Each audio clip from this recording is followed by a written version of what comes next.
Chapter 2209. What a familiar face. The new dawn flower lady looked at the young girl. Have I seen you before? The white-robed sword god had the same look in his eyes. The young girl in the black dress shook her head lightly and said calmly, no. The two of them were puzzled.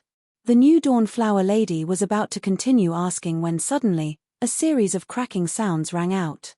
It was the Wanzong beast. Leave immediately, Suyu said.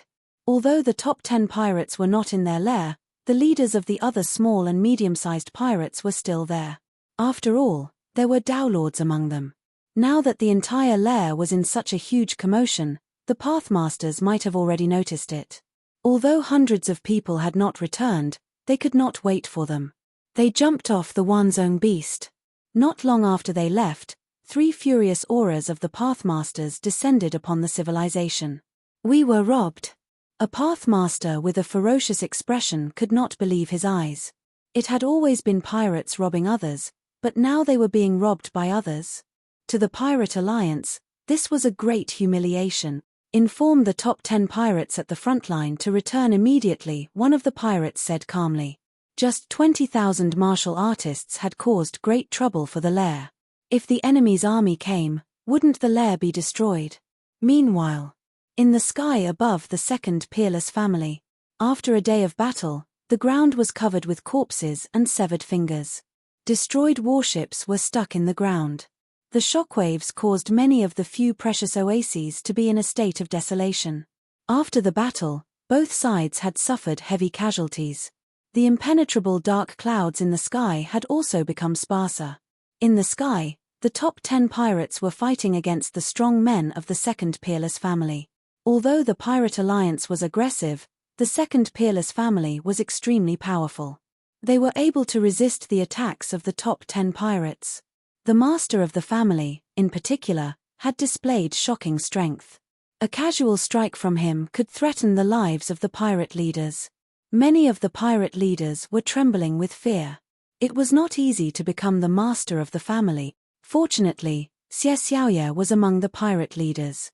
Her strength was equally terrifying, and she was evenly matched with the Pajuan Emperor.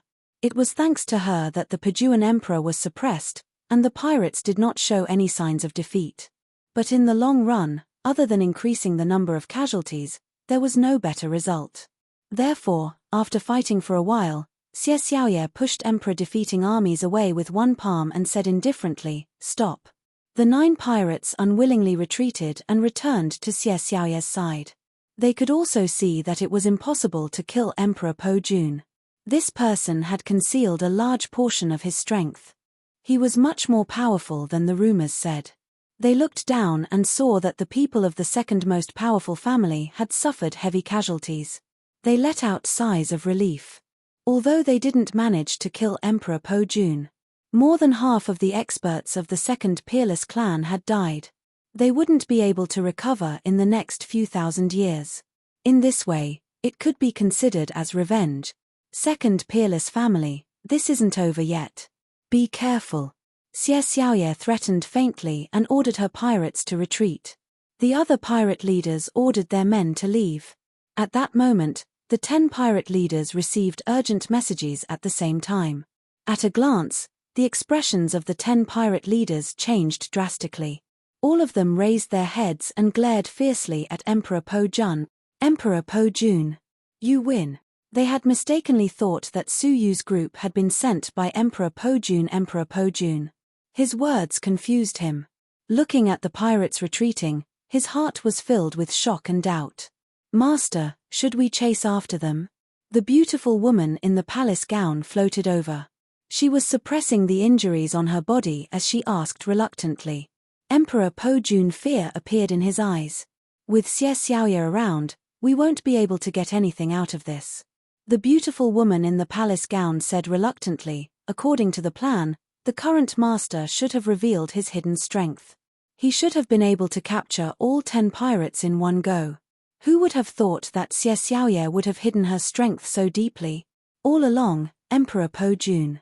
Among the masters of the 7 great families, his strength had always been at the bottom. He had always kept a low profile. That was because he had deliberately hidden his strength so that one day, he would be able to give his enemies an unexpected enemy. However, he hadn't expected that his enemy would also hide his strength. I'm afraid it won't be a day's work to annihilate the pirates. The beautiful woman in the palace gown paused for a moment, then said, "But master, what did their last sentence mean? They seemed to have retreated in a hurry after receiving the message. Could it be that master has other plans?" No. Emperor Pojun was also very confused about this matter. Filled with doubts, they all returned to the second peerless family to deal with the aftermath. "How is the battle?" Emperor Pojun asked King Greedy Wolf, who was calculating the situation. The latter's expression was gloomy as he said in a low voice, 3 million casualties. Only 3 million casualties was a drop in the ocean for the second peerless family. Just this. Emperor Pojun King Greedy Wolf said, "I'm talking about those above the emperor level. There is no need to calculate the casualties of those below." What he meant was that those who hadn't reached the emperor level were dead and not worthy of attention. Emperor Pojun hearing this, his expression darkened. 3 million. That was almost half of the experts of the second peerless family. The second peerless family's casualties had exceeded their bottom line. If they wanted to recover in the future, it would be impossible without hundreds or thousands of years of rest. In this battle, the second peerless family's casualties were too great. Not only were they gloomy, but the martial practitioners who had luckily survived were also sad and indignant. The Pirate Alliance had dealt a devastating blow to the second peerless family. The second peerless family was enveloped in an oppressive gloominess. Emperor Pojun gathered the survivors. For this battle, there will be rewards and punishment. Half a day later, in the second peerless family's mansion, Emperor Pojun looked around at the remaining 15 half-step Dowlords. Their strength was at the peak of the half-step Dowlords, and every one of them controlled an armed force. Before the battle, there had been 30 of them. Now, there were only 15. Chen Sheng killed 30,000 enemies. First-class merit. Wen Qian killed 20,000 enemies. First-class merit. Emperor Pojun rewarded them according to their accomplishments. However, no one present could laugh. How could they be proud after such a devastating blow to the second peerless family? When all 15 of them had been rewarded, Emperor Pojun. He rubbed his forehead wearily and waved his hand. "Go and receive your rewards." Everyone lowered their heads and walked out in low spirits. At this moment, a servant suddenly reported from outside the hall. "Patriarch, Dawnflower Maiden requests an audience." Emperor Pojun. He didn't even open his eyes. "I won't see her." As a member of a branch family, although her talent was passable and he had taken a liking to her, he really didn't want to see her right now. "Patriarch, Dawnflower Maiden says that she has something very important to discuss with you. She said that she just returned from the Pirate Alliance's base." Emperor Pojun, what nonsense is she talking about? Did she know what kind of place the Pirate Alliance's base was? Did she know where it was? It's absolutely true. Young Master Wen Shong, the white-robed sword god, and more than 20,000 other cultivators came with her. Moreover, they brought back a large amount of spoils of war. Emperor Pojun was stunned. Those who hadn't left yet were just as stunned. It couldn't be true, could it? The Greedy Wolf King frowned deeply. "I remember that they fled at the last moment. How could they have run to the Pirate Alliance's base? What a load of nonsense." In truth, he was a little convinced. He just didn't want to admit it.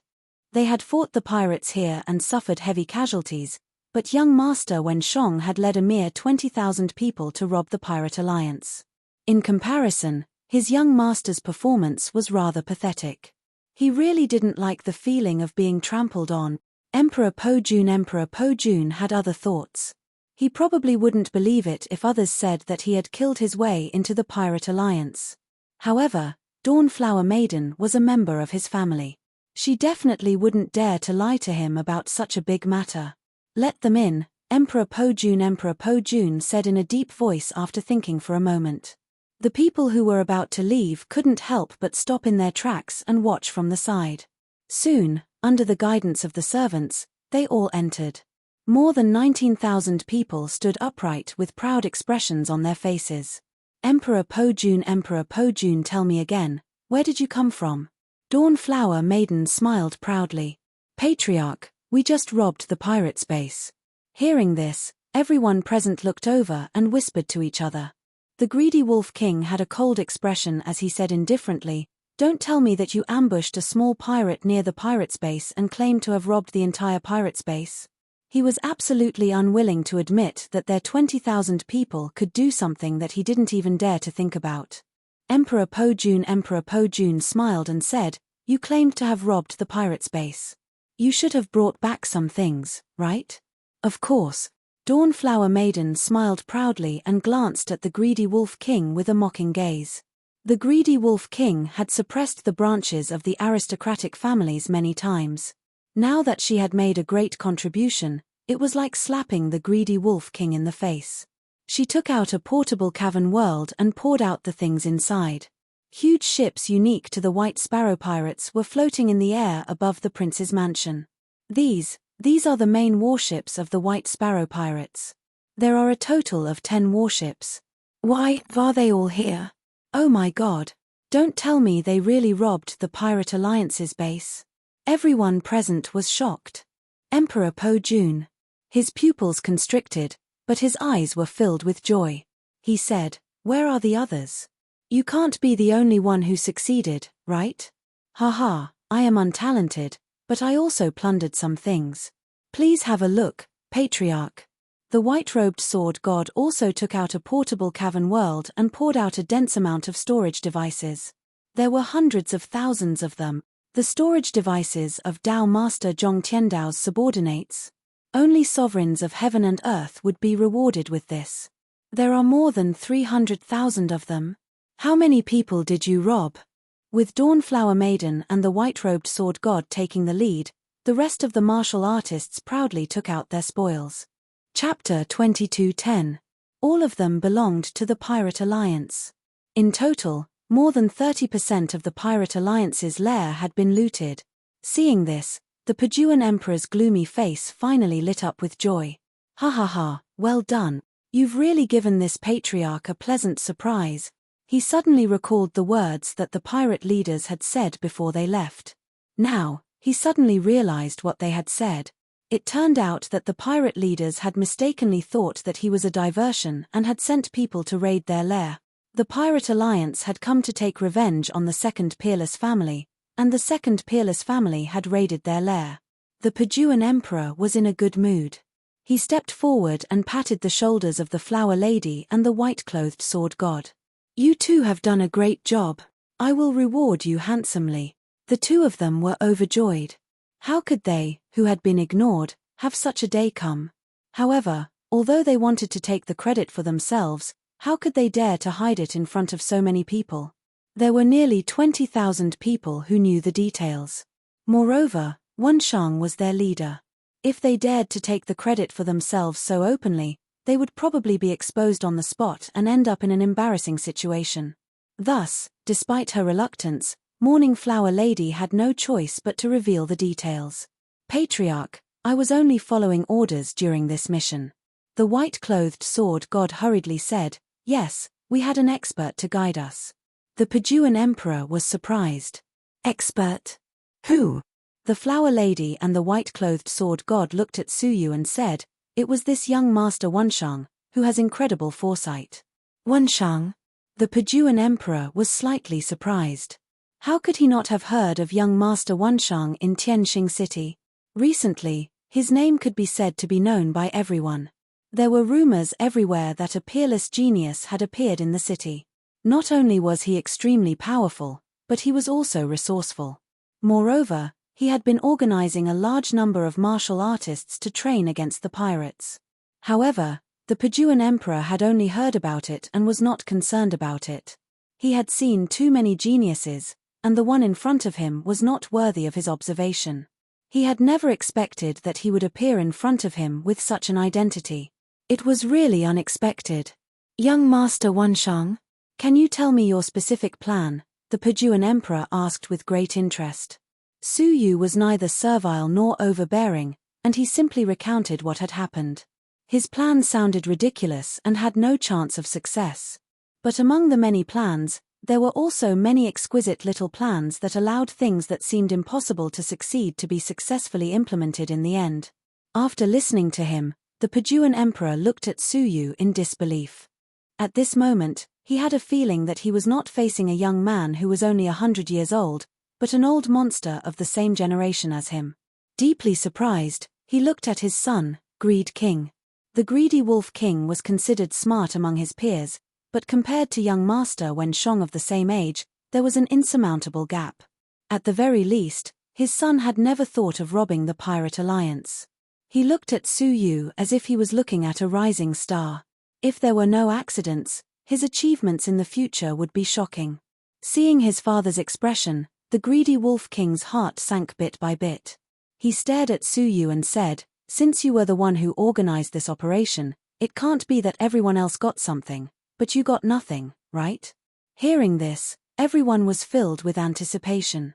As the planner of the operation, he should be able to plunder more things. Su Yu shook his head lightly and said, "I robbed Xie Xiaoya's pirates, but it's a pity that there was an ambush inside, so I couldn't plunder much." He casually took out a space storage device and poured out the things inside.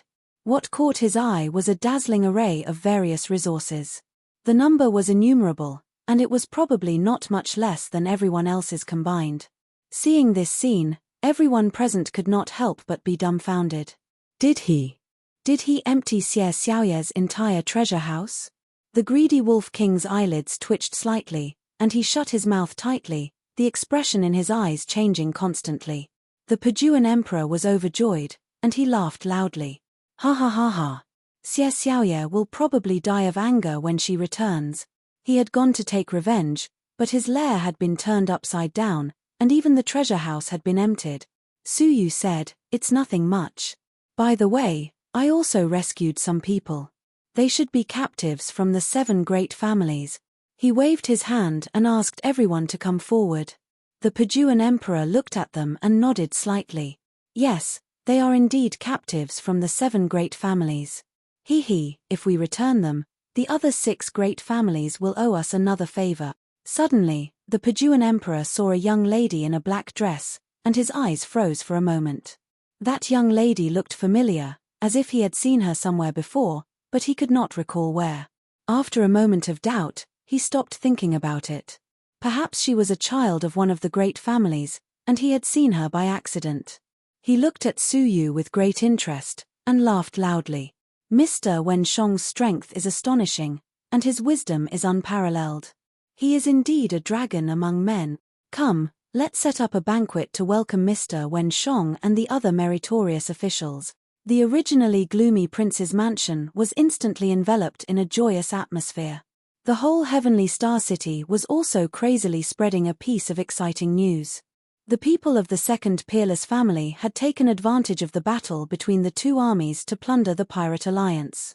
For them, who were full of grievances, this was undoubtedly exciting news that could wipe away their previous humiliation. All of a sudden, the whole city celebrated. In the prince's mansion, the Paduan emperor personally invited Su Yu, the flower lady, and the white-clothed sword god to a banquet.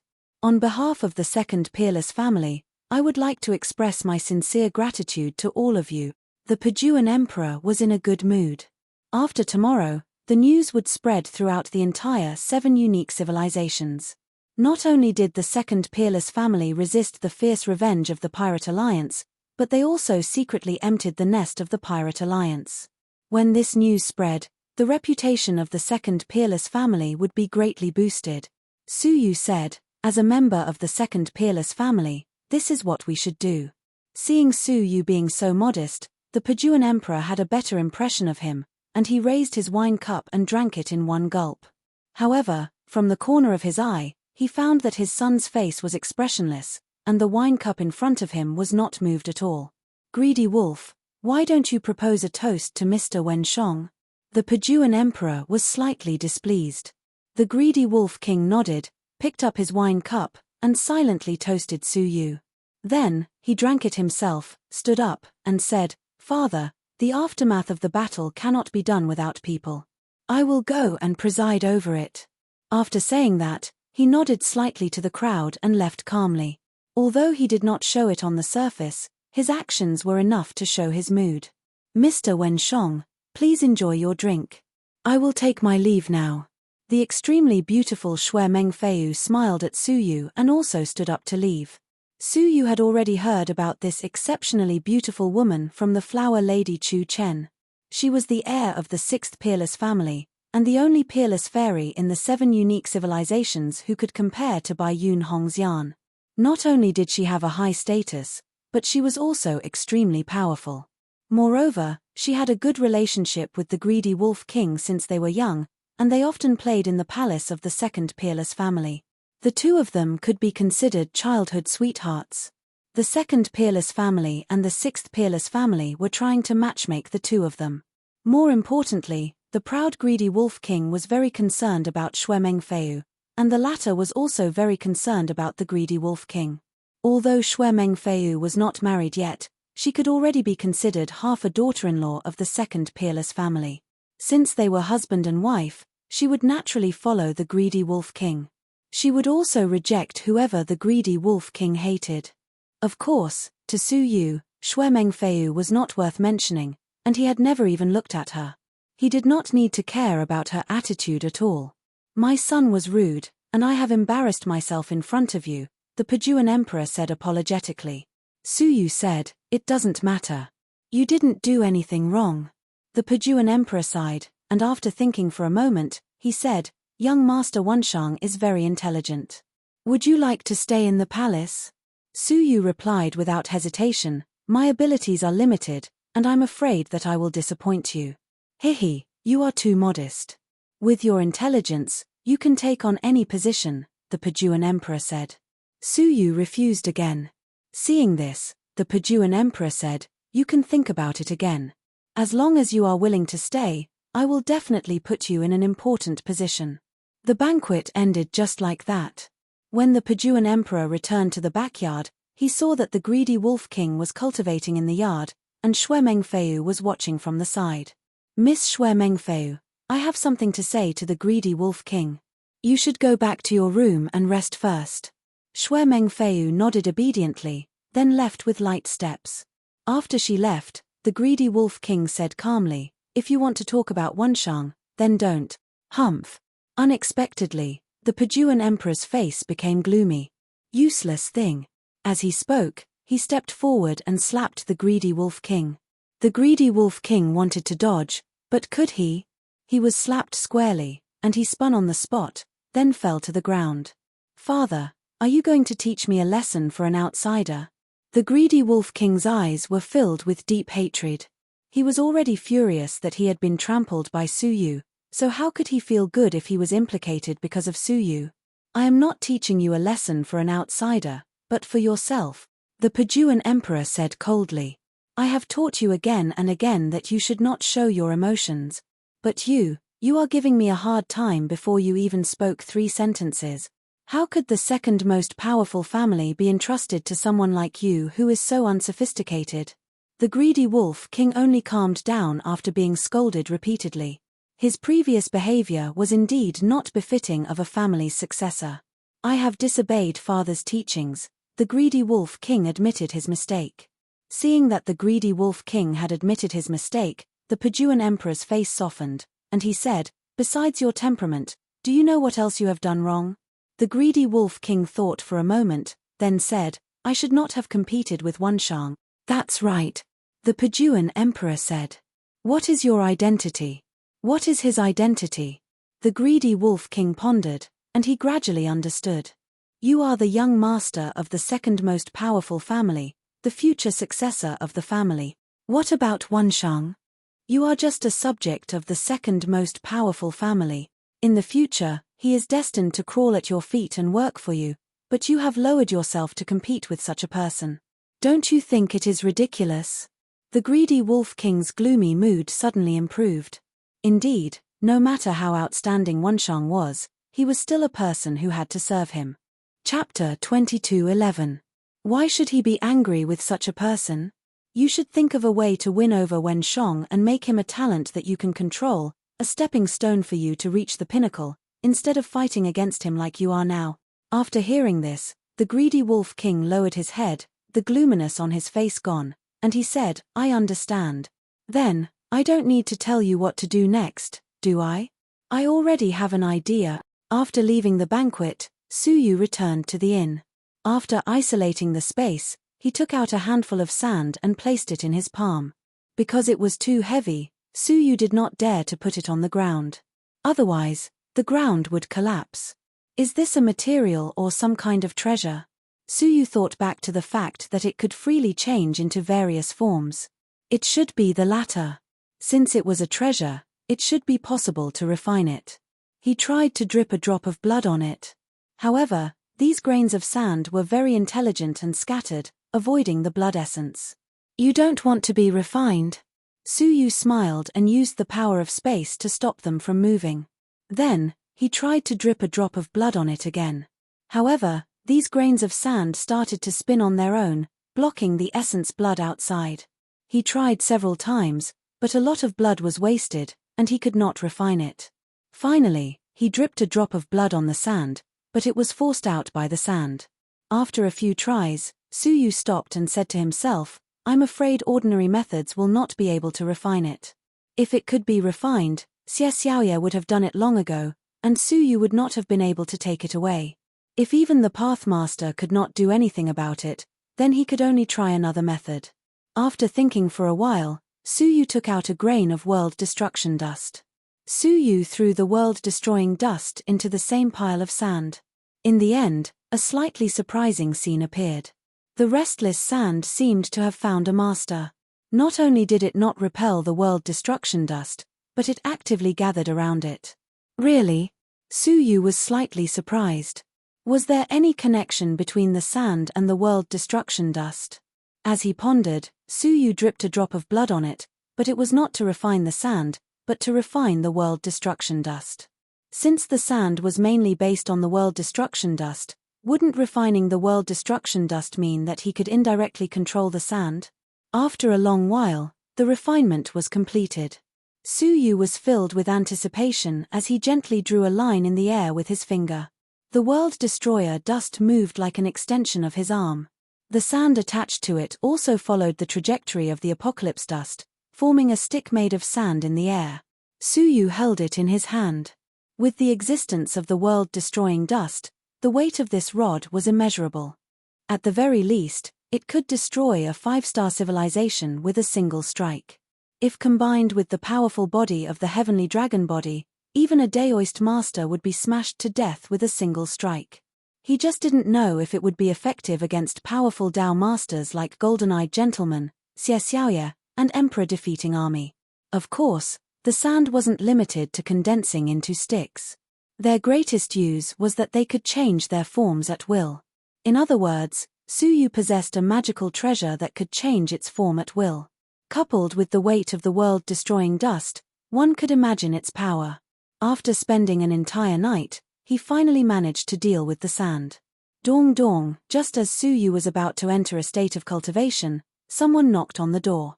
When he opened the door, he saw that it was Morning Flower Girl and the white-robed sword god. Haha, young master Wen Shong, are you free today? Let's go out for a gathering, the white-robed sword god said. Su Yu had never liked socializing, but now, what he wanted most was to socialize. Sure. Morning Flower Girl smiled. We've booked a private room at the Tai-Bai Tower. There's a mysterious person waiting for you there. Mysterious person? Su Yu's eyes turned slightly. Not long after, at the Tai-Bai Tower. When he opened the door, he saw the greedy Wolf King. Xue Mengfeiyu was accompanying him. Changing his attitude from the day before, the greedy Wolf King stood up and walked to the door to welcome Su Yu enthusiastically. He said, Young Master Wen Shong, please forgive us for our poor hospitality yesterday. Xue Mengfeiyu also walked over and said softly, Young Master Wen Shong, how are you doing?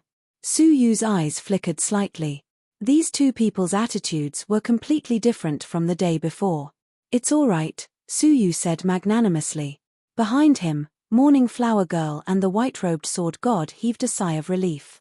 Fortunately, Suyu didn't fling his sleeves and leave on the spot.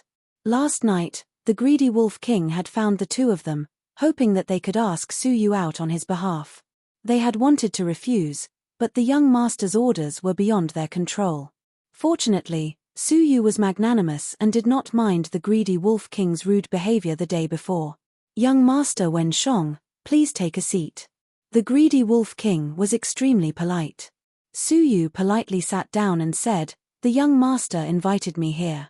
If there's anything important, please speak frankly." The greedy Wolf King smiled. "Young Master Wenshong has made great contributions to the second peerless family. As the young master, it is only right for me to express my gratitude. Brother Wenshong, do not worry. Winning someone over was not something that could be done in a day. The most important thing now was to ease his relationship with young Master Wenshong." Suyu laughed lightly. "Young master, you're too kind. I'm just doing my best. Besides, I only came up with an idea. The real credit should go to those who contributed." Hearing that Suyu did not mind, the greedy Wolf King was relieved. The rest of the banquet was unusually relaxed. When the banquet came to an end, Morning Flower Girl and the white-robed sword god tactfully left. The main guest of the banquet was Suyu. After the banquet, the young master would probably have something to say to Suyu that he did not want outsiders to hear. Finally, only the three of them were left. "Brother Wenshong, wait a moment.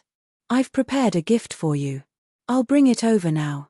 The greedy Wolf King laughed and left. Only Suyu and Xuemeng Feiyu were left in the room. The two of them were not familiar with each other, and they did not have a common topic. Xuemeng Feiyu pursed her lips and raised her wine cup to toast Suyu. "Young Master Wenshong, let me toast you."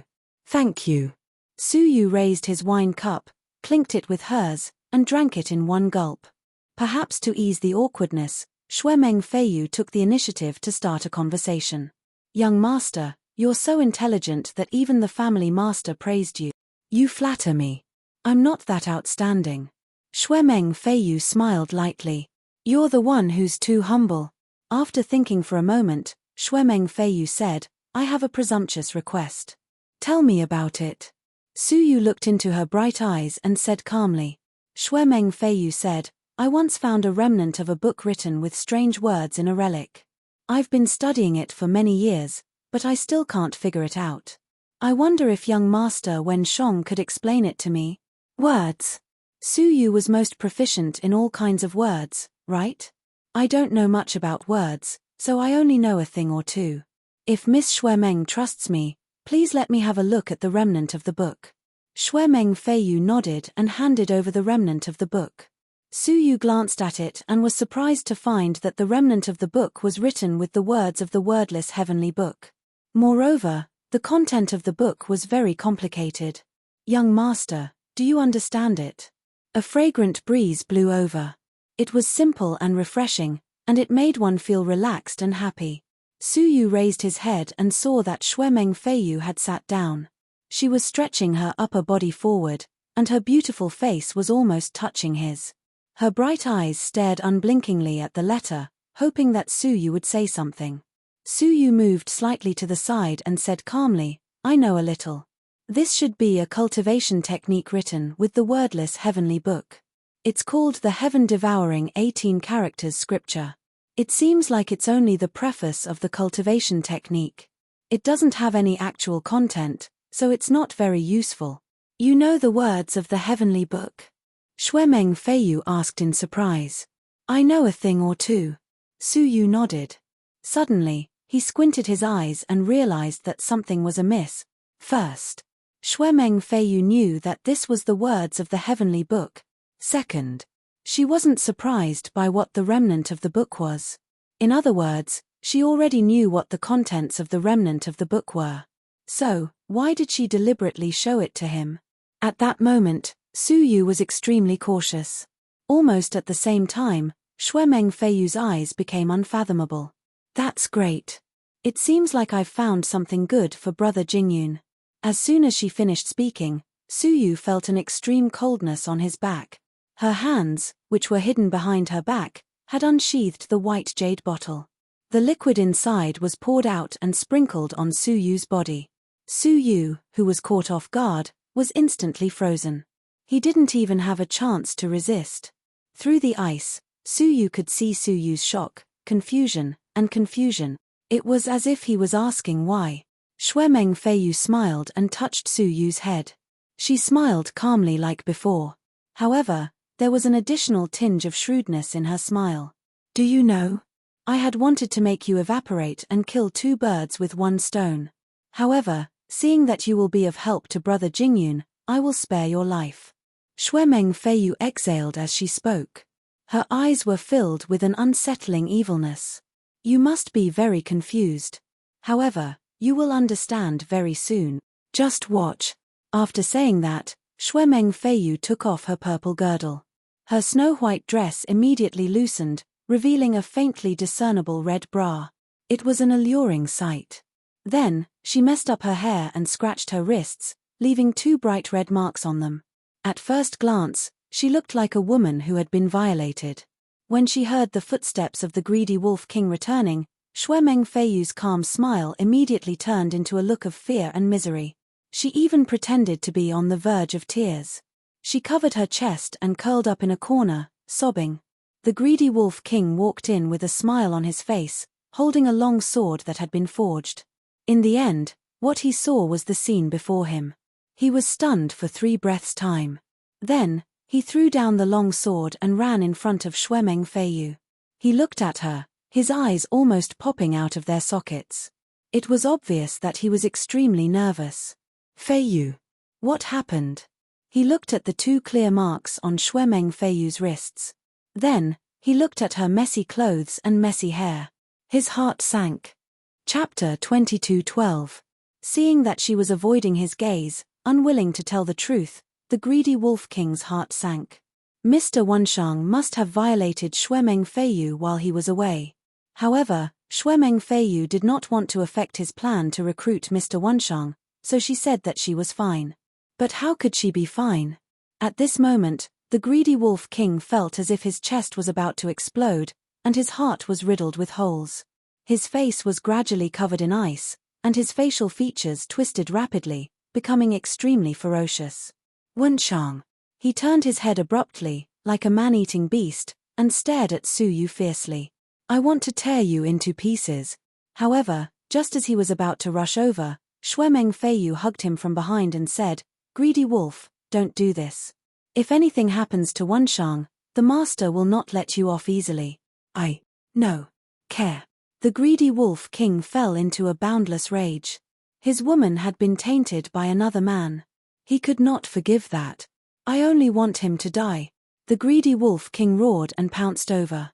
However, Shuemeng Feiyu took out a 3-patterned pill and said, "If you really want to kill him, then I will die too."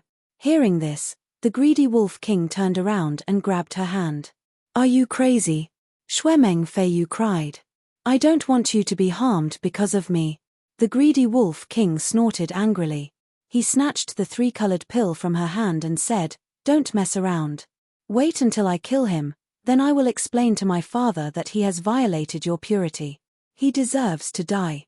As for the 3-colored pill in his hand, the greedy Wolf King crushed it. However, the moment he crushed it, something strange happened. A ball of strange, 3-colored smoke shot out from the pill. The smoke adhered to the surface of the greedy Wolf King's body and quickly drilled into it. The greedy Wolf King was shocked and said, "What pill is this?" "Of course it was specially prepared for you." A familiar voice rang in his ears.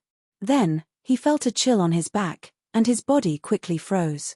In the end, apart from his head, his entire body was frozen in ice, unable to move. Only his lips could open to speak. "Flying Rain, why are you doing this to me?" Greedy Wolf King was furious. Betraying a loved one was far more painful and unacceptable than any other kind of pain. "Then what do you think you have that is worthy of me dealing with?" Shuemeng Feiyu calmly picked up the belt on the ground and put it on. At the same time, she elegantly combed her messy hair. At this moment, how could he not understand that Wenshang had never violated Shuemeng Feiyu? She had directed and acted all by herself. The greedy Wolf King was incomparably furious as he roared, "Do you want my luck?" Shui Mengfeiyu laughed lightly, "It's not me, it's Big Brother Jingyun." Big Brother Jingyun? The greedy Wolf King was taken aback for a moment before his anger flared up. "Are you talking about human Jingyun?" Shui Mengfeiyu's eyes were filled with affection. Who else could it be? Ren Jingyun, the successor of the 7th peerless family. He was known as the #1 half-step Dao Lord. His strength was #1 in his generation. "You want to steal my luck for him?" The greedy Wolf King's eyes almost popped out of their sockets as he vaguely understood something. Shui Mengfeiyu calmly looked at the greedy Wolf King with a hint of mockery in her eyes. "Do you really think that I, Shui Mengfeiyu, will fall for you? Or do you think that you have an advantage over Big Brother Jingyun?" Shui Mengfeiyu no longer concealed her disdain for the greedy Wolf King. "Just because you can't control your temper? Just because you think that you're in love with me? Just because of your mediocre strength? To be honest, we're both successors of the 7 peerless families, but you're not even worthy of carrying Big Brother Jingyun's shoes." It turned out that the greedy Wolf King's childhood sweetheart had already fallen in love with someone else. "Initially, I didn't want to have anything to do with you after I met Big Brother Jingyun. But who asked Big Brother Jingyun to say that your luck is very good?" Shui Mengfeiyu's eyes were filled with infatuation. "So, I can only continue to endure the humiliation and steal your luck for Big Brother Jingyun." The greedy Wolf King trembled with anger when he heard her confession, and his eyes turned bloodshot. "Ah, bitch, bitch, bitch." He raised his head and shouted bitch 3 times to vent the anger in his heart. He had treated Shui Mengfeiyu with all his heart, but what did he get in return? It was a complete and utter betrayal. From the very beginning, Shui Mengfeiyu had been lying to him. Every time she cared for him, every time she smiled at him, every time she was intimate with him, it was all fake. Her heart was filled with another man. The greedy Wolf King's heart was about to collapse, and he roared with bloodshot eyes, "Bitch, you want to steal my luck? It's not that easy. If something like luck could really be stolen, then he wouldn't have been able to live until now." Shui Mengfeiyu laughed mockingly. "Are you still dreaming now? Do you think that your luck will save you when you're in danger? Do you think that I've been by your side all these years without doing anything? I've long since understood your so-called luck thoroughly." Shui Mengfeiyu said, "Your so-called luck is actually a pearl left behind by the luck Dao Lord in your body, right? It contains the luck domain of the luck Dao Lord.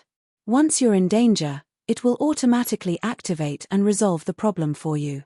Occasionally, when it's activated, it will even bring you heaven-defying luck, right?" The greedy Wolf King gritted his teeth. He hadn't been on his guard against Shui Mengfeiyu all these years. Even though he hadn't intentionally revealed the secret of his luck, she had still deduced it. "Bitch." The greedy Wolf King gnashed his teeth with hatred. Shui Mengfeiyu was indifferent. "Curse all you want. In any case, you'll be dead soon." Her words were filled with deep ruthlessness. "Don't try to use your luck to save you. That pill from before was a treasure that 5 Dao Lords had worked together to refine for over 100 years. Once you come into contact with it, the pill's energy will enter your body and conceal the pearl. So, you have nothing now." Shui Mengfeiyu had put in a lot of effort to wait for this day. "I wanted to observe for a while longer to make sure that nothing went wrong before taking action. Unfortunately, Big Brother Jingyun said that something big has happened recently. It might be very dangerous there and I need some luck. So, I can only take action in advance." Shui Mengfeiyu took out an ice blade and walked in front of the greedy Wolf King. She raised the ice blade and slashed at the greedy Wolf King's abdomen. She said indifferently, "Don't blame me for being ruthless. Who asked Big Brother Jingyun to like your luck?" She had a morbid look on her face as she slashed down with the blade. "Ah!" The greedy Wolf King let out a shrill cry. A gash appeared on his abdomen and blood flowed out. If he suffered another slash, his inner world would be split open. At that time, he would become a cripple. At the critical moment, the greedy Wolf King suddenly bit his tongue and spat out a mist of blood. The mist of blood weaved into a blood net in front of him and blocked Shui Mengfeiyu's second slash. His face was ferocious and his mouth was filled with hatred and venom. "Bastard couple, you want to steal my luck? Dream on. All of a sudden, a thunderous sound came from his abdomen. Then, a misty, illusory, fist-sized pearl flew out from his abdomen. With a pop, it entered Su Yu's abdomen. Xue Mengfeiyu was stunned and frowned slightly. What was the point of this? She was just cutting open another person's abdomen. Bitch. Just as you said, there is something about the Taoist pearl of the Master of Luck that you have yet to fully understand. That is, he can choose his master a second time. Moreover, if you take it out again after the second time, it will disappear immediately. Hearing that, Xue Mengfeiyu's face turned grave. Ha ha ha, bitch, you won't get anything. Her years of hard work had gone up in smoke in an instant. Even if she cut open Su Yu's abdomen, she would only get a useless Taoist pearl that had lost its power. I don't believe it. Xue Mengfeiyu carried the ice blade and came before Su Yu. She slashed down with the blade indignantly. Unexpectedly, before the blade could land, the frozen Su Yu suddenly spoke. I am afraid of pain, please don't cut me. What? Xue Mengfeiyu was taken aback by Su Yu's sudden words. Even a Pathmaster might not be able to break free from the frozen state just now. Sensing that something was amiss, Xue Mengfeiyu's blade slashed down even faster. However, at that moment, a layer of strange sand flowed out from the surface of Su Yu's body, adhering to the surface of his body. The ice blade slashed down, but Su Yu was not harmed in the slightest. Instead, the sand was squeezing out, causing the ice that had frozen Su Yu to explode. Xue Mengfeiyu's expression changed greatly. She had heard that Su Yu was quite powerful, and she might not be a match for him. Seeing that Su Yu was about to break free, she immediately took out a jade bottle and poured out a large amount of water droplets, intending to freeze Su Yu once again. However, a wall of sand immediately appeared in front of Su Yu, blocking the water droplets outside. Xue Mengfeiyu was flustered.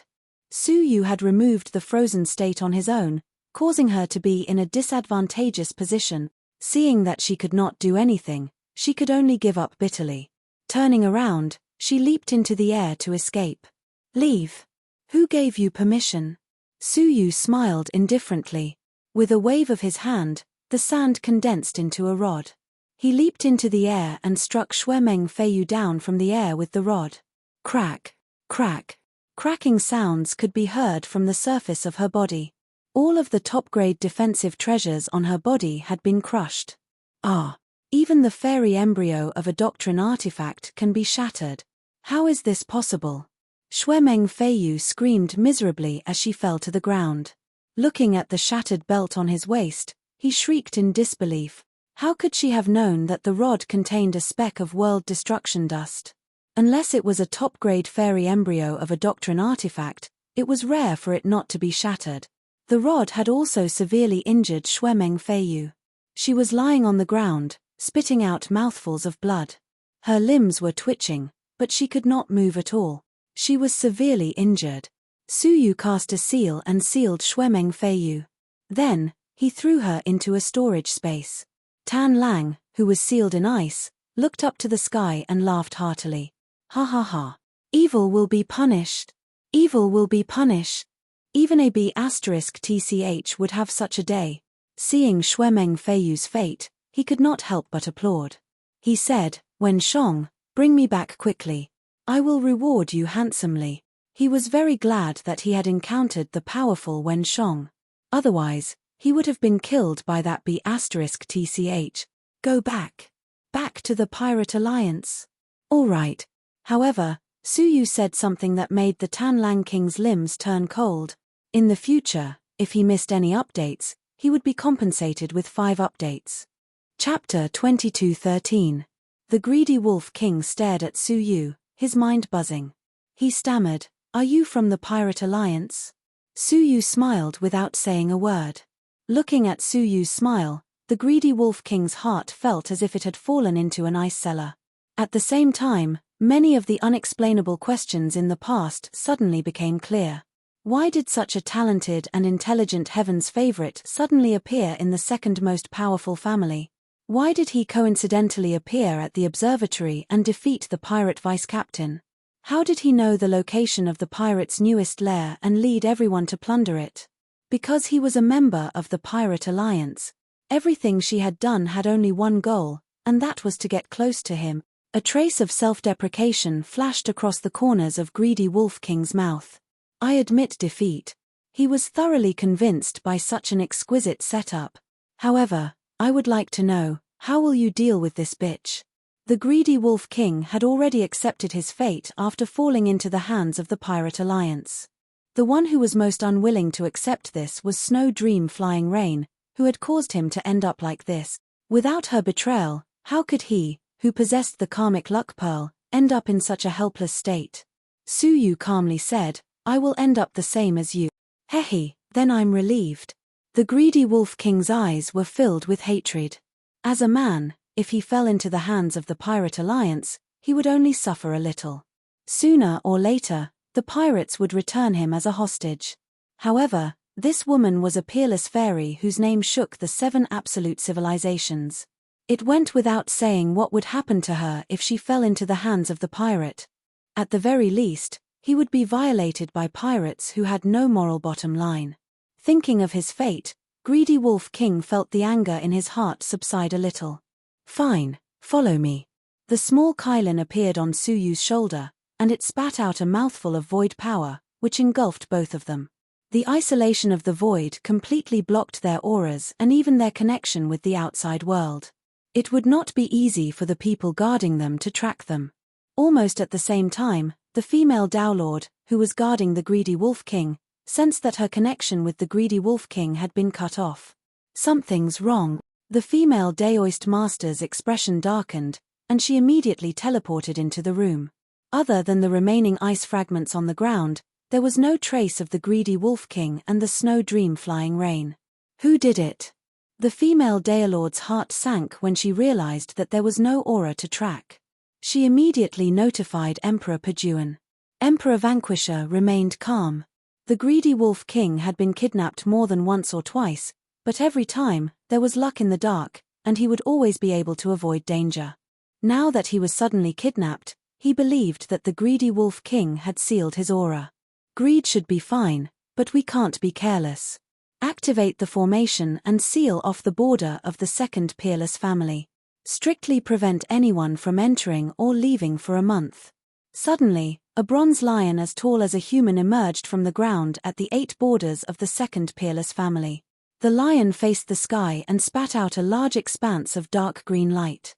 From 8 directions, it completely enveloped the second peerless clan, forming a dark green bowl-shaped seal. This seal was extremely powerful. Even a Dao master would need to spend a long time to break through a single point of the formation. Such a huge commotion would definitely attract the attention of the powerhouses of the second peerless family. However, 10 days had passed. It was as if the Greedy Wolf King had vanished from the face of the earth. He did not return as Pajuan Emperor had expected. Only now did Emperor Defeating Army realize that something had happened to Greedy Wolf King. Did you find out anything about that, Wenshong? Emperor Defeating Army's face sank as he asked. In front of him stood 9 Dao masters who were on standby. The beautiful woman shook her head slightly and said, his face has always been concealed, so there is no way to find out. The female Dao master who was in charge of protecting the Greedy Wolf King felt ashamed and said, I went to the oasis where Wenshong is to investigate. In the end, there was no such person. For a time, the air in the hall seemed to have frozen, and it was suffocating. Everyone could feel the violent killing intent hidden within Emperor Defeating Armies. The abduction of the Greedy Wolf King had touched Emperor Defeating Armies' reverse scale. Mo Yuan, do you have anything to report? Emperor Defeating Armies suddenly realized that Dao Master Mo Yuan was stroking his chin with a contemplative expression. Dao Master Mo Yuan frowned and said, Patriarch, when Wenshong first arrived, what kind of human demon did he kill? Can I see its image? Seeing that Dao Master Mo Yuan seemed to have some clues, Emperor Defeating Armies immediately summoned the white-robed sword god and morning flower lady. The two of them had seen it with their own eyes. Under Emperor Defeating Armies' command, the two of them drew the image of the human demon. After that, Dao Master Mo Yuan began to ponder. Mo Yuan, speak your mind, Emperor Defeating Armies said. Dao Master Mo Yuan thought for a while and said, Patriarch, I have an unrealistic thought. Speak. Perhaps the one who abducted the greedy Wolf King wasn't some pirate, but the number one peerless family. Hearing this, the already tense atmosphere in the hall tensed up again. Emperor defeating Armis's expression was solemn. Why do you say that? If it really was done by the number one peerless family, then it would involve a war between the aristocratic families. It was no small matter. I once saw this demon in the hands of a junior from the number one peerless family, young noble Wu Chen. Back then, he summoned this human demon and neutralized my domain attack, which allowed him to escape back to the number one peerless family. I suspect that Wen Shong, who killed the human demon, is actually young noble Wu Chen. Before Emperor defeating Armies realized anything, the beautiful woman in the palace gown had already exclaimed, "Young noble Wu Chen? It's him." Emperor defeating Armis's eyes flashed when he heard her surprise. "Oh, Tao Master Celestial Flower, you know this person?" She didn't just know him. She had planned for many years at Broken Sky Mountain, and just as she was about to succeed, her plan was ruined by this person. Therefore, she told him everything that had happened at Broken Sky Mountain. After that, she said, "Family Master, this person is extremely cunning, and his behavior is very similar to Wen Shong's.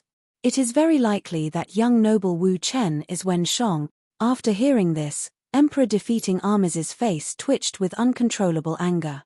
Even he had been deceived. Someone, send a message to the number one peerless family, and demand an explanation from them, Emperor defeating Armies said. At the same time, mobilize all forces, and dig 3 feet into the ground. Find Wen Shong for me. As soon as the family master gave the order, the entire aristocratic family started operating in an orderly manner. From the Stellar Sky City to a small mortal village, they were conducting a large-scale search for any suspicious individuals. Regardless of the influence, regardless of whether it was a commoner, the places where they lived were searched thoroughly. For a moment, the people were filled with grievances, and the normal life and work of the entire aristocratic family was interrupted. The aristocratic families were in a deep panic. In a certain oasis. While the outside world was in a state of chaos, Su Yu was leisurely sipping tea and reading a book in a coffin shop. "Su Ruchu, you can't escape." Tan Lang was sitting opposite him. His body was still frozen, and he couldn't move at all. His whole body was still enveloped by the small Kylin's nothingness, so his aura couldn't leak out. He already knew Su Yu's real identity. He was the Sea Wolves Pirates' deputy leader, Su Ruchu. Facing his angry eyes, Su Yu's expression didn't change, and he continued reading the incomplete text in front of him.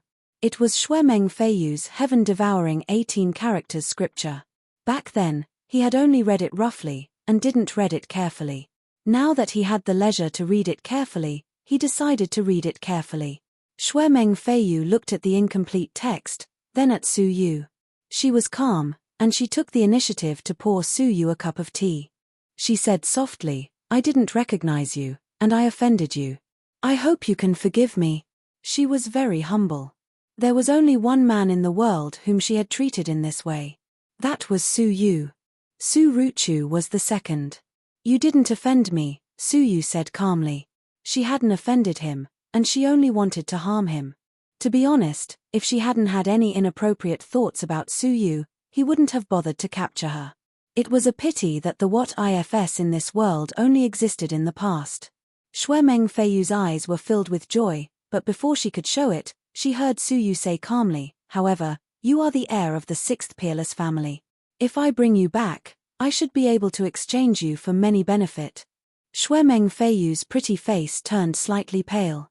She knew very well what would happen if she really fell into the hands of the Pirate Alliance. "Mr. Su, if you want benefits, why don't you return me to the 6th peerless family? That would be more beneficial to you, wouldn't it?" Shuemeng Feiyu's pretty eyes flickered. Su Yu could use her as a hostage to extort money from the 6th peerless family, and everything he got would belong to him. However, if he handed her over to the Pirate Alliance, it would be great if he could reward Su Yu with 10% of the extorted items. Su Yu looked at her and smiled softly. "Now that you've fallen into my hands, you don't have to play tricks anymore. You can't afford what I want. Not even the heaven-devouring 18 characters scripture." Shuemeng Feiyu said, biting her red lips. Su Yu shook the remnant of the scripture, then shook his head and laughed. I think you should remind your brother Jingyun that this scripture ends here. If he continues to cultivate it, the consequences will be dire. His eyes shone with a mysterious light. Shuemeng Feiyu was silent, but she did not think much of it. The heaven-devouring 18 characters scripture was the cultivation technique cultivated by the Tianyi Great Emperor. It was by relying on this scripture that he could create the Tianyi civilization and become a great emperor. Su Yu was arrogant enough to say that this scripture had serious drawbacks. The ignorant were truly fearless. At that moment, Wang San walked over and said, Deputy Leader Su, everything is ready. Su Yu put down the remnant scripture and nodded slightly. Thank you for your hard work these days. He took out a space storage device, which was filled with the treasures that he had plundered from Xiaoya's treasury. Take it. Su Yu threw it to him and said, also, change your identity and location. The greedy Wolf King would be returned as a hostage sooner or later. By then, Wang San would definitely be exposed. Thank you, Deputy Leader Su. I know what to do. Wang San was overjoyed. Su Yu stood up and led the greedy Wolf King and Shuemeng Feiyu to the wasteland outside the city. The space there cracked open, and a Wanzhong beast poked its head out. Su Yu leaped onto it and jumped in. As the Wanzhong beast traveled, it finally stopped at the edge of a desert. Border. The greedy Wolf King said. He looked at the light screen that was inches away and said in a low voice, even the power of a Pathmaster would find it difficult to break this seal. Moreover, attacking it without permission will alert the king's mansion. What he meant was that Su Yu should give up and not do any useless work. Chapter 22:14. Swoosh. Swoosh. At the other end of the border, on the other side of the light screen, 4 figures immediately appeared. They knelt down on one knee and said, Greetings, Deputy Leader Su. The formation is ready. The 4 of them stepped forward and stood in front of the light screen. Suddenly, a bright light flowed under their feet, and a formation that had been prepared beforehand appeared. Seeing this formation, the last bit of hope in the greedy Wolf King's heart was completely shattered. He said in despair, Supreme Mysterious Displacement Formation. Shuemeng Feiyu also recognized this formation. Her delicate body trembled slightly as she murmured, Supreme Mysterious Displacement Formation, a formation that needs to be set up 3 months in advance to be successful. Moreover, it can only exist for 3 days. She stared at Su Yu, her heart filled with suffocation. In other words, Su Yu had already predicted that the border would be sealed 3 months ago. He had also planned an escape route and grasped the timing perfectly. His schemes were too deep, too deep. It was so profound that it made people feel despair. Activate. Su Yu walked forward, carrying the 2 of them. A supreme mysterious displacement formation also appeared under their feet. This formation was one of the few great formations that could restrain other formations. As long as it was set up in advance on both sides of the formation, it could be exchanged for the living beings inside and outside. As soon as they stepped on it, the powerful formation power was activated. The next moment, the 4 black-clothed people outside the seal appeared in the formation where Su Yu and the 2 of them had stood. Su Yu and the others went to the formation outside. Finally, they had left the territory of the second peerless family. The formation under their feet immediately cracked and became abandoned. Disperse immediately. The 4 black-clothed people immediately fled in different directions. Su Yu took out a warship and took off immediately. The activation of the Supreme Mysterious Displacement Formation must have alerted the Pajuan Emperor, so they couldn't stay here for long. As expected, after a few days, the Pajuan Emperor, the 5 Pathmasters, and a large number of people arrived. Looking at the broken Supreme Mysterious Displacement Formation, the Pajuan Emperor's face was gloomy.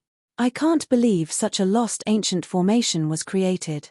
Mr. Wuchen really planned this. This formation was said to have been lost in the last era. He didn't expect Mr. Wuchen to be able to set it up. Master, should we barge into the first peerless family to ask for the person? The beautiful woman in the palace dress, who was the fairy flower pathmaster, asked with a frown. If they barged in, it would be an official battle between the 2 great families. This was the last thing they wanted to see. There's no other way. Emperor defeating army's face was as cold as ice. The greedy Wolf King was his most expected successor. If something happened to him, it would take a long time to cultivate a qualified successor. The Dowlords nodded slowly. Just as he was about to charge in, Emperor defeating armies suddenly received a message. Crushing it, Zhong Xian's eyes narrowed. It was a message from the golden-eyed playboy. The content was that young Master Dustless had betrayed the number 1 peerless family and joined the Pirate Alliance. There was also a variety of other information attached to it, which proved that golden-eyed Langjun did not make up lies. The Pirate Alliance. Emperor defeating army was enraged. After going around in a circle, it was still the pirates' doing. Chase. There weren't that many taboos in the void. The Pathmaster directly teleported into the void, while the rest of the people boarded the warships and left in full force. The number 1 peerless family. The information in front of the golden-eyed playboy's eyes flew like snow. The corners of his mouth curled up into a look of deep surprise. Father, why are the reports changing so frequently? Bai Yun Hongxian, who was summoned by her father, walked in and looked curiously at the reports flying in. The golden-eyed playboy told her what happened in the number 2 peerless family. After listening, Bai Yun Hongxian's pretty eyes widened, and she said in disbelief, "How is this possible? Not to mention that the greedy Wolf King has great luck, no one can harm him at all.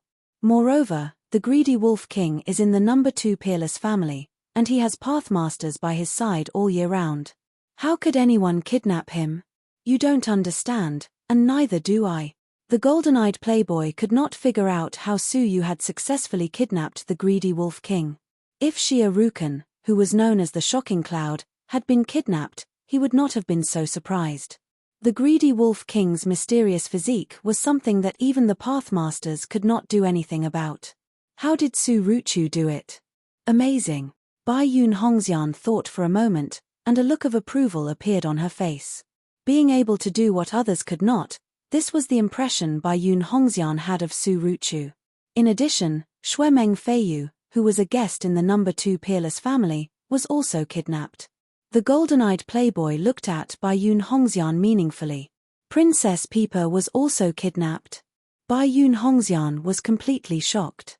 Xuemeng Feiyu, who was known as Princess Peeper, was one of the 2 peerless beauties who were on an equal footing with her. Her strength was said to be very powerful, second only to the greedy Wolf King, but she had been kidnapped together. This Su Ruchu, in order to gain the trust of the pirates, has really done something earth-shattering, the golden-eyed playboy said frankly. He did not expect Su Yu to be so capable. Bai Yun Hongxian, on the other hand, was not so surprised. With Su Yu's wisdom when he saved her, the scene in front of them was unexpected, but reasonable. No matter what, Su Yu has done something that is very beneficial to the number 1 peerless family, the golden-eyed playboy said. Especially beneficial to you. Me. Bai Yun Hongxian was very intelligent, and after a slight pause, she understood what he meant. With one less powerful competitor, she would have a better chance of marrying Ren Jingyun, right? Father, it is still too early to talk about this, Bai Yun Hongxian said softly. Haha. The golden-eyed playboy laughed meaningfully. In the void. In the direction of the pirate's lair, there were countless strong men of the number 2 peerless family. They were searching all the civilizations along the way to prevent Su Yu from using the Wanzong beast of those civilizations to teleport back to the Pirate Alliance. In a certain civilization. In a pavilion on the peak of a mountain. Looking at a crack in the space, Xuemeng Feiyu bit her red lips tightly. There was really no hope. Su Yu had even figured out that there was a Wanzong beast in this civilization, and he was well prepared. He had already arranged a perfect escape route so that they wouldn't have any chance to escape. I really admit defeat. The greedy Wolf King had seen how meticulous Su Yu was, and there was no hope of escaping. Su Yu frowned slightly. The Wanzong beast in front of him had appeared more than 2 days later than expected. Under normal circumstances, it should have left 2 days ago. Has someone disturbed the Wanzong beast and caused it to delay? Su Yu looked back at the void behind him. He did not know if there was enough time. As if to confirm his thoughts, several powerful breaths came from beyond the sky. After they appeared, they rushed to the places where the Wanzong beast might appear and conducted a strict search. One of the slightly familiar breaths was rushing to where Su Yu was. His heart sank slightly. When the Wanzong beast was traveling, it was not advisable to be disturbed. Otherwise, the Wanzong beast would panic and take it to a place that it might never return from. Even if the person who came was not strong, he still had the ability to disturb the Wanzong beast. Therefore, if this person really arrived in time, he had to be killed. As the breath of the newcomer approached, Su Yu saw an old woman who looked to be over 60 years old from afar. She was none other than Guest Elder Lu. Guest Lu looked left and right, looking for suspicious people. Suddenly, her gaze swept across the peak of the mountain and found 3 people standing there with no breath. 2 of them were the greedy Wolf King and Xue Mengfeiyu. In the middle was a man in a bamboo hat. Guest Lu's face lit up, and she immediately crushed a communication jade pendant. She then looked at the Wanzong beast, who had yet to appear, and sneered. "Mr. Wuchen, you can't escape." With his identity exposed, Su Yu naturally would not hide anymore. He took off his bamboo hat, revealing the face that Guest Lu wanted to destroy with her own hands every night. "An old man who does not die is a thief. Guest Lu, you really changed your appearance and became the loyal dog of the second peerless family," Su Yu said calmly. Cold energy flowed all over Guest Lu's body, and she exploded with a shocking murderous intent. She laughed loudly. "Little bastard, isn't this all thanks to you? If you had not framed me and wrongly accused me, how could I have really betrayed you?" Hearing this, the greedy Wolf King and Xue Mengfeiyu revealed strange expressions. Su Ruchu was really scheming at every turn. Looking at Guest Lu, who looked like she wanted to eat Su Yu alive, only the heavens knew how badly she had been framed. "I feel that even the young men of the first peerless family would be grateful to me if you betrayed me," Su Yu said with a smile. Guest Lu's face trembled, and she stared at Su Yu.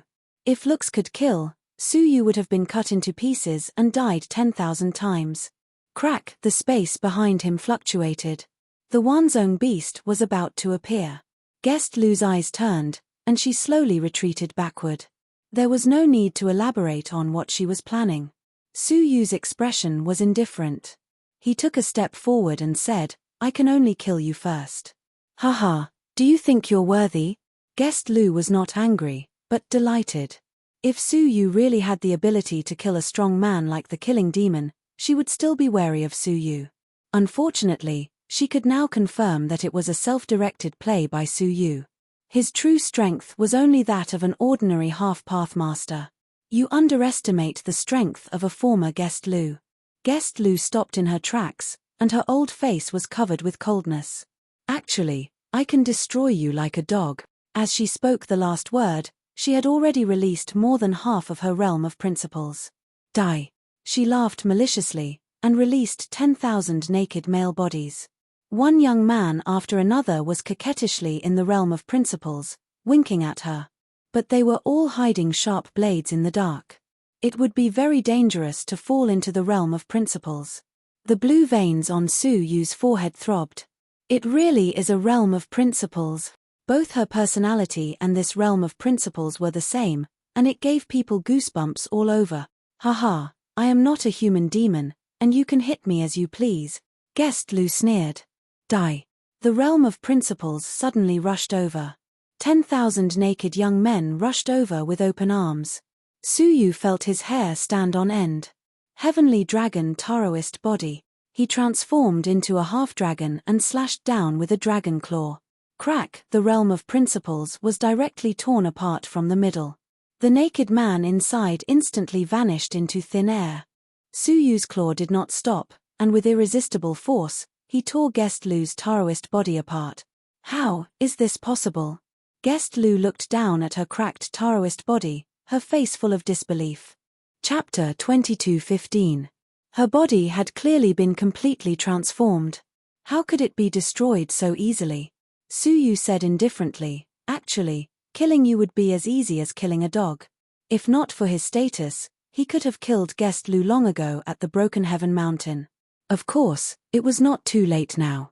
Swish. Guest Lu's soul flew out of his body, but before it could escape, it was devoured by Suyu's soul vortex. Looking at the domain dissipating with the wind, Suyu felt a chill run down his spine. He said, if this domain could kill people, it would be disgusting. Crack. At that moment, the space cracked once again. The WN Zone beast was about to appear.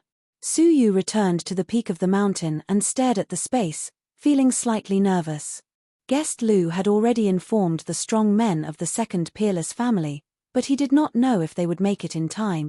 After a cup of tea's time, finally, the space cracked, and a WN Zone beast emerged. Suyu was about to bring the two of them up when he suddenly stopped in his tracks. He stared at the sky with a deep gaze. The majestic aura of the Pathmasters descended in a frenzy. He would probably arrive before the WN Zone beast left. At that time, he would only need to move a finger to interfere with the WN Zone beast. And Suyu would not be able to fight back on the WN Zone beast. How troublesome. I can only use the power of all the Pathmasters.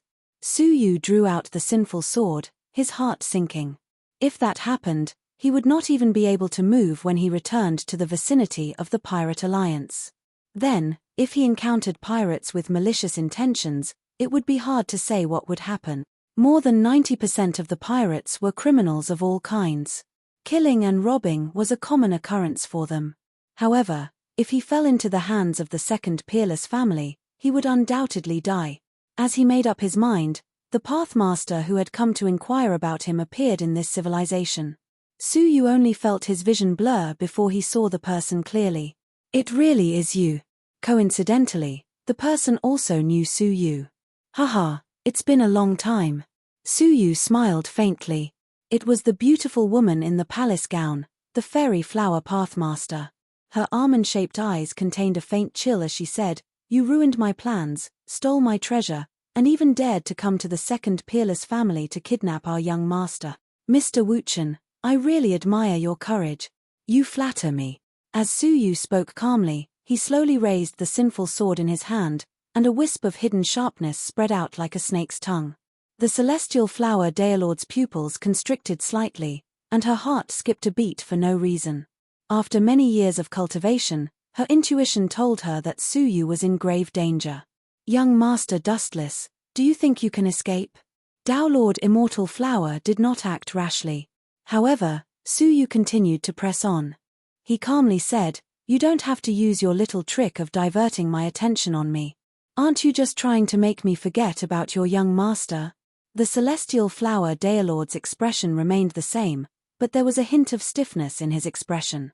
"Now, quit this civilization immediately." Hearing this, the celestial flower Daelord fell into deep thought and continued to stall for time. However, Suyu did not give her a chance. "If you do not leave before the WN Zongbeast appears, then I will have to kill your young master." He pulled back with one hand, and immediately, Greedy Wolf King was sucked into his palm, grabbing its neck. That arm transformed into a dragon arm and suddenly exerted force. Immediately, Greedy Wolf King's neck creaked, as if it was about to be broken. The celestial flower Daelord's gaze froze, and she said in a low voice, "Do you know the consequences?" Suyu calmly said, "Whether I kill him or not, the consequences are the same for me." No matter how she treated Greedy Wolf King, once Suyu was captured by the second peerless family, she would never let him go. The celestial flower Daelord felt troubled. Suyu had a hostage in his hands, and for a while, she really could not do anything to him. Turning her gaze, the celestial flower Daelord gritted her teeth and said, "Fine, I'll go. Otherwise, if anything happens to Greedy Wolf King, the fault may fall on me." If she caused Greedy Wolf King's death, not only would she have no merit, but she would also be guilty. Rather than that, she might as well retreat now. There would be no merit or fault. Whoosh. The celestial flower Daelord acted decisively and left immediately. In the blink of an eye, her aura disappeared from the civilization. Suyu's brows were deeply furrowed, and he coldly snorted. "Do you think I'm easy to fool?" Under the detection of the heavenly eyes, the celestial flower Daelord did not leave. Instead, she drew out a whiff of her aura and shot it into the nothingness beyond the sky. She herself was hiding nearby, waiting for the moment when Suyu stepped on the WN Zone beast and startled it. There was no sound in the nothingness. Su Yu's eyes were slightly cold, and he gently slashed at a certain spot in the nothingness. A sword mark streaked across a certain place, causing the space there to distort unnaturally. A figure with a gloomy expression appeared. It was the celestial flower Tao Lord. She threatened angrily, "Mr. Wuchen, the dignity of the second peerless family cannot be offended. Even if we have to sacrifice a young master, we will never allow you to succeed." Since ancient times, there had never been an heir of one of the 7 peerless families who had been successfully kidnapped by pirates. If the second peerless family set a precedent, they would no longer have the face to stand among the 7 peerless families. Therefore, she would rather the greedy Wolf King die at Su Yu's hands than allow him to be brought back to the Pirate Alliance. Su Yu's brows were deeply furrowed. After all, they were one of the 7 peerless families. It would not be easy to force them to submit with just a single young master. Since that was the case, he could only use some tricks and kill the celestial flower Tao Lord by force. Grasping the sinful sword, Su Yu mobilized the strength of the Tao Lord in his body and prepared to activate the Sword of Dawn and Dusk. But at that moment, a wave of boiling heat suddenly came from within Su Yu's inner world. In the unseen world, a mysterious destiny was flourishing. The Great Pearl of Destiny? Su Yu was surprised. The greedy Wolf King had inserted the Great Pearl into Su Yu's body and had successfully chosen its master for the second time. But why would it suddenly activate at such a critical moment? Could it be that something unexpected was going to happen? Crack. At that moment, the space behind him had completely left, and the WN Zone beast poked its head out from within. Strangely, there was a slightly confused woman standing on the back of the WN Zone beast. She was dressed in a golden cloak and had a 7-colored crown on her head. Her features were delicate and elegant. She was like a queen who had descended upon the world. "Xie Xiaoye?" The celestial flower Tao Lord gasped, immediately recognizing who the person in front of her was. But hadn't Xie Xiaoye already returned to the Pirate Alliance? How could she appear on the WAN Zone beast? Xie Xiaoye composed herself and scanned the surroundings. Her gaze landed on the celestial flower Tao Lord, and she heaved a sigh of relief, revealing a look of relief. "What a blessing from the heavens. I can't believe I came back alive." It turned out that Xie Xiaoye and the others had returned to the Pirate Alliance's lair at top speed. In order to save time, Xie Xiaoye had used a place where the WN Zone beast appeared that she was very familiar with. Who knew that as soon as she landed, there would be a major upheaval in that civilization. A few martial artists who were unaware of the situation were fighting nearby.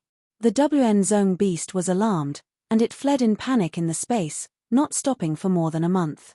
Xie Xiaoye had already made up her mind to wander about in the endless barren land, never to return. But just now, the WN Zone beast, who was running, was suddenly struck by some kind of power. Its body tilted to the side, and it crashed into the nearby space barrier. Then, just like that, it suddenly appeared. What made Xie Xiaoye even more overjoyed was that the place where it appeared was not a place that was too far away for her to return to, but not far away from the second peerless family.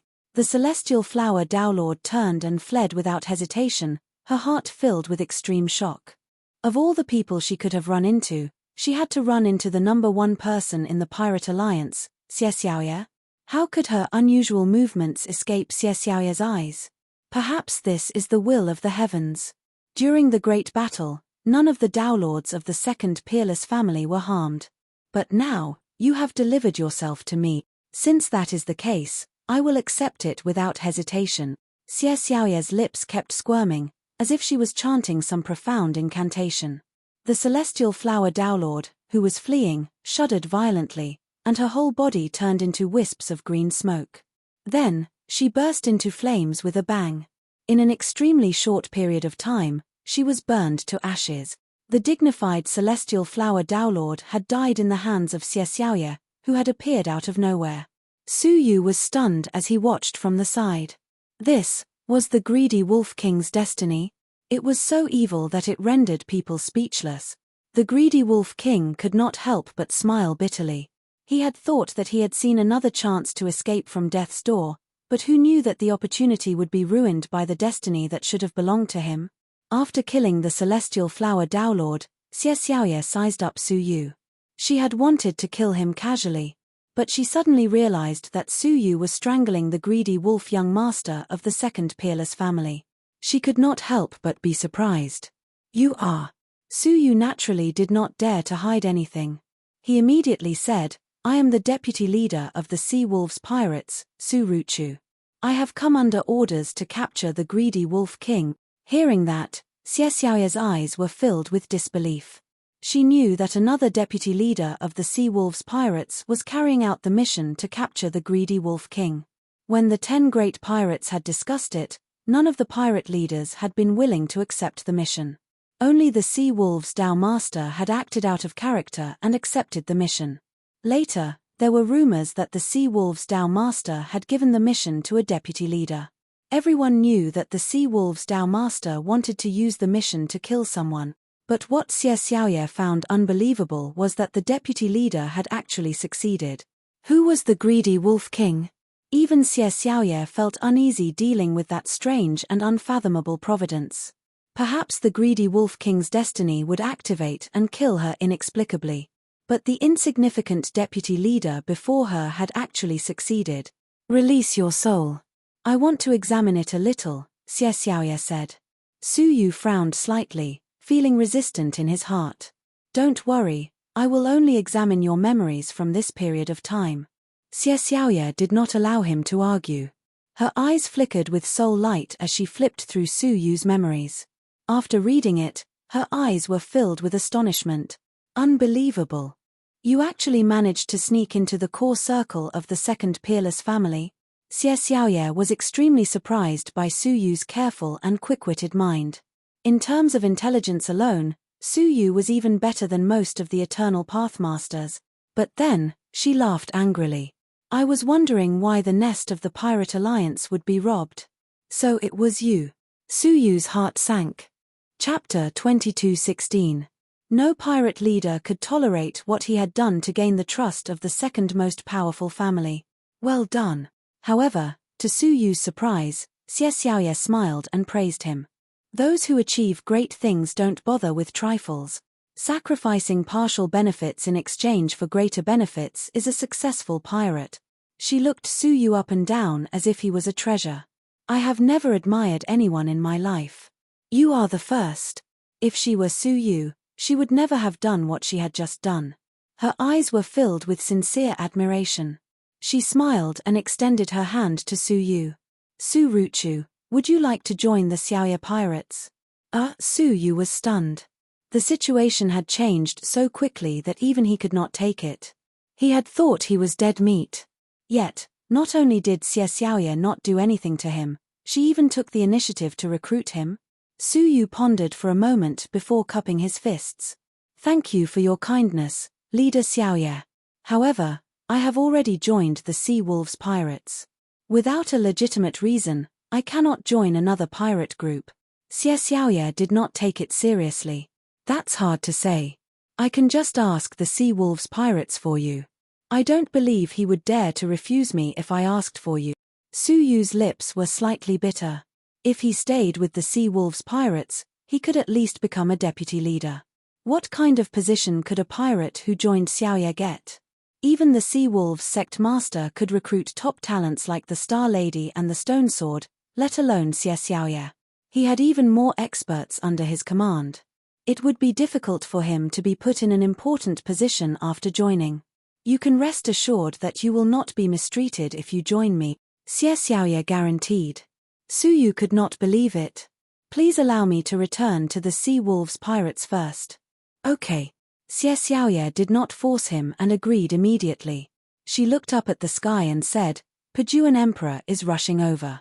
It is not too late to use the Wanzhong beast now. Su Yu nodded and brought Tanlang to the pavilion. With his other hand, he grabbed Shui Mengfeu, whose face was deathly pale from despair. Killing 2 birds with 1 stone.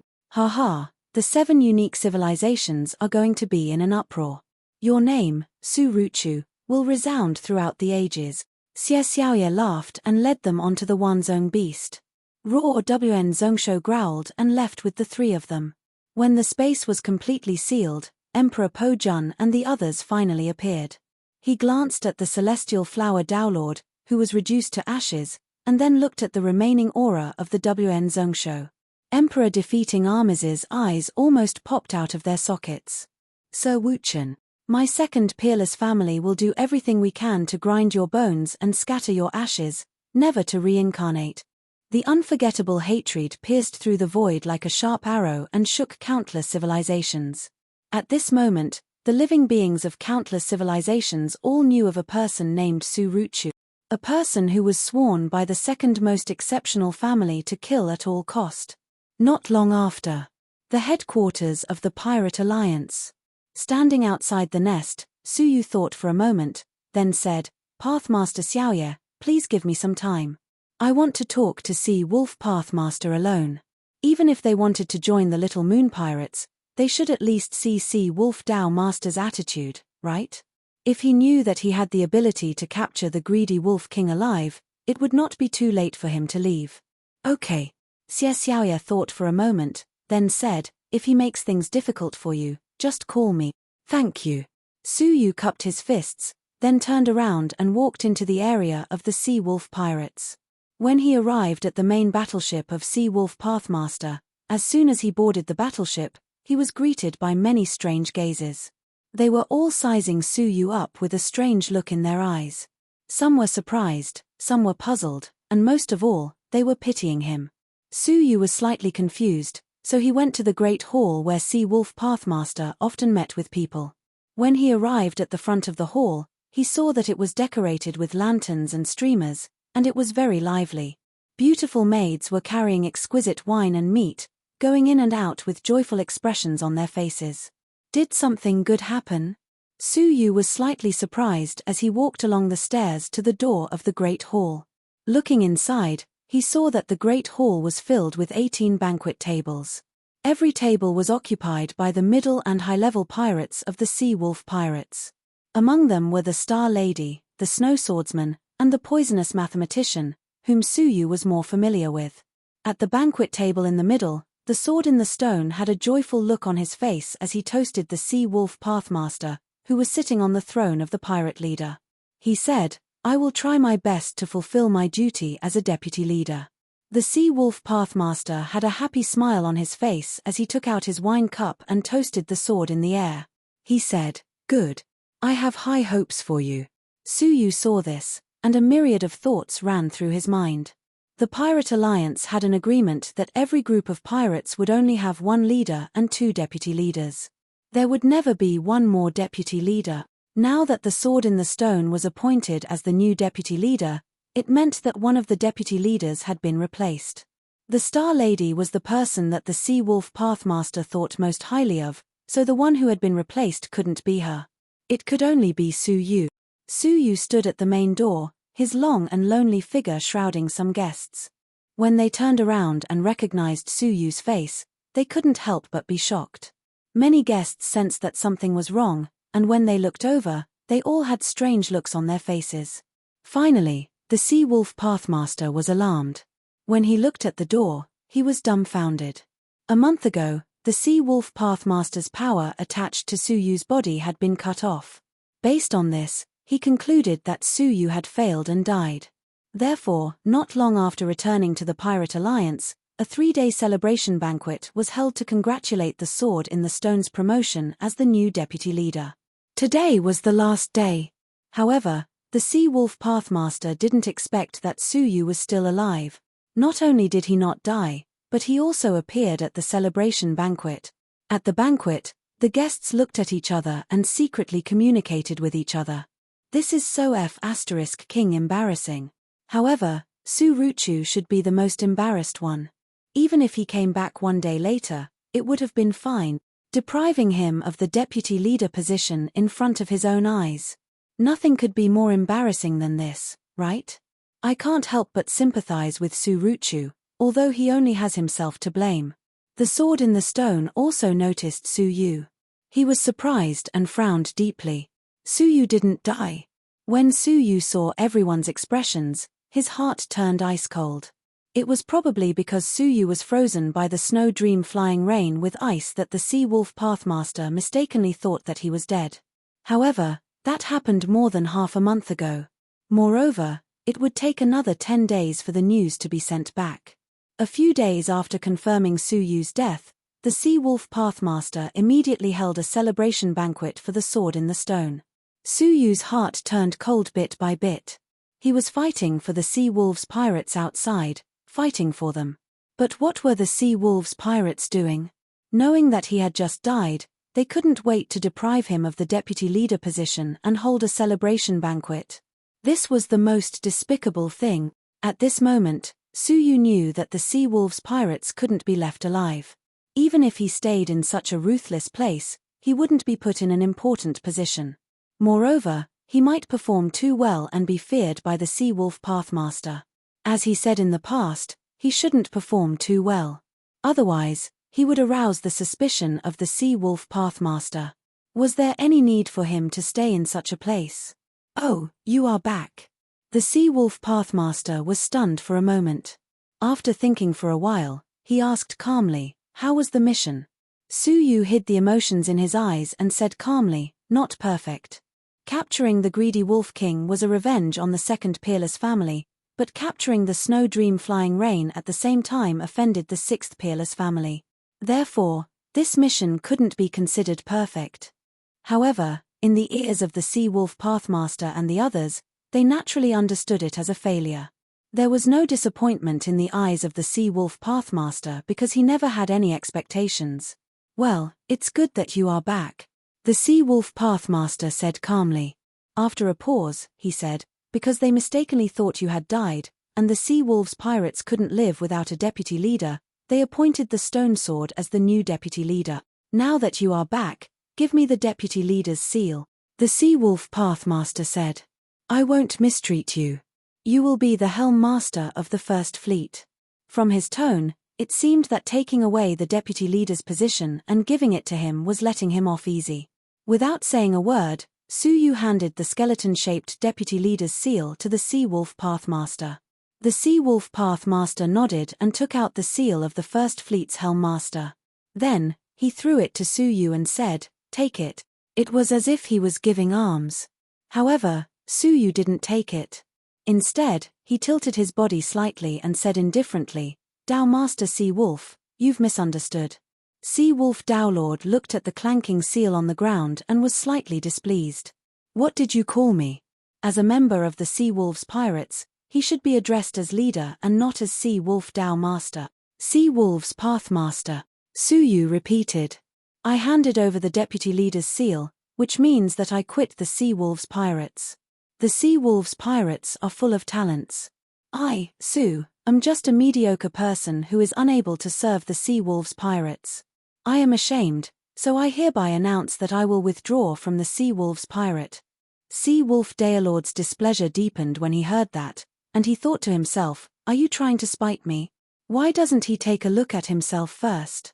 If it weren't for the fear of outsiders gossiping about him, he wouldn't be fit to be the branch leader of the First Fleet with that little bit of cheating ability of his." With that in mind, Dao Master Sea Wolf's expression was calm as he said indifferently, "Since Deputy Leader Su has made up your mind, I won't hold you back." He felt that Suyu would regret it sooner or later. If he left the Sea Wolves pirates, who would be willing to take Suyu in? Not to mention the position of branch leader of the First Fleet. No one, right? "Thank you, Dao Master Sea Wolf, for granting my wish." Suyu had completely given up on the Sea Wolves pirates. Then, he turned around and walked away in the afterglow of the setting sun in front of the pitiful eyes of the guests. "Wait." The stone sword left the banquet and walked over with his hands clasped behind his back. "What's the matter?" Suyu looked at him, but there was no sign of the stone sword in his eyes. He really didn't care about such a person. Chapter 22:17. Suyu was like a drowning dog, so he could no longer challenge the position of the stone sword. The reason why he did this was that he wanted to quickly establish his prestige as the deputy leader by suppressing Suyu. He wanted everyone to know that from now on, one of the two deputy leaders of the Sea Wolves pirates would be the Stone Sword, not Suruchu. The pity in everyone's eyes deepened. A fallen phoenix was no better than a chicken. A dignified deputy leader actually had to fall to the fate of kneeling in front of everyone. What a pity, what a pity. Suyu did not speak, but looked at the sea wolf pathmaster. He was sitting on the leader's throne, looking down at Suyu and said calmly, Deputy Leader Shi's words are reasonable. It's just an etiquette. Suruchu, just do as he said. Etiquette? If it were another occasion, it might be etiquette. But could it still be etiquette in this situation? Wasn't this an extreme form of humiliation? Moreover, when he was the deputy leader, did the stone sword ever kneel down in front of him?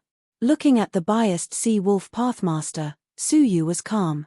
He had already seen through the sea wolf pathmaster's character, so how could he have any expectations? Such an answer was not surprising at all. Did you hear that? Kneel down. The stone sword's eyes were aggressive, and his tall figure was even more intimidating. Suyu shook his head calmly and said, Maybe your ears are not very good. Do you need me to repeat it again?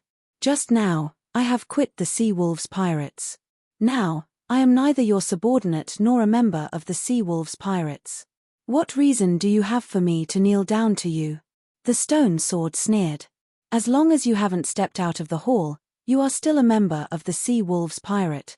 He had made up his mind that Suyu had to kneel down today, no matter what. Then I will leave, Suyu said calmly as he turned around and walked out of the hall. Guards! The members of the Sea Wolves Pirates are disrespecting the deputy leader. Take them down, the stone sword ordered aggressively. Immediately, 2 rows of pirates came from outside the hall. They did not care about Suyu, the former deputy leader, at all. They pounced on him like tigers and wolves. Suyu did not even look at them. He did not even stop and continued walking. However, a layer of extremely powerful sword chi appeared around his body, forming a circle and slashing all the pirates that pounced on him. The figures of the pirates were sent flying like sandbags, crashing in all directions. Many tables were smashed and overturned. In an instant, the rich aroma of wine and meat filled the hall. Seeing that Suyu dared to fight back, Sword in the Stone's face was filled with hostility. He pulled out the stone sword on his back and said coldly, You dared to defy the deputy leader and injure a law enforcer. They deserve to die the most. In any case, Suyu was already worthless, so the Sea Wolf Pathmaster wouldn't say a word if he killed him in front of everyone. As the sword slashed down, one of Suyu's feet had already stepped out of the palace. However, he suddenly withdrew his leg and stood back in the hall. He slowly turned around and stared coldly at the sword in the stone. He endured again and again, gave way again and again, retreated again and again. However, the sword in the stone did not show any signs of restraint. Suyu was not made of clay, and he had his own anger. Looking at the stone sword, Suyu said calmly, I have never paid attention to an ant like you. Since you want to attract my attention, I will pay some attention to you. Suyu didn't seem to move at all. He just raised his hand slightly and easily caught the stone sword's sword that was slashing at him. No matter how sharp the sword was, or how much power it carried, it was caught by Suyu single-handedly at this moment. On the contrary, the stone sword stopped abruptly because of the falling momentum of the stone sword. A great counterforce came from the hilt of the stone sword, which shook off the stone sword's hand. The stone sword that he had been relying on was snatched away by Suyu. What kind of evil trick did you use? The stone sword turned pale with fright. The stone sword was not an ordinary sword, but a doctrine artifact fairy embryo that he had refined with the heavenly stone bloodline for a long time. Its power was so strong that even the Pathmaster didn't dare to block it with his body. However, it was caught by Suyu in the air. How could this be possible? Suyu held the hilt of the sword with one hand and the blade with the other. Then, he broke it with both hands at the same time. Crack! The stone sword was broken into 2 pieces. Ah! My stone sword! The stone sword yelled in disbelief. However, while he was still yelling, his vision went black. Suyu was approaching him. The stone sword was extremely angry, and he roared as he charged at Suyu. He was a half-pathmaster, whose body and soul were both towerfied, and he was extremely powerful. In his anger, he exerted all his strength, regardless of anything else. Su Yu's eyes were indifferent as he pointed a finger at the stone sword's palm. Crack, crack. A horrifying scene appeared. The stone sword's arm was broken into pieces by Su Yu's finger. In the end, his whole arm was peeled off, and half of his body was full of cracks. The eyes of the people present were filled with shock.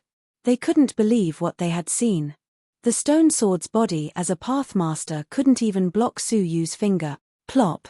After suffering from the tremendous force, sword in the stone's body fell unsteadily to the ground, fear filling his eyes.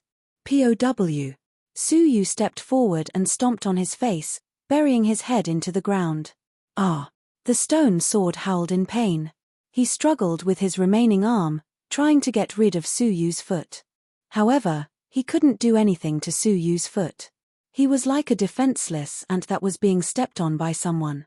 Su Yu looked at the stone sword's fearful expression, which was completely different from his previous arrogance, and said calmly, "You dare to be arrogant with such little ability." He snorted softly and kicked the stone sword with the tip of his foot. The stone sword fell on the table in the middle of the room.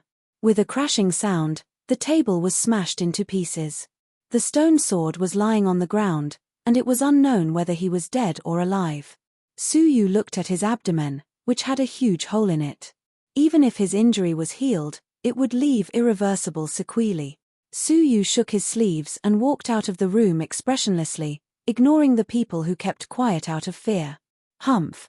You are courting death. The Sea Wolf Pathmaster's face was gloomy. He admitted that he had misjudged Su Yu. Su Yu was indeed extraordinarily powerful, but he had crippled the deputy leader he had personally promoted at the celebration banquet. Did Su Yu think about his dignity? Swish. The Sea Wolf Pathmaster's attack was decisive and ruthless. You injured my deputy leader, and you want to leave?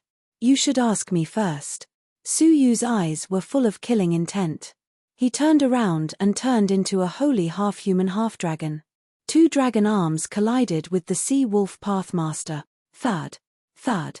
The Sea Wolf Pathmaster felt an earth-shattering force, which forced him to retreat. All the people present gasped in shock. Su Ruchu was not at a disadvantage when she collided with the Sea Wolf Pathmaster. Instead, she forced the Sea Wolf Pathmaster to retreat. At this moment, the Sea Wolf Pathmaster was really shocked. He had thought that Su Yu was just stronger than the stone sword. However, when they exchanged blows, he found that it was not the case at all. The strength of his body had surpassed that of the Sea Wolf Pathmaster. Among the 10 great pirates, Xie Xiaoye was probably the only one who could take a punch from him without batting an eyelid. The gloomy look on his face disappeared immediately, and was replaced by delight. He said, "What happened to your strength?" His heart was thumping wildly, and he realized that he had unintentionally recruited a genius who defied the natural order. Su Yu did not cheat in the martial power test that day. Instead, he reached 19,000 martial power points with his own strength. The Sea Wolf Pathmaster was ecstatic. He had recruited a strong man who was second only to the Sea Wolf Pathmaster. However, before he could finish his question, a boundless golden gust of wind attacked him. The Sea Wolf Pathmaster's pupils constricted, and a giant sea wolf appeared behind him to resist the gust of wind. However, the gust of wind was so powerful that it shattered the virtual image of the sea wolf. The Sea Wolf Pathmaster groaned, and a trace of blood flowed from the corner of his mouth. With an angry look on his face, he said in a low voice, "Xie Xiaoye, are you crazy? How could you attack me?" Swish. Beside Su Yu, a golden gust of wind stopped, and Xie Xiaoye's figure appeared. She checked whether Su Yu was injured, and said, "I was wondering why you didn't come out after such a long time. It turns out you were bullied by the sea wolf." Su Yu said, "Thank you, Xiaoye Pathmaster, but I'm fine." "Okay, did you tell the sea wolf about the situation?" "No." Su Yu said calmly, "There is no need to tell him. I have quit the sea wolf's pirates." Xie Xiaoye's eyes lit up, and she said with a smile, "Haha, a fine bird chooses a good tree to nest in. From now on, join my Xiaoye pirates, and I will appoint you as the first deputy leader. Your position will be higher than the other deputy leaders." Hearing this, everyone was moved. Xie Xiaoye's pirates were the most elite among all the pirate It was said that the two current deputy leaders were dragons among men, and their strength and potential were even greater than the Star Ladies. However, Xie Xiaoye was willing to remove one of the deputy leaders' positions, and let Su Yu take it. How much trust did she have in Su Yu? The Sea Wolf Pathmaster was also surprised. Was it because Xie Xiaoye saw Su Yu's powerful strength? Regret welled up in his heart, and he moved his lips, trying to persuade Su Yu to stay. However, was it even possible? One was the strongest deputy leader of the pirates, and the other was the deputy leader of the weakest pirates. One of them had shown him kindness, and the other wanted to kill him. No matter what, it was impossible for Su Yu to come back, right? As a pirate leader, the Sea Wolf Pathmaster felt that he still had some dignity. If he lost Su Yu, then so be it. If he forced him to stay, wouldn't it be humiliating? Let's go. I, Xie Xiaoye, promise you that I won't let you be wronged like you were in the Sea Wolf Pirate. Xie Xiaoye patted Su Yu's shoulder and promised him. Su Yu nodded and left with Xie Xiaoye. The Sea Wolf Pathmaster looked at the messy banquet and said, "Clean it up." Although he was slightly regretful that he had misjudged and lost Su Yu, he quickly regained his composure. Regarding Su Yu's matter, just let everyone know about it. Don't tell anyone else, the Sea Wolf Pathmaster said. If word of it spread, the Sea Wolf Pathmaster's reputation would be somewhat damaged. However, even if he wanted to keep it a secret, he might not be able to. Several days later, a piece of news that was like a thunderclap shook the entire pirate alliance.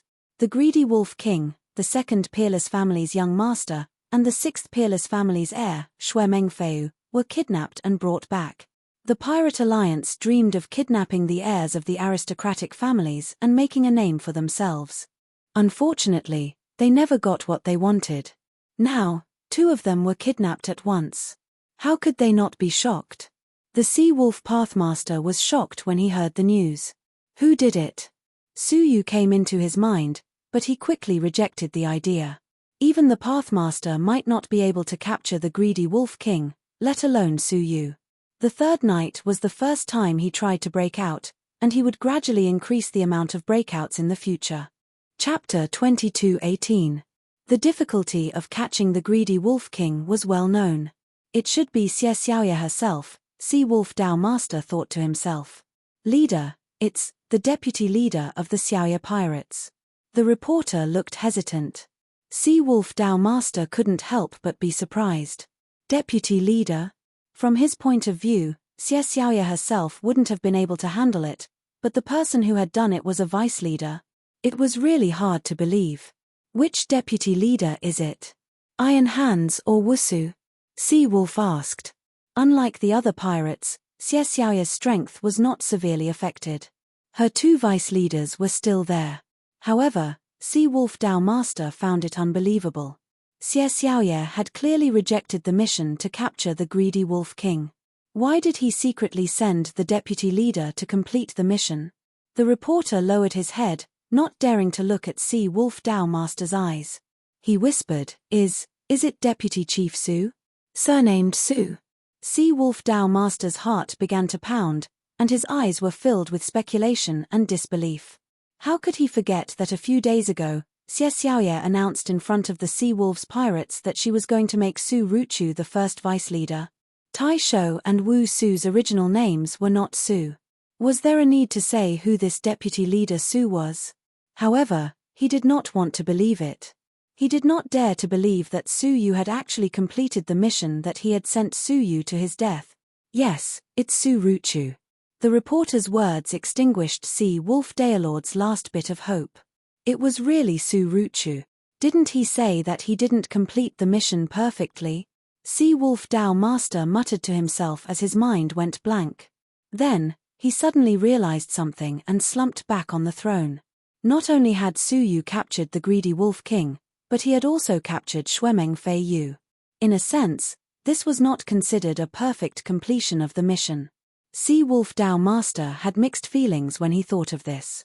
He had stripped away the position of the vice leader of a top genius who was able to kidnap the successors of two aristocratic families in one go. No, not only did he strip him of his position, But he also deliberately humiliated him and even personally taught him a lesson in the end. He chased such a person away and forced him into Xie Xiaoye's camp. Moreover, all he had done in exchange for was a piece of trash who did not even have the power to retaliate against Su Yu. To be honest, the stone sword was very outstanding, but compared to Su Ruchu, especially Su Yu who could capture the greedy Wolf King and the Snow Dream Rain at the same time, he was nothing. Could it even touch a single strand of Su Yu's hair? What did it mean to throw a watermelon and pick a sesame seed? Sea Wolf Dowlord was a living reality. Leader, we have an important matter to report. At this time, the 2 deputy leaders and several branch leaders came to report. Sea Wolf Dowlord returned to his senses and said dejectedly, "Come in." The group of people looked a little anxious. Sea Wolf Dao Master looked at everyone and felt an inexplicable pain in his heart when his gaze fell on the sword in the stone, who had recovered a little. It was as if a needle had pierced into his heart. Sea Wolf Dowlord had the urge to slap himself when he saw him. What kind of eyes did I have to chase away a talent like Su Ruchu for this kind of trash? Sword in the stone, after you recover from your injuries, go to a new star area and open up a new territory for the Sea Wolves pirates. This is a very difficult task, and only you can do it. Hearing this, everyone's expression changed slightly. They had finally come to this step. Opening up a new territory meant they had to become enemies with the local forces, and the people who opened it would suffer heavy casualties. Usually, less than 1 out of 10 people survived. Anyone who was sent to open up a new territory was basically a person who wasn't put in an important position or was a traitor. Because of the sword in the stone, a person like Su Yu was chased away. The last thing that Sea Wolf Dao Master wanted to see now was the sword in the stone, right? The sword in the stone's body trembled, and his eyes were full of regret. If he had known this would happen, he wouldn't have done it in the first place. Wouldn't it have been better for him to be the first branch leader and be valued and cultivated by the leader? Now, he had nothing. You came to report together. Did something important happen? Sea Wolf Dao Master asked.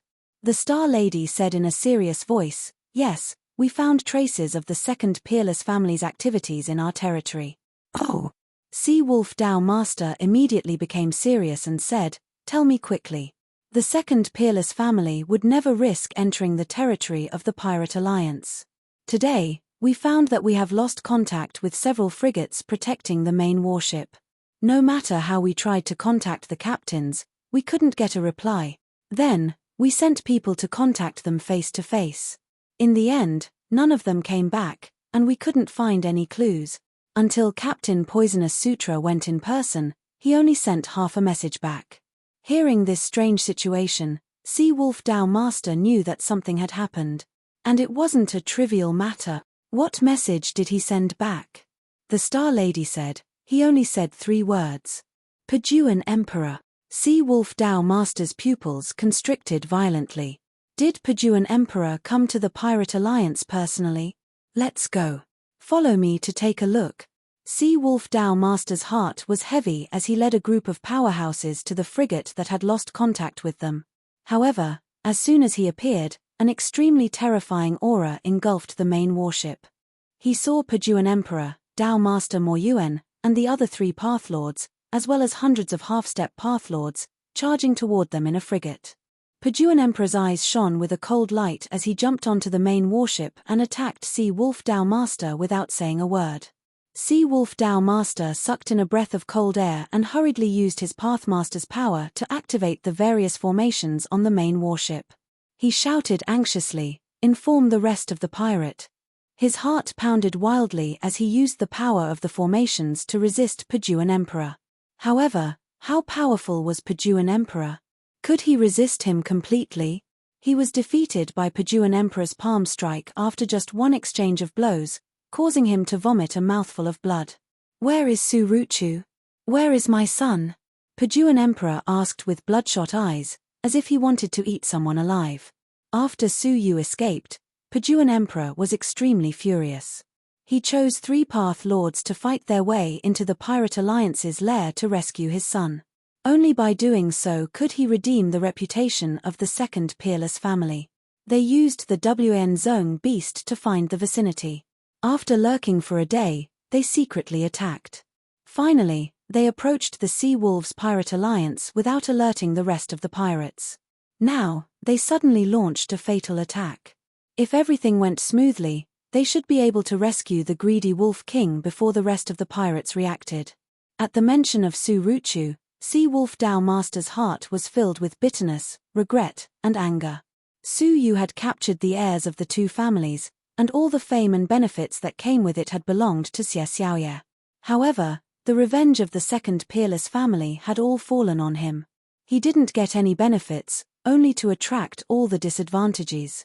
He clenched his teeth and said shyly, Suruchu has left the Sea Wolves Pirate Alliance and joined the pirates that Xie Xiaoye is in.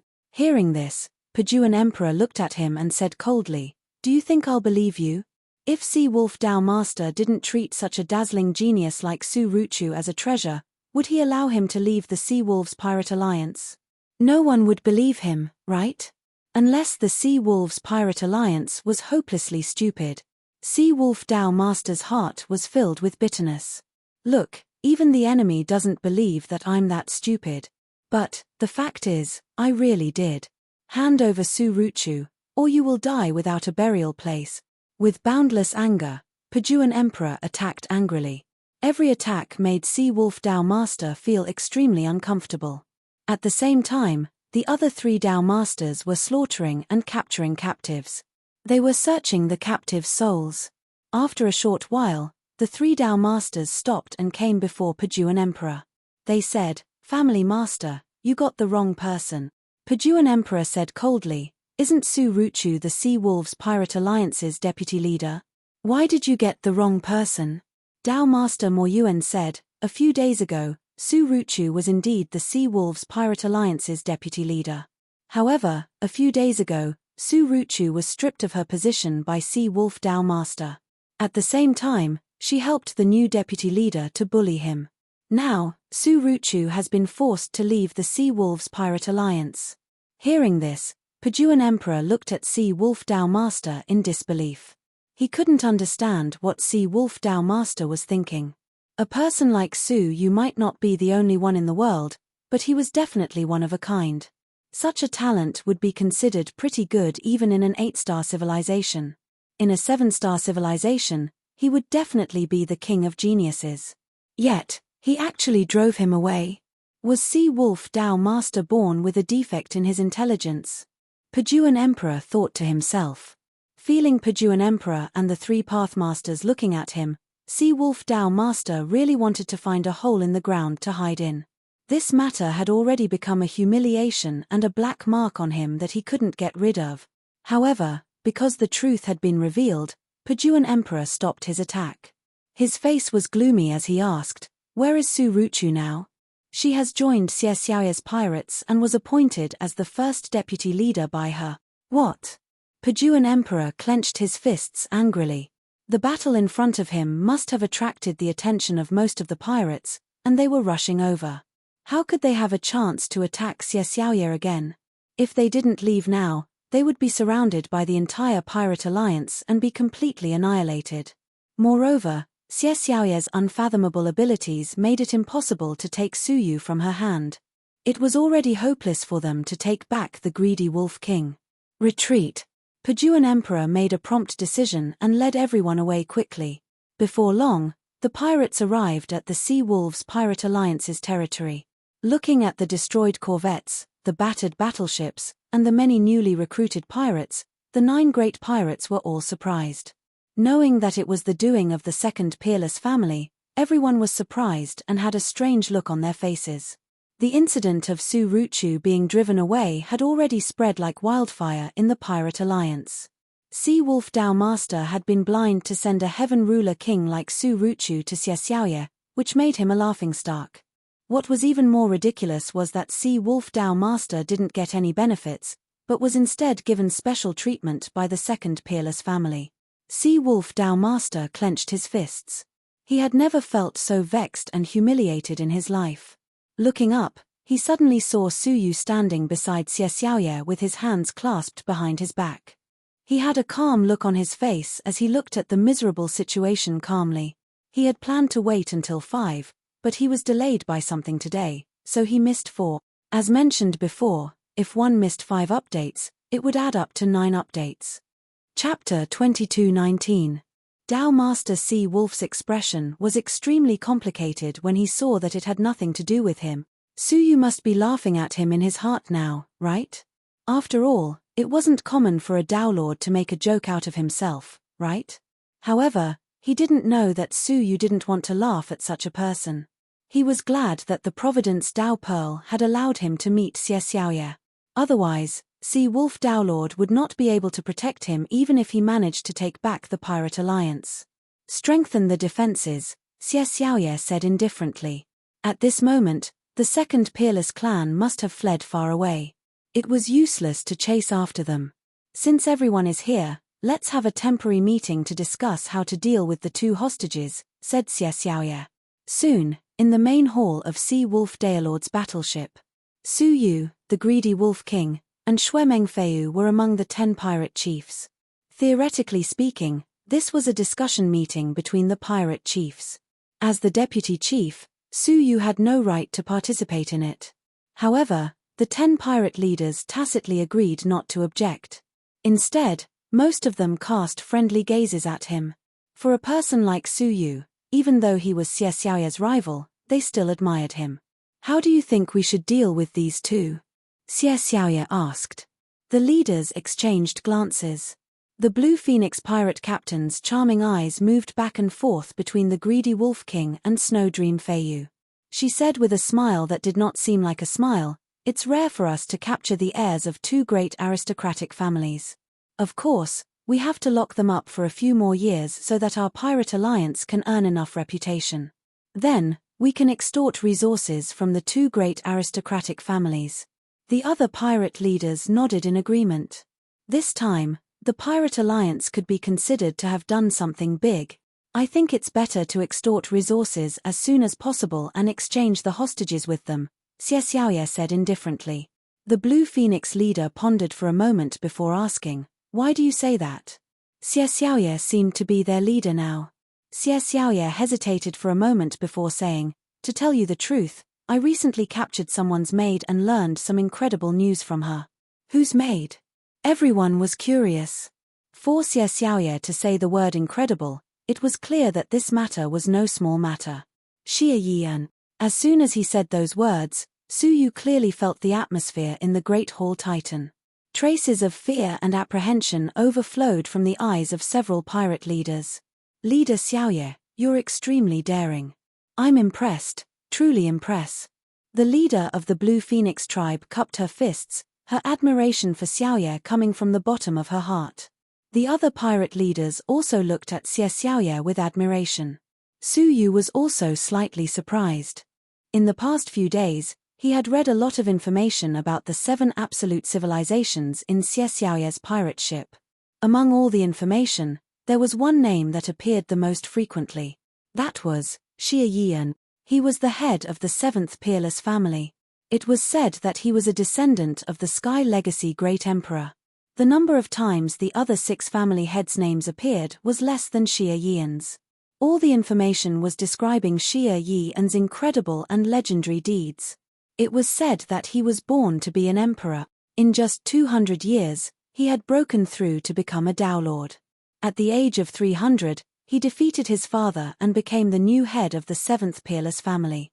When he was 500 years old, when he was traveling, he passed by a 7-star civilization and was chased by that civilization. He single-handedly defeated all the Dao Lord experts of that civilization and took the most famous beauty of that civilization as his wife.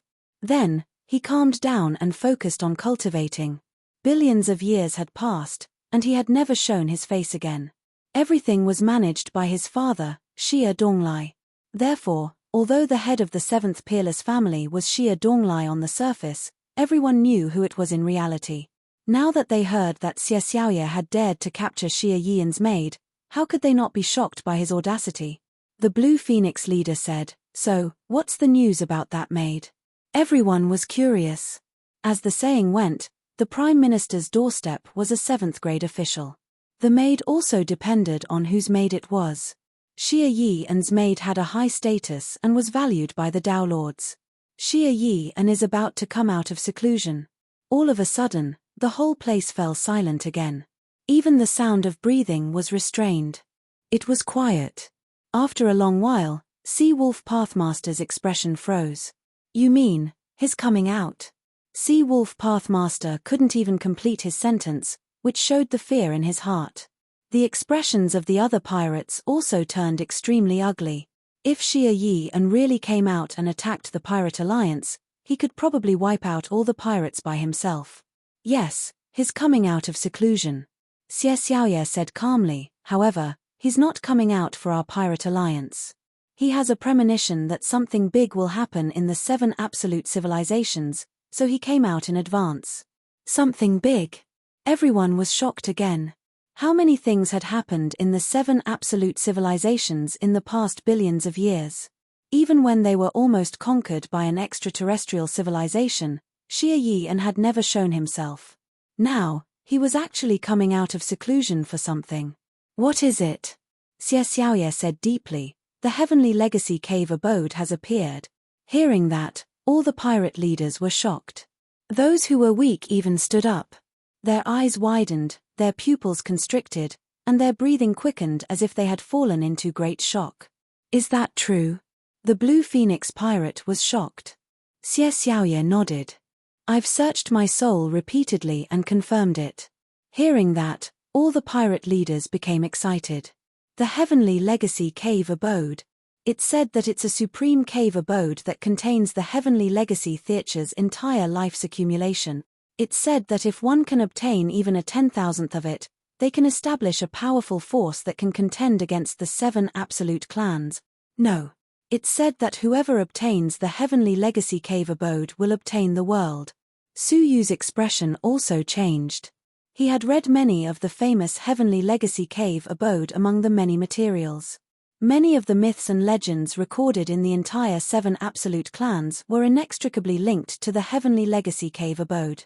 There were even rumors that the Heavenly Legacy the Arch had not died, but was hiding in the Heavenly Legacy Cave abode to cultivate.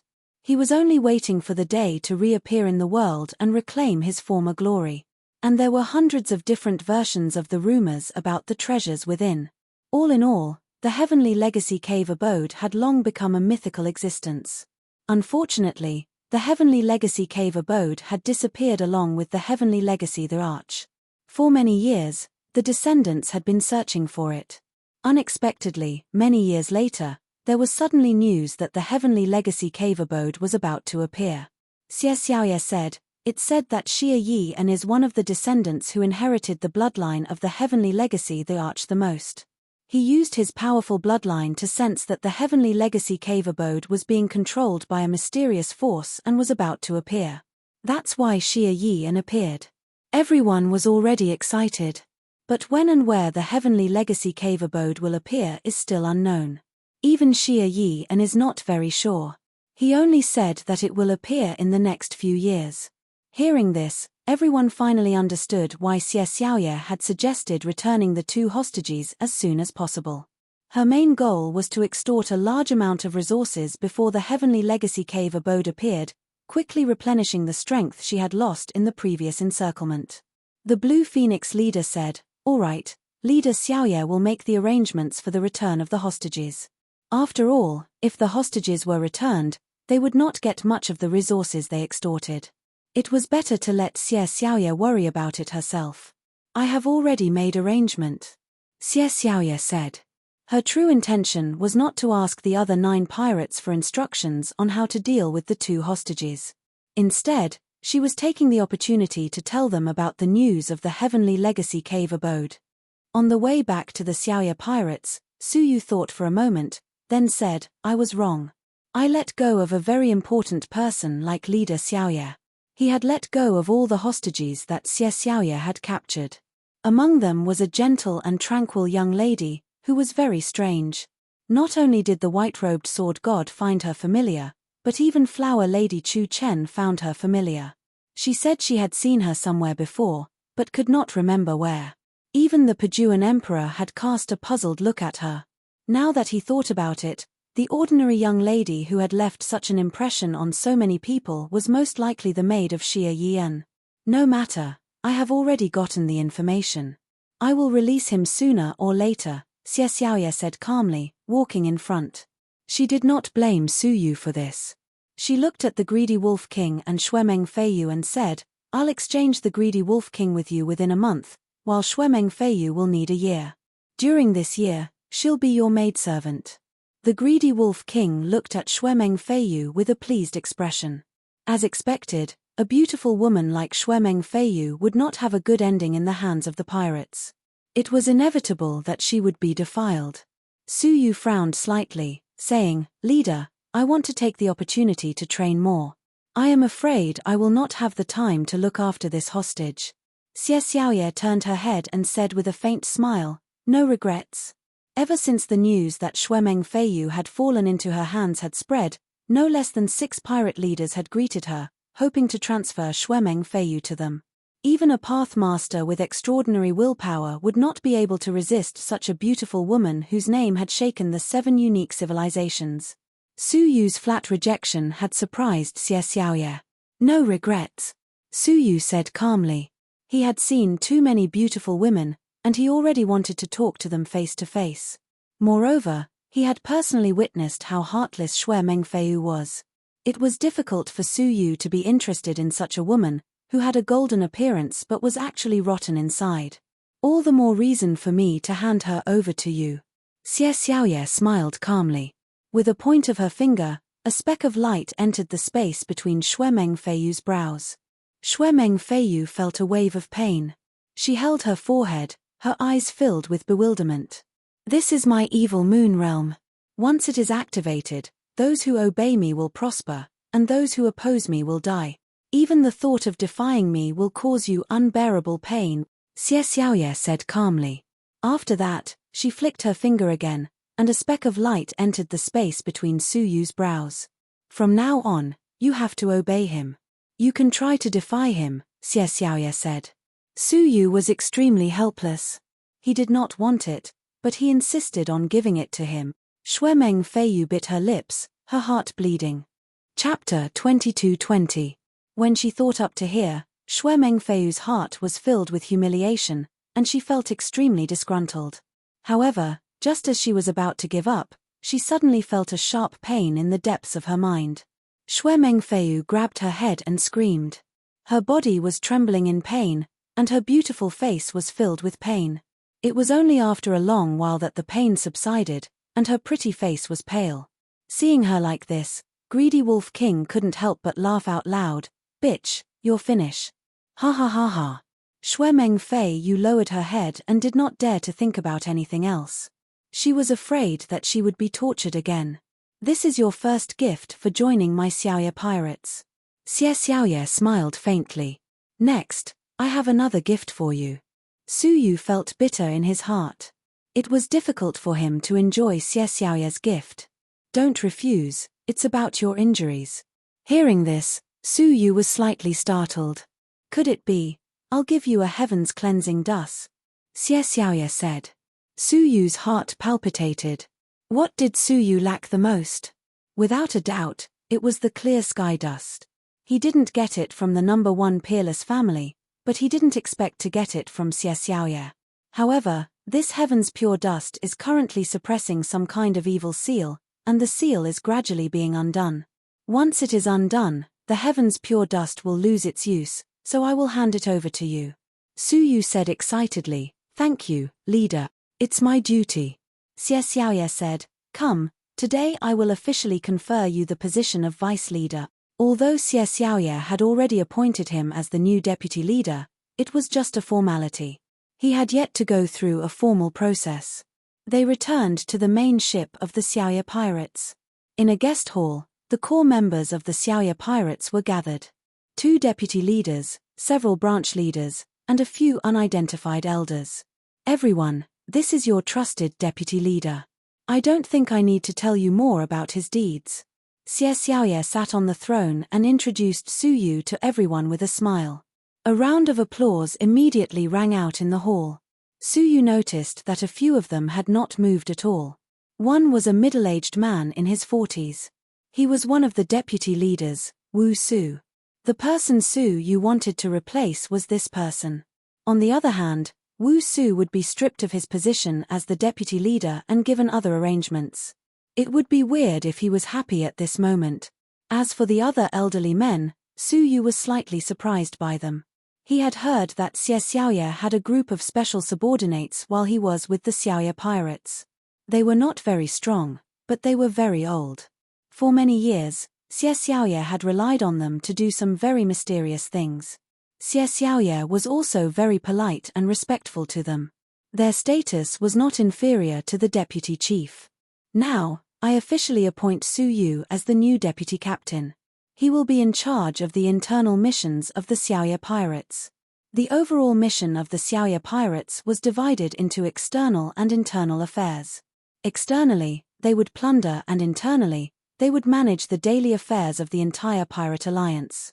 In terms of importance, the former was obviously more important. However, even though Xie Xiaoye trusted Su Yu's intelligence, he had to get used to being a Xiaoye pirate before he could take on more important missions. Therefore, he decided to let Su Yu start with the internal affairs. However, as soon as he finished speaking, one of the elders, who had sparse hair and only one blue eye, calmly said, "Chief, I don't object to you recruiting outstanding talents, but isn't it too rash to choose a young man who has no experience and is completely unfamiliar with the Xiaoye pirates to be in charge of the internal affairs?" Xie Xiaoye could ignore the objections of others. However, he had to take their objections seriously. Xie Xiaoye said, "Elders Wen, you may not know this, but from my understanding of Su Ruchu, he is extremely intelligent. Give him some time, and he will be able to easily take charge of the internal affairs." The one-eyed elder nodded. "Chief, we have watched you build the Xiaoye pirates step by step. You have only reached where you are today after many years of training. I hope you will not forget your original intentions and act cautiously. Otherwise, all these years of hard work will go to waste." They turned a deaf ear to Xie Xiaoye's words. "Yes. All these years, the few of us elders have worked hard to build such a great foundation for you. Please reconsider, Chief. Please reconsider, Chief." The four so-called elders all asked to resign, asking Xie Xiaoye to give up on accepting her fate. Xie Xiaoye's expression was a little ugly.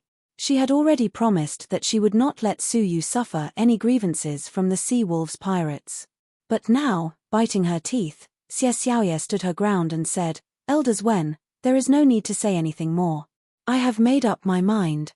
Wu Su, I will appoint you as the master of the 3 fleets, in charge of the 3 ships." Wu Su pursed his lips, standing up with a heavy heart.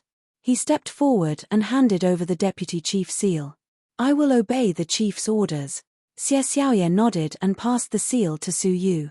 She said, "Congratulations, Deputy Leader Su. Thank you for your guidance, Chief. I will do my best to serve the chief." Sigh. The one-eyed elder suddenly let out a heavy sigh. He bit his old head and said sorrowfully, "Prosperity leads to decline, prosperity leads to decline. I have personally watched the Xiaoye pirates develop to this stage, but I have also personally watched them decline. How sad." The other elder stood up, shaking his sleeves. He looked around, his eyes filled with disappointment. Today is the day the calamity begins. The Xiaoye pirates are destined to decline. The other 2 elders also let out long sighs. It was as if the Xiaoye pirates were about to be annihilated after accepting their fate to Su Yu. Xie Xiaoye creased her brows. These 4 old things felt that she had not given them face, so they were making a fuss over nothing. In the entire pirate alliance, only the 4 of them dared to treat her this way, but Xie Xiaoye was very helpless. She could not leave these 4 people. Without them, some things could not be accomplished. "Also, I have another announcement," Xie Xiaoye said. "I have already promised to give the heaven's pure dust to Deputy Chief Su to heal your body." "No." But just as Xie Xiaoye said this, the one-eyed elder objected. "The heaven's pure dust's uses are too amazing for words. We might even encounter a seal contaminated with evil energy in the future. How can we let it go to waste?" he said forcefully. Displeased, Xie Xiaoye said indifferently, "Old Wen, Please don't be unreasonable. We accidentally triggered the evil aura in that seal. It's almost impossible for us to encounter a seal with such powerful evil aura in the future. Furthermore, if we give the heaven's pure dust to Deputy Chief Su, he will be able to recover his abilities. How can you say it is a waste? The one-eyed elder Wen's expression was tense. In this aspect, we have more say than the chief, right? Yes. Please do not interfere with us. Otherwise, if we really encounter a seal contaminated with evil energy one day, don't blame us for being helpless. From their tone, it was as if the Xiaoye pirates would immediately collapse without them. Xie Xiaoye's eyes narrowed. As they had relied on them for a long time, the four elders had developed a habit of being arrogant. They had talked back to her in public more than once or twice. It was as if they did not regard her as a threat. To be honest, if not for the fact that she could not find someone to replace them, she would have chased all of them away long ago. My words will not change, Xie Xiaoye said forcefully. The four of you, quickly undo that seal. After using it, the heaven's pure dust will belong to Deputy Chief Su. There are no objections. The one-eyed elder Wen had been humiliated twice by Xie Xiaoye in public. He felt humiliated. He rose with a wave of his sleeves. Apologies, I have not been feeling well recently. I am afraid I have no time to study the seal. Please forgive me, Chief. After saying this, he did not wait for Xie Xiaoye to speak, leaving with his hands behind his back with a gloomy expression. The other three elders stood up in unison. The four of us elders have our own tasks. We cannot afford to lose even one of us. Hence, we might not be able to undo the seal during this period of time. The three elders left one after another. Xie Xiaoye's pretty eyes were filled with coldness. These four old things were simply going too far. She had suppressed her anger for a long time. She said calmly, "Today's matter ends here. Everyone, please return." The rest of the people left one after another. Only Su Yu remained. He said to Xie Xiaoye apologetically, "I have made things difficult for the chief." He had not expected the four old things to have such tempers. Xie Xiaoye sighed as exhaustion flashed across her elegant and beautiful face. "It's not your fault. It's not the first time they've talked back to me. Even without the heaven's pure dust incident, they would have caused trouble sooner or later because other matters did not satisfy them." Su Yu thought for a moment. "Chief, is the evil energy in the seal bothering you? Although my abilities are average, I have some methods to restrain the evil energy. I might be able to help you." He had the boundless karmic flames and an evil dragon. Dispelling the evil energy should not be a problem. Xie Xiaoye smiled in relief. "Thank you. But the problem is not the evil energy. It is how to undo the seal." After thinking for a moment, Xie Xiaoye said, "Forget it. You are already the deputy chief. There are some things you have the right to know. The reason why the Xiaoye pirates have developed so quickly is because many years ago, we once robbed a strange mountain. There were many seals formed by special words on the mountain. To undo the seals, we must first translate the words. I have searched for many years before I found four experts like Elder Wen who are proficient in many words. I relied on them to undo the seals and obtain many treasures from the mountain. For example, the teacup you took was one of them." Su Yu felt awkward at the mention of the teacup. It felt like he had been caught red-handed by the owner of the house for stealing something. However, Su Yu was most concerned about something else. He said in surprise, "Words? Yes, they are very strange words. I have flipped through the ancient books of many races, but there was no corresponding words. Those four elder Wen also relied on various attempts to decipher the words one by one." Xie Xiaoye looked at Su Yu with a strange expression and asked, "Do you have any ideas?"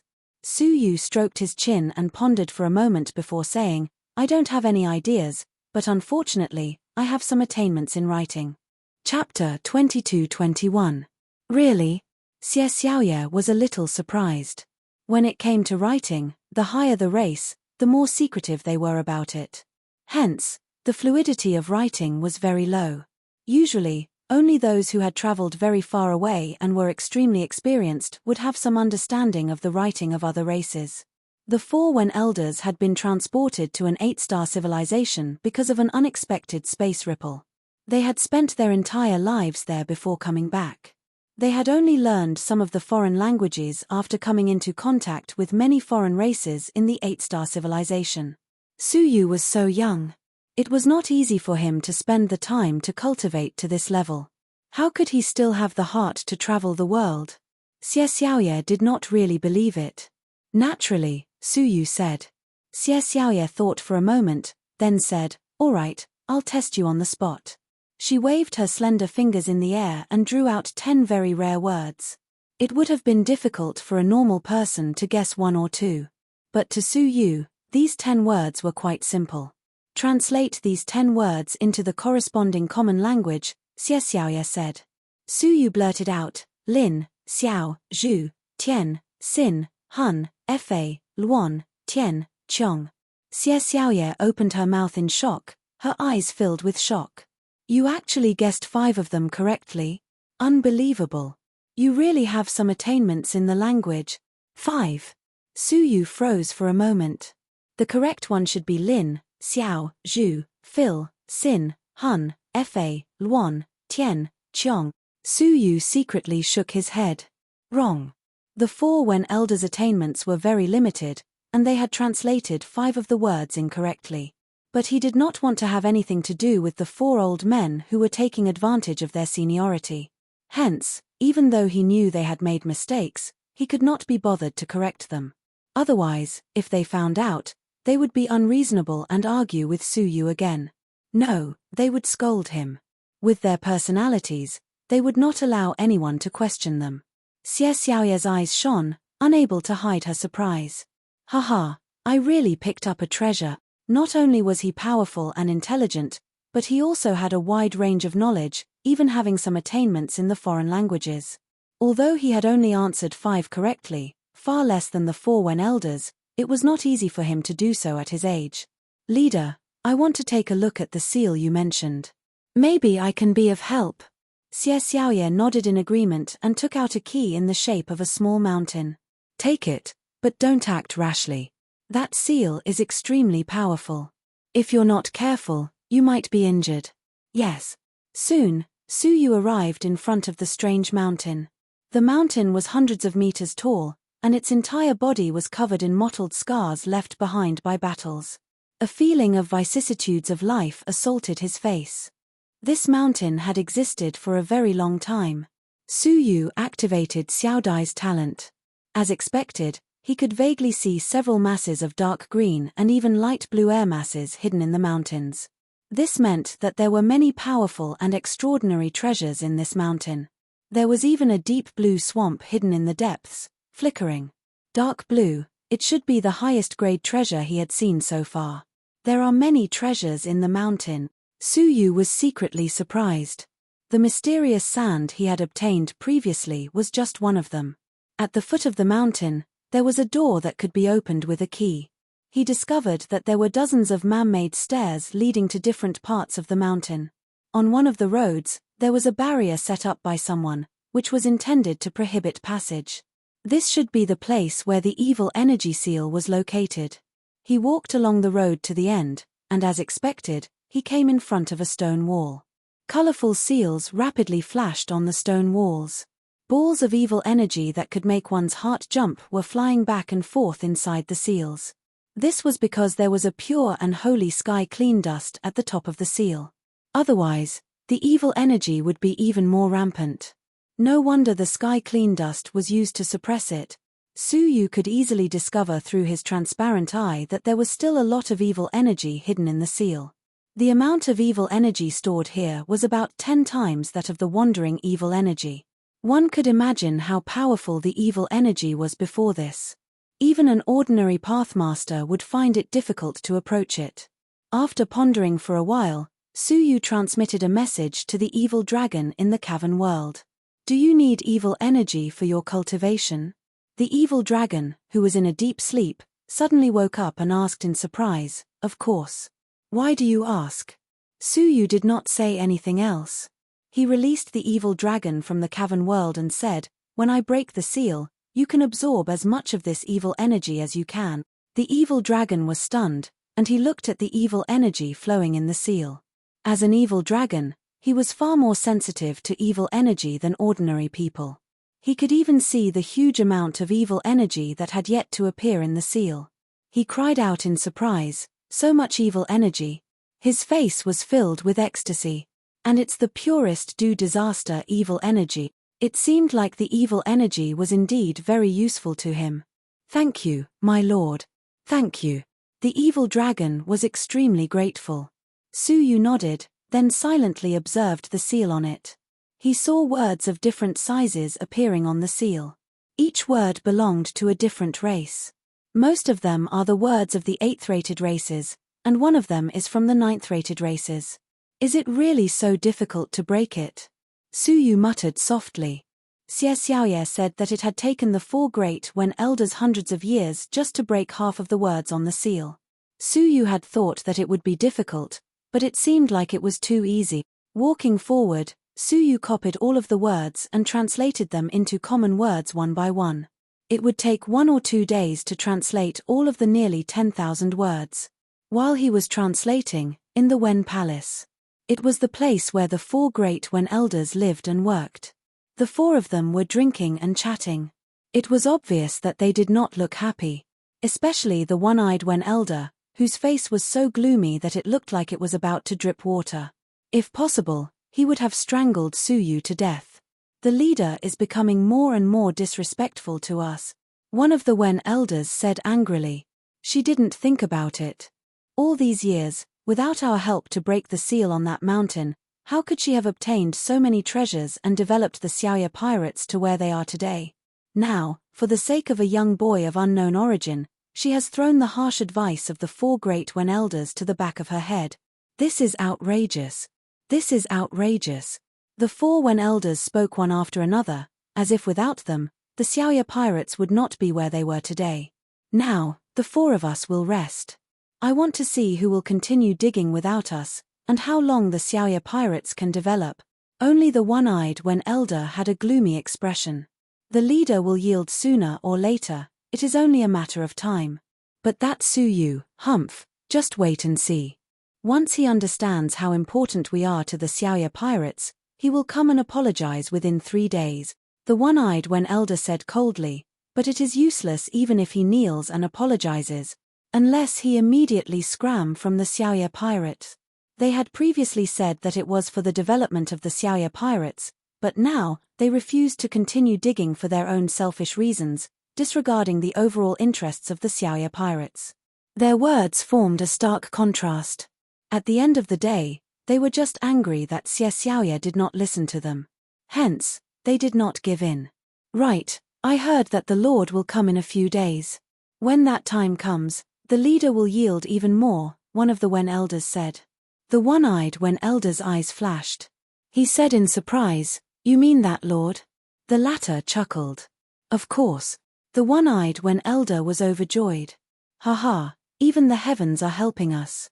When the time comes, the 4 of us will tell the Lord about what the leader has done all these years. Let's see what the leader has to say." In the mountain. After 2 days of effort, Suyu had successfully translated all of the words into common words. But to undo the seal, just translating them was not enough. He still needed nearly 10,000 words to be rearranged into a spell. Only by relying on the spell could he undo the seal. This was another costly project. Suyu used the speed boost. Under the state of 500 times time, he rearranged the 10,000 words according to the order on the seal. Finally, a day later, he finally managed to arrange the words into a complete spell. Activating the spell, the seal shook violently. Then, starting from the middle, it began to dissipate. At the same time, a shocking evil energy leaked out from within. The evil dragon saw the opportunity and charged forward. The dragon scales on its body opened up like a mouth, continuously swallowing the evil energy within. In just an hour, the evil dragons had completely absorbed all of the demonic chi hidden within it, including the demonic chi hidden within. The dragon's body had undergone a huge change. Its already black scales became even darker, and its ferocious head became even more ferocious. Its body seemed to be burning with a layer of black flames, which kept tumbling. It was a terrifying sight. "This is great. I can finally refine the evil king pearl that I've been dreaming of." The evil dragon laughed heartily. It was extremely pleased. The evil king pearl? It should be something that was only useful to the evil dragon. However, this was the evil dragon's secret. Suyu did not want to delve into it, so he sent it back to the cavern world. He looked at the exposed stone wall in front of him. A fierce fighting spirit emanated from the stone wall.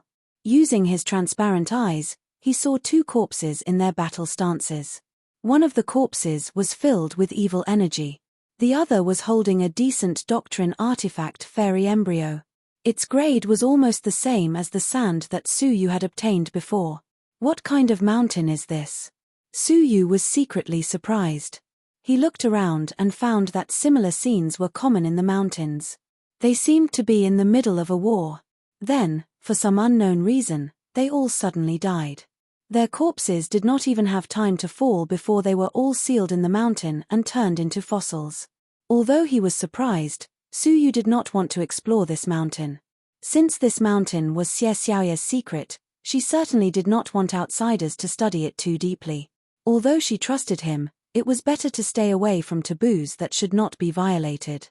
Chapter 22:22. He grabbed the sky pure dust embedded in the stone wall and took it away. As soon as Zhongxian held it in his hand, he felt a wave of holiness wash over him, and his injuries were visibly recovering. The heaven's pure dust is really magical. Suyu was secretly delighted.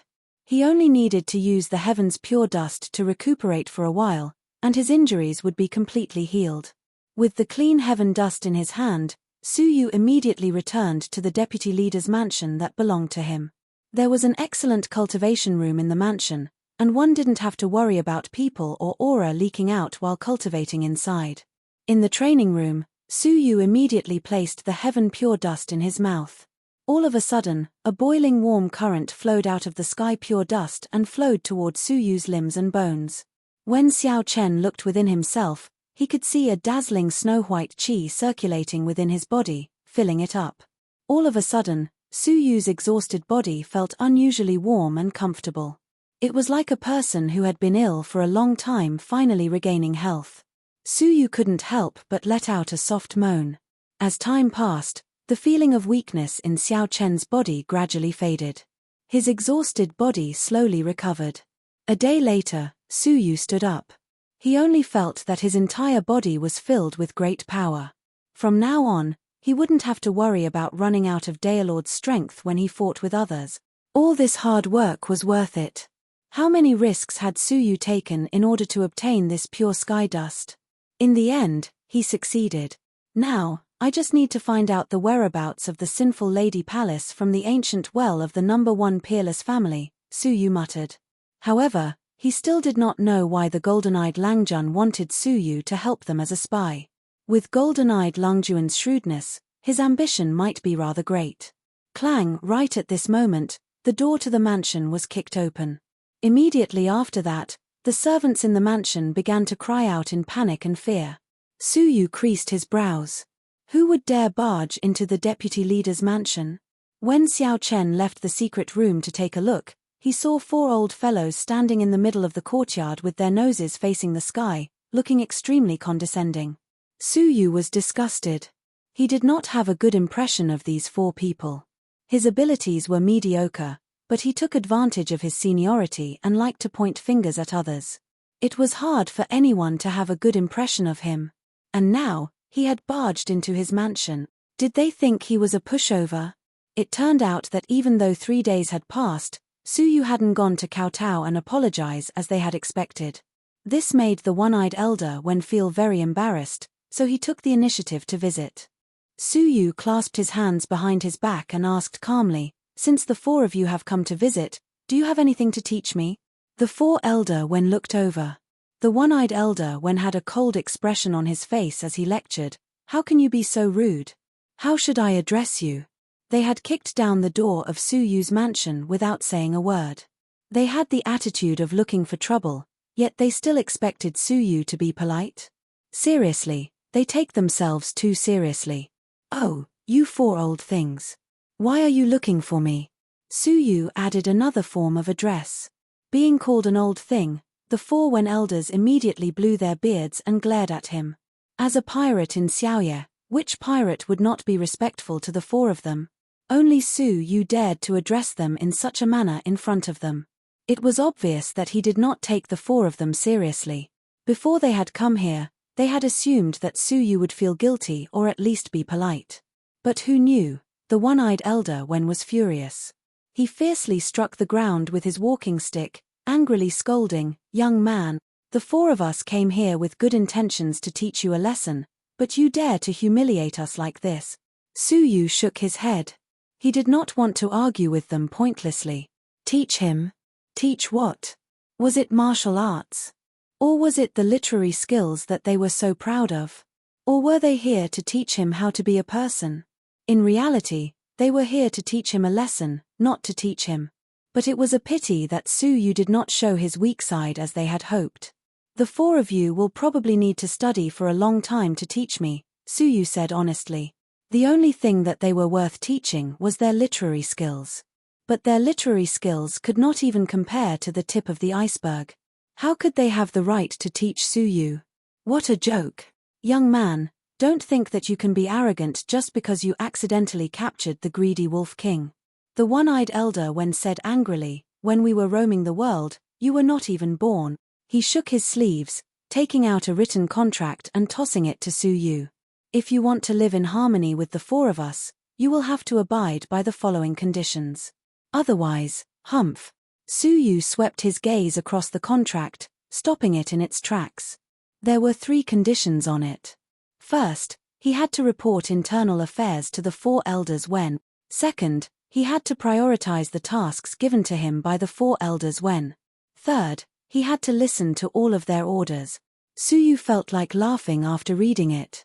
Even the leader, Xie Xiaoye, would not dare set up such a contract for her deputy leader. Rather than calling it a contract, it was more like a slave contract. An agreement to make Suyu their slave. Have you finished reading it? Sign it after reading it. The 4 elders Wen glared at him. They believed in Suyu's choice. If he insisted on going against the 4 elders Wen, Suyu would not be able to do anything in the Xiaoye pirates. Especially internal affairs.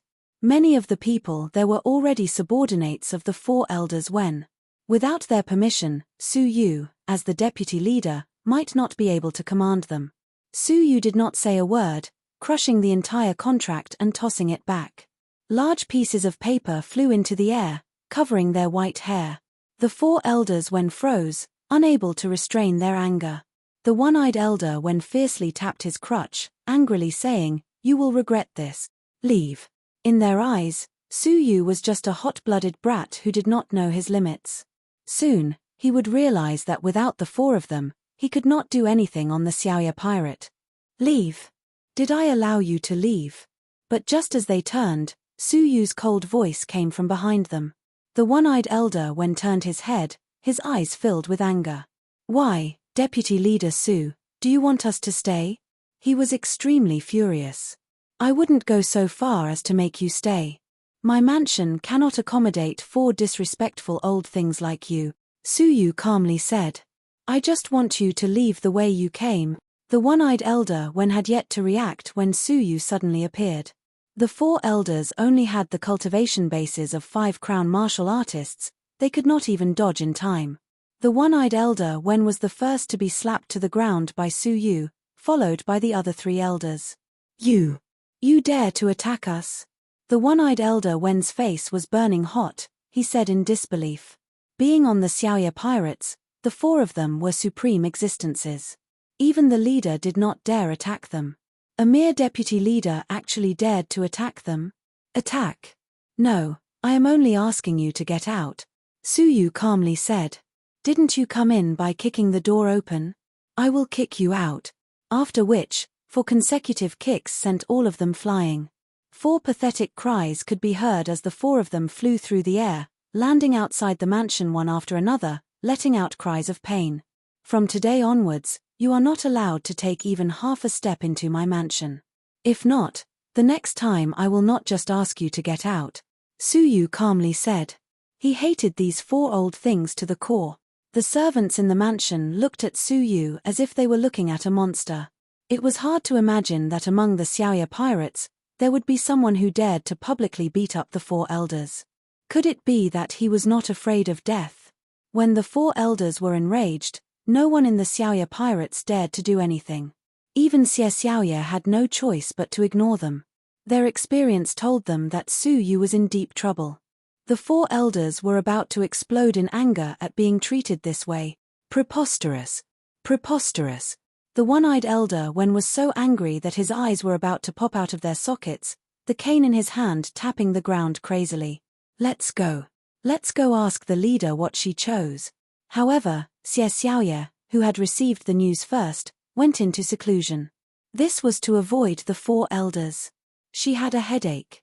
Sigh, Su Ruchu has poked a hornet's nest. These four old fellows are going to cause trouble for a few more days. Su Ruchu might be in some trouble. Actually, Suyu's trouble was not small. The second peerless family. When the defeated Pajuan emperor returned to the second peerless family's mansion, he was surprised to see an inconspicuous horse parked outside the mansion. At first glance, it looked like an ordinary horse. However, as a pathmaster and the master of the second peerless family, the Pajuan emperor's eyesight was extraordinary. He immediately recognized that the horse was extraordinary. There were 3 tufts of silver-white hair on its back. Each of its 4 hooves was covered with a golden horseshoe.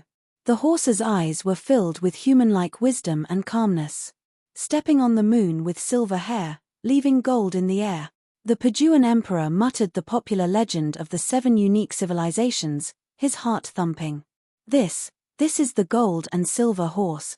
The gold and silver horse was said to be the offspring of an accidental union between a Wanzhong beast and a divine horse of the highest grade. Many families had thought of letting the Wanzhong beast mate with other species to give birth to a new species that had the ability to travel through space. However, all of them had failed. For some unknown reason, the new species that were born were either innately dead or died within a few days. The longest record was living for half a month before dying mysteriously. Only the gold and silver horse was a wild horse that was born by accident. When it was discovered, it was traveling through the void. A few Downlords had to use many methods before they were able to capture him. It was rumored that this horse had the same ability as the Wanzhong beast. It could travel through space at will without any restrictions. However, what really moved the Pajuan emperor was not the horse, but the horse's owner. The horse was so fierce that no one could ride it. Even Xia Donglai of the 7th peerless family refused to let the horse ride it. It would rather go on a hunger strike than allow anyone to ride it. Countless almighties had tried, but all of them had failed. Only one person had succeeded. He was the Heaven's Heart-Iron Hunter. The Heaven's Heart-Iron Hunter was not a member of the 7 unique civilizations. Chapter 22-23. As soon as she appeared, she used the identity of the Heartless Iron Constable to capture a Dao Master criminal who had fled to this place with hands stained with blood and brought him to justice. At that time, she was only a half-step Dao Master and had not even achieved Daoification, but she still beat the Dao Master half to death and captured him. That battle took place in the sky above the 7 absolute civilizations, so all the Dao Masters of the 7 absolute civilizations witnessed it with their own eyes. Her name completely shook the entire 7 absolute civilizations. The Heartless Iron Constable was a constable who claimed to sweep away all injustice in the world and swore to build a world of light. No one knew which force she came from. The only thing they knew was that she had indeed been capturing criminals everywhere for the past 100 years. Over the past 30 years, he had personally captured 3 Downlord-level sinners. What was even more shocking was that it was said that when she was capturing a Dao Master who had committed heinous crimes in another 7-star civilization, she was stopped by the Master of Civilization. In the end, she injured the Master of Civilization and forcibly captured him. No matter how weak the Master of 7-star civilizations was, he was still at the level of any of the 7 absolute families, or even stronger. However, the Heartless Iron Constable was simply invincible. She directly injured the Master of Civilization and forcibly took him away. Her strength could not be said to be not terrifying. As for the wild gold and silver horse, it was strange that no one was willing to accept, but when faced with the heartless Iron Constable, it prostrated in front of her and acknowledged her as its master. How many people were shocked by this scene? In the end, Xia Donglai still exchanged the gold and silver horse with the heartless Iron Constable. For many years, the heartless Iron Constable's whereabouts were uncertain, capturing criminals everywhere. Now, her mount actually appeared in front of his mansion. How could defeating Army's emperor not be surprised? He quickly walked inside. In the guest hall, several clan elders were courteously receiving a woman dressed in plain white clothes and wearing a veil. Her beautiful black hair was coiled into a ponytail and tied up simply. Her eyes were sharp and deep, as if they could see through everything in the world. Her delicate eyebrows were slightly raised, giving people a feeling of heroic spirit. At this moment, she was sitting quietly. She did not speak. The tea beside her had been cold for a long time, but she had not drunk a single drop. Heartless Iron Constable. Defeating Army's emperor smiled and took the initiative to greet her. He had long admired such a legendary woman. Now that he was able to see him in person, he felt rather fortunate. "You're the Army Destroyer Emperor?" The woman's voice was chilly and straightforward, and it revealed deep decisiveness. "That's right." Heartless Iron Constable nodded and said, "I'm here for Shuemeng Fei Yu." Emperor defeating Army didn't really understand the reason behind it. Shuemeng Fei Yu, a member of the 6th Peerless family, had been captured. This was considered a big deal in the 7th Peerless civilization, but to the heartless Iron Hunters who captured all criminals in the world, it was actually an insignificant matter. Why would she be alarmed? "It was Xia Donglai who asked me to investigate this case," Heartless Iron Arrester said calmly. "Xia Donglai?" Emperor Pajuan understood, but at the same time, he didn't. Because of the gold and silver horses, the Heartless Iron Catcher and the 7th Peerless family had some connections. Therefore, they were able to invite the Heartless Iron Catcher to help them. However, why would Xia Donglai worry about Shuemeng Fei Yu from the 6th Peerless clan? How could he know that Shuemeng Fei Yu was actually Xia Donglai's son, Xia Rukan's woman? Of course, Xia Donglai had to worry about Shuemeng Fei Yu. However, it would be great if the legendary Heartless Iron Arrester was willing to help them personally. Until now, there had never been a person that she couldn't save. If she could save Shuemeng Fei Yu, she could certainly save the greedy Wolf King. The 2nd Peerless family is willing to cooperate with the Heartless Iron Arrester. Everyone here can listen to the Heartless Iron Arrester's orders. No need. Heartless Iron Arrester's eyes were cold. "Bring me to 2 places. First, the stargazing platform. Second, the private room where the incident took place." All right. Not long after, at the stargazing platform, several months had passed since the last time Su Yu had deceived everyone here. Later, people came up one after another, and there were no longer any traces left. Emperor defeating Army didn't really understand why Heartless Iron Arrester had come here. Heartless Iron Arrester didn't say a word, and her eyes swept around. Suddenly, she stopped in front of a stone and gently flipped it over, revealing a fragment the size of a fingernail. It was the fragment of flesh left behind when Su Yu killed the human demon. After several months of drying, it had turned into dried meat. Emperor defeating Army was secretly surprised. What powerful eyesight! How could she discover this? Heartless Iron Arrester held the dried meat in her hand, and her eyes were deep. "Are you saying that he invited someone and pretended to be killed by him in order to win your trust?" "That's right," Emperor defeating Army said with certainty. "Many people saw it that day. Why? Is there a hidden story?" Shaking her head, Heartless Iron Arrester said, "There is no hidden story. It's just that this person's strength is terrifying. He could kill a Pathmaster with just his body." Hearing this, Emperor defeating Army and the others were all shocked. That human demon didn't show the strength of a Pathmaster. Is there a misunderstanding? Is there really a Pathmaster in this world who would be willing to be killed by Suruchu? Even if you offered more benefits, no Pathmaster would be willing to do so, right? Heartless Iron Arrester said calmly, "This is the second aspect of his strength. His soul power must be unbelievably strong, as it could control a Pathmaster's body. As far as I know, only the soul race, which is a 9th class race, can split their soul into 2 independent bodies. If this person isn't a soul race, then he must be a strong man with a soul. Besides, this person is very good at scheming, Heartless Iron Arrestor said. It's not a big deal for a person to deceive one person, but if he can deceive everyone, it means that he is confident, powerful, and extremely scheming. If Suyu was here, he would also be shocked. Heartless Iron Arrestor was able to see through Suyu's strength with just a piece of dried meat. Emperor Defeating Army couldn't help but gasp in amazement when he heard this. He thought that he had seen through Suyu, but after hearing Heartless Iron Arrestor's words, he realized that Suyu was still hiding a lot. After putting away the dried meat, Heartless Iron Arrestor said calmly, "Next place. In the private room." Because of the huge incident, the whole restaurant was sealed by the second Peerless family, and no one entered or left. Hence, the scene was well preserved. Heartless Iron Arrestor looked at the remaining pieces of ice on the ground, which still hadn't melted. After a moment, she said, "I roughly understand. Thank you for your help, Emperor Defeating Army." "It's my duty," Emperor Defeating Army said. "I have a presumptuous request.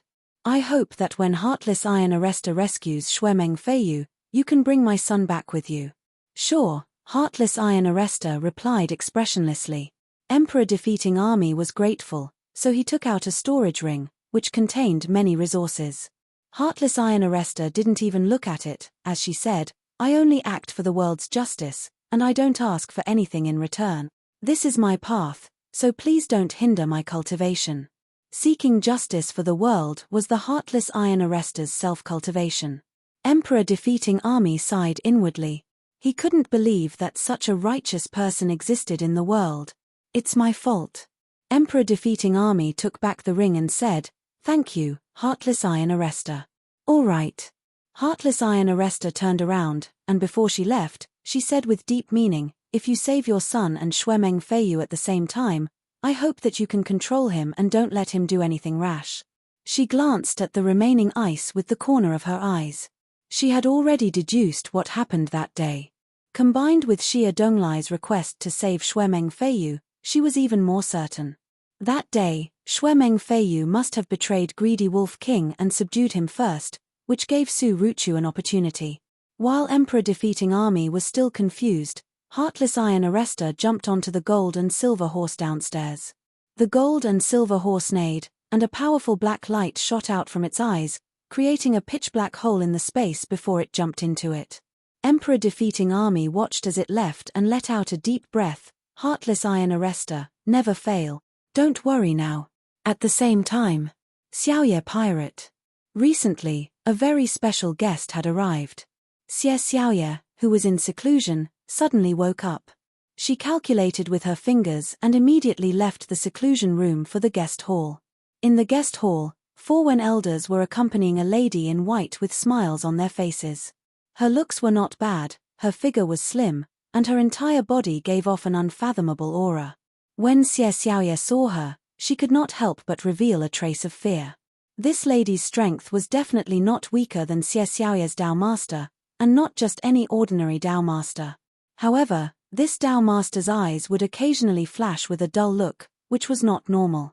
However, at other times, she would regain her shrewdness and depth.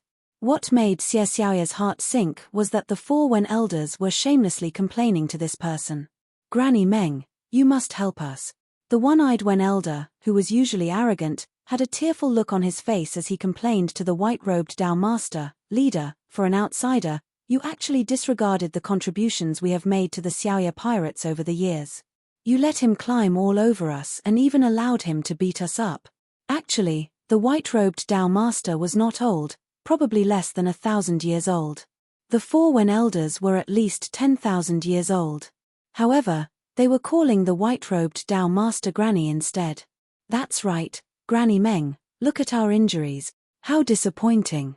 We've been working hard for the Xiaoye pirates for so many years, and yet we end up being treated like this." The white-robed Dao Master frowned slightly. Something like this actually happened. She turned to look at Xie Xiaoye, who had just arrived, and said unhappily, "Xiaoye, How could you allow an outsider to act so recklessly? Xie Xiaoye smiled bitterly in her heart. To be honest, she did not know how this white-robed Tao master came.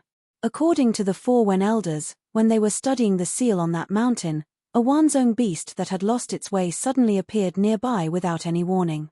Furthermore, a person fell from the Wanzhong beast's body. That person was the white-robed Tao master in front of her, who called herself Meng Qie. Chapter 22-24. When they first arrived, Xie Xiaoye fought with him. In the end, not only was he unable to do anything to the other party, he was even suppressed by this Meng Qie. This was because Meng Qie did not have a Dao artifact on her. If Xie Xiaoye used her Dao weapon, she would definitely lose. When she first arrived, this Meng Qie's mind was not very clear. She did not even remember where she came from. She only knew her own name and her father. She had completely forgotten everything else. From then on, she treated the little moon pirates as her home. Every day, he would stay at the bow of the ship, relying on his powerful cultivation to recover his consciousness. His memory was recovering bit by bit, and he had already recovered most of it. But he still couldn't remember where he came from. Therefore, she had to go out for 3 years to search for clues every time, and it had been going on for several decades now. Today was the day he was supposed to come back. His words were logical and precise. He should have regained some of his consciousness. Xie Xiaoye smiled wryly and said, "Sister Qie, please listen to my explanation. It was the four of them who made things difficult for us first." One-eyed elder when immediately interrupted her. To prevent her from revealing the truth, he said, "We did make things difficult, but did we do anything? No way, right? But what about that Su guy? Without saying a word, you severely injured the four of us, and you didn't even give us any punishment. Grandma Meng, you must seek justice for us." Meng Qie stared at Xie Xiaoye and said, "I only want to ask you, did that so-called vice leader Su beat them up?" Xie Xiaoye was vexed and could only reply, "Yes, that's right."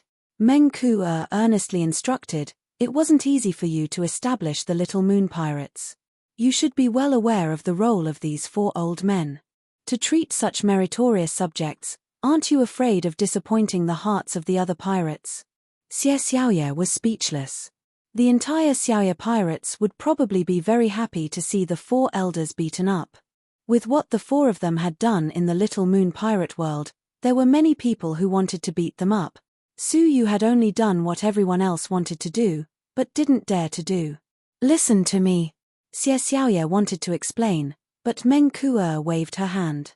"There's no need to explain. Immediately bring the four elders to find the deputy leader and have him give them an explanation." Hearing this, the four elders laughed in their hearts. "Now, let's see what that guy with the surname Su will do. Did he think that he could disrespect them just because the leader admired him?" Later on, not only would they be stripped of their position as pirates, they would also suffer 10 times the injuries they had suffered. Xie Xiaoye's heart sank when she saw their gazes. However, it was impossible for her to let the four of them have their way. She had said that she would not let Su Yu suffer the same grievances as he had suffered in the Sea Wolves Pirates. This was her promise to Su Yu. "All right," Xie Xiaoye said. However, the one-eyed elder Wen said, "Grandma Meng, you should go too." He was very worried that without Meng Qie holding the fort, Xie Xiaoye would pretend to agree but oppose him in secret and punish Su Yu without any pain. Therefore, he dragged Meng Qie along. Meng Qie wanted to refuse because this was the internal affairs of the Xiaoye pirates. She did not want to interfere too much. But on second thought, the four Wen elders couldn't suppress the situation, so he said, "All right, but I will only watch from the side and won't make a move." "Thank you, Grandma Meng," one-eyed elder Wen said gratefully. What they wanted was Meng Qie's presence. Xie Xiaoye secretly hated these four old fellows. She quickly calculated in her heart. No matter what, even if she had to fight with Meng Qie again, she could not expel Su Yu. However, it was inevitable that Su Yu would receive some punishment and put on an act. Who asked the four Wen elders to find a character that even she was wary of? Very quickly, the group arrived in front of Su Yu's mansion.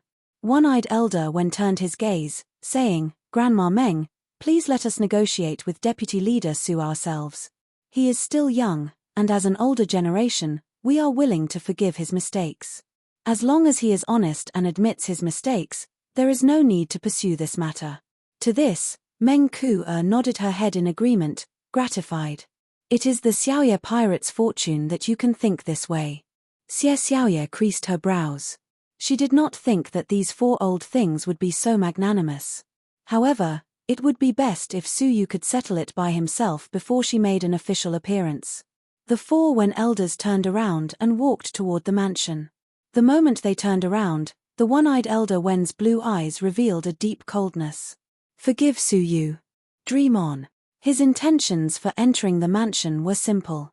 He wanted to create trouble and force Su Yu to be angry so that he could strike again. Xie Xiaoye would not be lenient toward someone who refused to repent and beat them up twice.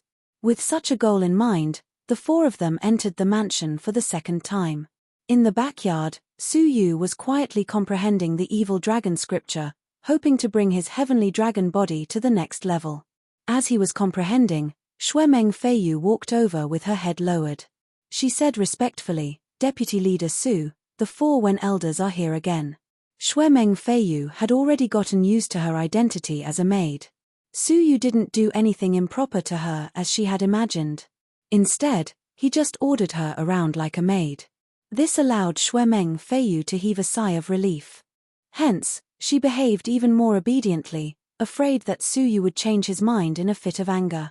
Them. Su Yu stopped comprehending, a cold light flickering in his eyes. He had already warned them not to come to his mansion. With a flash of his figure, he immediately appeared in the front yard.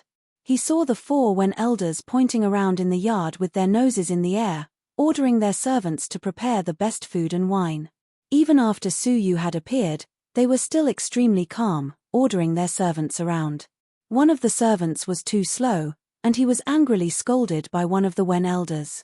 They were clearly treating this place as their own mansion. What do the four of you want to teach me this time? Su Yu said indifferently. There was no smile on his face, and his tone was extremely cold. It was obvious that Su Yu was not friendly. But the four Wen elders did not seem to notice it. The one-eyed Wen elder sat down and shouted, "Kneel down, kowtow, and apologize to us." Su Yu was amused. Even though they were old, they were not very shrewd. They wanted to make him angry, but they were using such a crude trick. Anyone with the slightest bit of shrewdness would think about whether the four Wen elders were plotting something. But even though he knew that they were trying to provoke him, Su Yu was still angry. So what if he was angry? What could they do to him? Kowtow? How many do you need to kowtow? Not many. Just 1,000, the one-eyed Wen elder said indifferently. Even if Su Yu really kowtowed, it would be useless even if he kowtowed 10,000 times. They would never forgive him. 1,000, right? Sure. As you wish. Su Yu's wine-red glow flashed, and a light barrier appeared, trapping the four of them within it. His gaze was cold. If they wanted to make him angry, then let them have their way. The four Wen elders were calm and composed. Was Su Yu going to attack them next? At most, he would just injure them. Would he dare threaten their lives? The more heavily injured they were, the better the effect. Now, if none of you kowtow to me 1,000 times, I can consider letting you leave. If you don't, then don't even think about leaving my mansion, Su Yu calmly said. The four old men were already at odds with Su Yu. Even though their abilities were average, if they wanted to ruin Su Yu's plans, they could use their connections within the Xiaoye pirates to do so. To prevent any mishaps, it was best to destroy them. Anyway, with Su Yu's knowledge of words, Xie Xiaoye did not care about their lives. Their deaths would be in vain. The four pitiful Wen elders had no idea that they had forced themselves into a dead end. The one-eyed Wen elder let out a cold laugh. Ignorant child, you want us to kneel? The other Wen elder said righteously, we would rather die than kneel.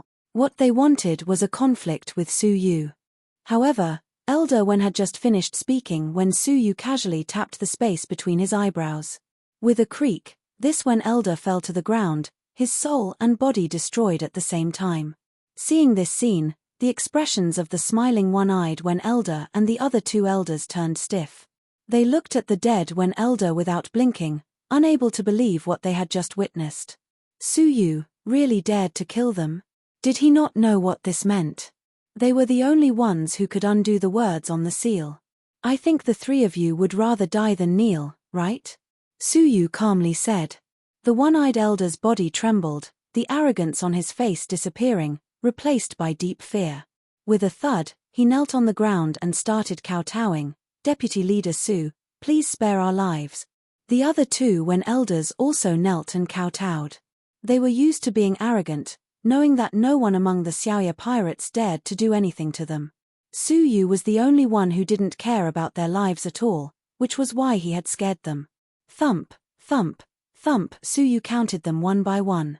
By the time he reached 1,000, the three of them were already bleeding. At least you know what's good for you. Su Yu had said that if they were willing to kowtow 1,000 times, he would let them go. He was a man of his word. Scram! Su Yu lightly shouted, sending the three of them flying with a kick. This time, he had used a lot of strength, breaking all the bones in their bodies to teach them an unforgettable lesson. Crack! The three of them landed outside the yard, two of the Wen elders fainting.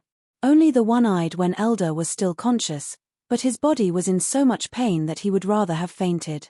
He could not help but squeal like a pig being slaughtered. Meng Qie's expression was cold as she glared at Xie Xiaoye. Do you still want to explain? Xie Xiaoye was speechless. She secretly blamed Su Yu for his carelessness. Could he not see that the four Wen elders were plotting something? He had actually injured them once again. Now, even if she wanted to plead for Su Yu, it would be difficult.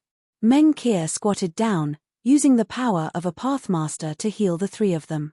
The other two Wen elders also woke up, their faces pale. Once awake, the three of them hugged each other and cried, Grandma Meng, please seek justice for us.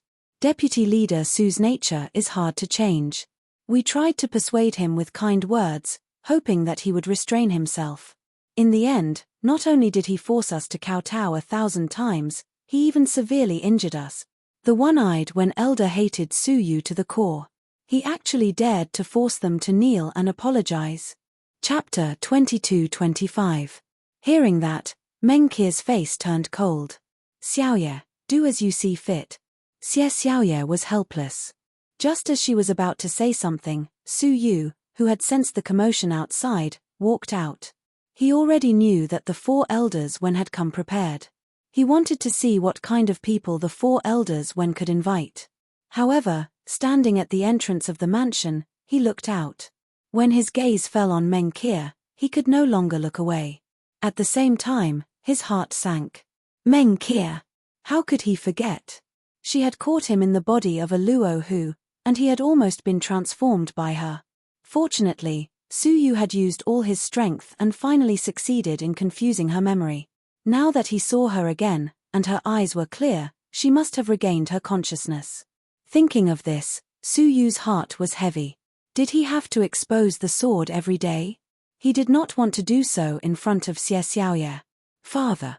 However, what caught Su Yu off guard was that after staring at him for a while, Meng Qie suddenly cried out in surprise.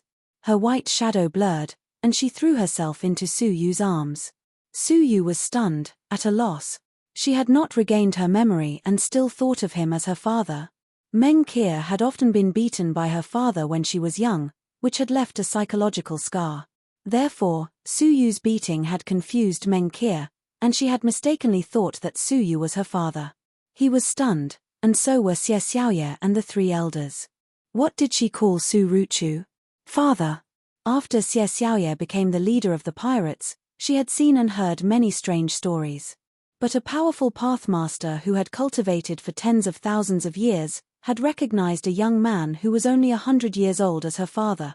She found it hard to believe such a ridiculous thing had happened in front of her. Father. I've finally found you. Qie missed you so much. She kept rubbing against Su Yu's arms, her eyes filled with tears. Su Yu's mouth twitched. He had really picked up a big daughter. However, Su Yu did not dare to tell her the truth. This woman was extremely powerful. Not only had the three Pathmasters of the Star Alliance Chamber of Commerce failed to capture her, but they had also been injured by her. It was clear how powerful she was.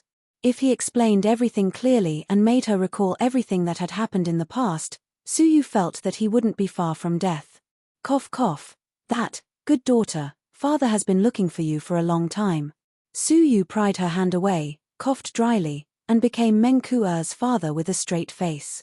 Looking at the dumbfounded Xie Xiaoye, Suyu smiled awkwardly. Let me introduce you. This is my daughter, Mengkuer. It seems like you already know each other. Xie Xiaoye nodded blankly and laughed dryly. I know him. Mengkuer recovered from her surprise and looked at Old Wen's group of 4, frowning. Father, why did you come into conflict with my 4 grandsons? Grandson? Suyu was stunned. What kind of messy relationship is this? After a moment of hesitation, she told him everything that had happened. After listening, Mengkuer angrily turned around and kicked each of them. 3 bastards, do you have eyes?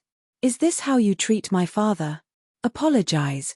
The 3 Old Wen had already lost their ability to think after witnessing such an absurd scene. Sorry, Deputy Leader Su. What did you call him? Mengkuer glared at them. Impudent things. Quickly call him grandfather. Grandfather. Xie Xiaoye, who was at the side, almost laughed out loud. The 4 Old Wen sucked up to Mengkuer and volunteered to be her grandsons. Now, they had to call Su Ruchu grandfather. The one-eyed Old Wen's eyes widened. Grandfather? Bastard. Why aren't you greeting him? Mengkuer glared at them. The 3 of them looked at each other, their faces pained as if they had eaten a bowl of flies. They lowered their heads and said, Grandfather.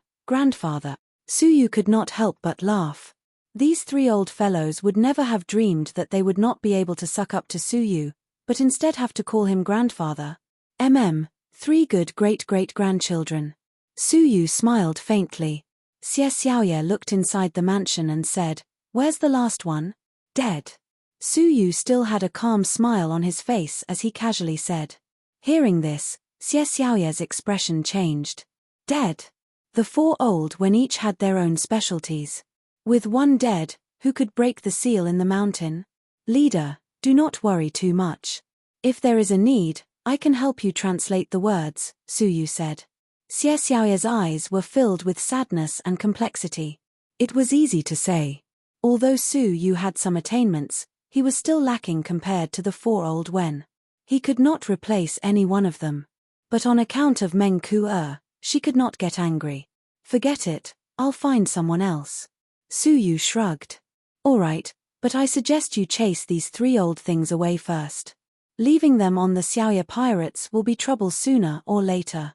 With their selfish nature, if the Xiaoye pirates were to be in trouble one day, they would be the first to betray the Xiaoye pirates. There was no doubt about that. Xie Xiaoye was already unhappy that Suyu had killed a precious Old Wen. Chasing him away.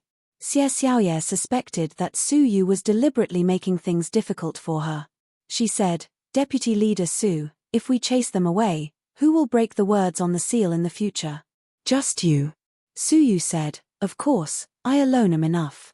Xie Xiaoye wanted to laugh. Just based on your half-baked attainments? She said with a hint of anger. All right, then why don't you tell me how many words you've deciphered when you went to the mountain? Given how rare those words were, Suyu being able to decipher even one was already impressive. Decipher a few. That was impossible. Suyu thought for a moment. I didn't count carefully, but there should be no less than 10,000. 10,000? Xie Xiaoye really felt that the current Suyu was a little unreasonable. She thought to herself, why don't you say that you have already completely removed the seal? In any case, I have completely broken the evil energy seal. Xie Xiaoye was secretly amused. He really said that. But then she thought about it.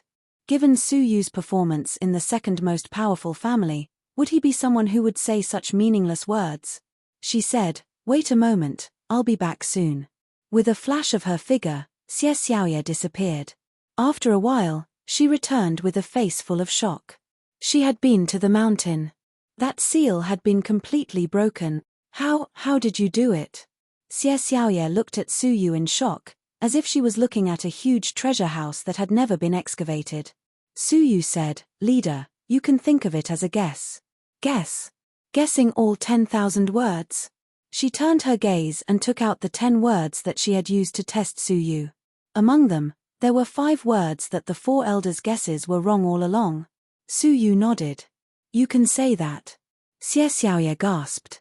It was true. She could not believe that Suyu was so young. How did he know all the words of the 10,000 clans? Objectively speaking, this was impossible. Deputy Leader Su, you really surprised me. Xie Xiaoye patted Suyu's shoulder, her heart brimming with joy. In just 3 days, Suyu had done something that the 4 elders might not have been able to do in decades. Such an earth-shattering talent had become her subordinate. Xie Xiaoye felt as if she had hit the jackpot. Humph. Meng Kuo let out a light grunt, staring at Xie Xiaoye with a slightly unfriendly gaze. I've been paying attention for a long time. How can you continue to call him deputy leader? Xie Xiaoye was slightly stunned, then became embarrassed. She and Meng Kuo were sisters. And Suyu was Meng Kuo's father. In that case, didn't she have to call Suyu uncle? Suyu also sensed that something was wrong. He grinned. Great, he had another big niece. Why? Do you want to take advantage of my seniority? Meng Kuo glared at him. If she called Suyu a junior, then wouldn't Meng Kuo be the junior of her junior? Xie Xiaoye had no choice but to say, Uncle. Uncle Su. Suyu was embarrassed. Let's not address each other. If there's anything in the future, just say it. Try not to address each other. The relationship between them was really messy. Suddenly, Suyu noticed Elder Wen and the other 2. Deal with the 3 of them as soon as possible. Xie Xiaoye noticed the pale faces of Elder Wen and the other 2. Her gaze turned cold. She had waited for this day for a long time. The 4 of them had indeed contributed to the Xiaoye pirates, but the negative impact was also very bad. Now that someone could replace them, it couldn't be better. Men, send the 3 Elder Wen away from the Pirate Alliance. Xie Xiaoye did not choose to kill them. Although they had been hated by Xie Xiaoye for a long time, they had contributed greatly to the Xiaoye pirates. Therefore, she only banished them, not killed them. A few pirates immediately came forward and escorted them away. They had just left when the pirates who had received the news cheered and celebrated. Some even set off firecrackers. It was obvious that they had been infuriated by the 4 Elder Wen all these years. After dealing with Elder Wen, Suyu thought of his own maid, Xuemeng Feiyu. It was not a good idea to have her by his side all the time. Xuemeng Feiyu, it's best to exchange her as soon as possible. As you said before, the Heavenly Legacy Cave is about to appear. It's better not to complicate matters at this critical juncture. Xie Xiaoye had a faint smile. You really don't plan to take a bite? According to my observation, she should still be a virgin. Suyu laughed softly. Even if she is a hostage, taking her chastity is not something I should do. After hearing that, Xie Xiaoye and Meng Kia looked at Suyu strangely. Especially Xie Xiaoye. She had seen Xuemeng Feiyu's unparalleled beauty with her own eyes. She had thought that Suyu was just saying it. She did not expect that after keeping Xuemeng Feiyu by his side for so long, Suyu really did not do anything. His temperament alone was enough to make Xie Xiaoye look at him in a different light. As for Meng Kia, she had never seen Xuemeng Feiyu before. She asked meaningfully, "Is she beautiful?" Xie Xiaoye nodded deeply. She is one of the most beautiful women in the 7 unique civilizations. The successors of the 2 families are fighting over her. Chapter 22-26. Seeing that the topic was getting further and further away, Suyu said, "Please arrange for this woman to be returned as soon as possible." "All right," Xie Xiaoye agreed. Meanwhile, outside the Pirate Alliance, a lone boat descended from a pirate warship. On the warship stood another deputy leader of the Xiaoye pirates, Tai Shou. He put on a fake smile and cupped his fists at the 3 elders. "I'll send you 3 off here. Have a safe journey." After saying that, he turned the giant warship around while laughing. The 3 elder Wen sat on the boat and floated towards the endless void. The one-eyed elder was disappointed. Everything had happened too quickly and violently. It was like a dream. Before yesterday, They were extraordinary figures who could call the shots in the Xiaoya pirates. They were top-notch almighties who could rival the leader. But now, they were chased away like 3 stray dogs. The change was so drastic and fast that it was hard to accept. I can't accept this. One of the elders clenched his fists. We've done so much for the Xiaoya pirates, and we're chased away just like that. They had never thought about how they had used their identities to act like tyrants for so many years, and how much they had benefited from it. Not to mention anything else, just the many treasures in that mountain alone were enough for them to stuff their own pockets. Now that they were chased away, they had to put on an aggrieved expression. The one-eyed elder was about to say something, but suddenly, a cold voice was heard clearly by the 3 of them. Which pirate group do you belong to? The 3 of them looked up and saw an ordinary horse galloping through the air. On the back of the horse sat a woman in plain white clothes. She was the heartless iron constable who had come to rescue Shuemeng Feiyu. Who are you? The 3 elders had good eyesight. Putting aside the fact that a woman had dared to barge into the vicinity of the Pirate Alliance for no reason, just the fact that the horse she was riding could step on the void and remain unscathed showed how extraordinary it was. Answer me, the heartless iron constable calmly said, ignoring their question. Without the protection of the Xiaoya pirates, the 3 elders were much more obedient. They immediately said, the Xiaoya pirates. The heartless iron constable nodded. You're lucky. She was looking for the Xiaoya pirates.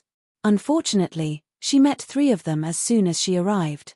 Bring me to the Xiaoya pirates and I will spare your lives, Heartless Iron Catcher said. She had heard of Xie Xiaoya's name before.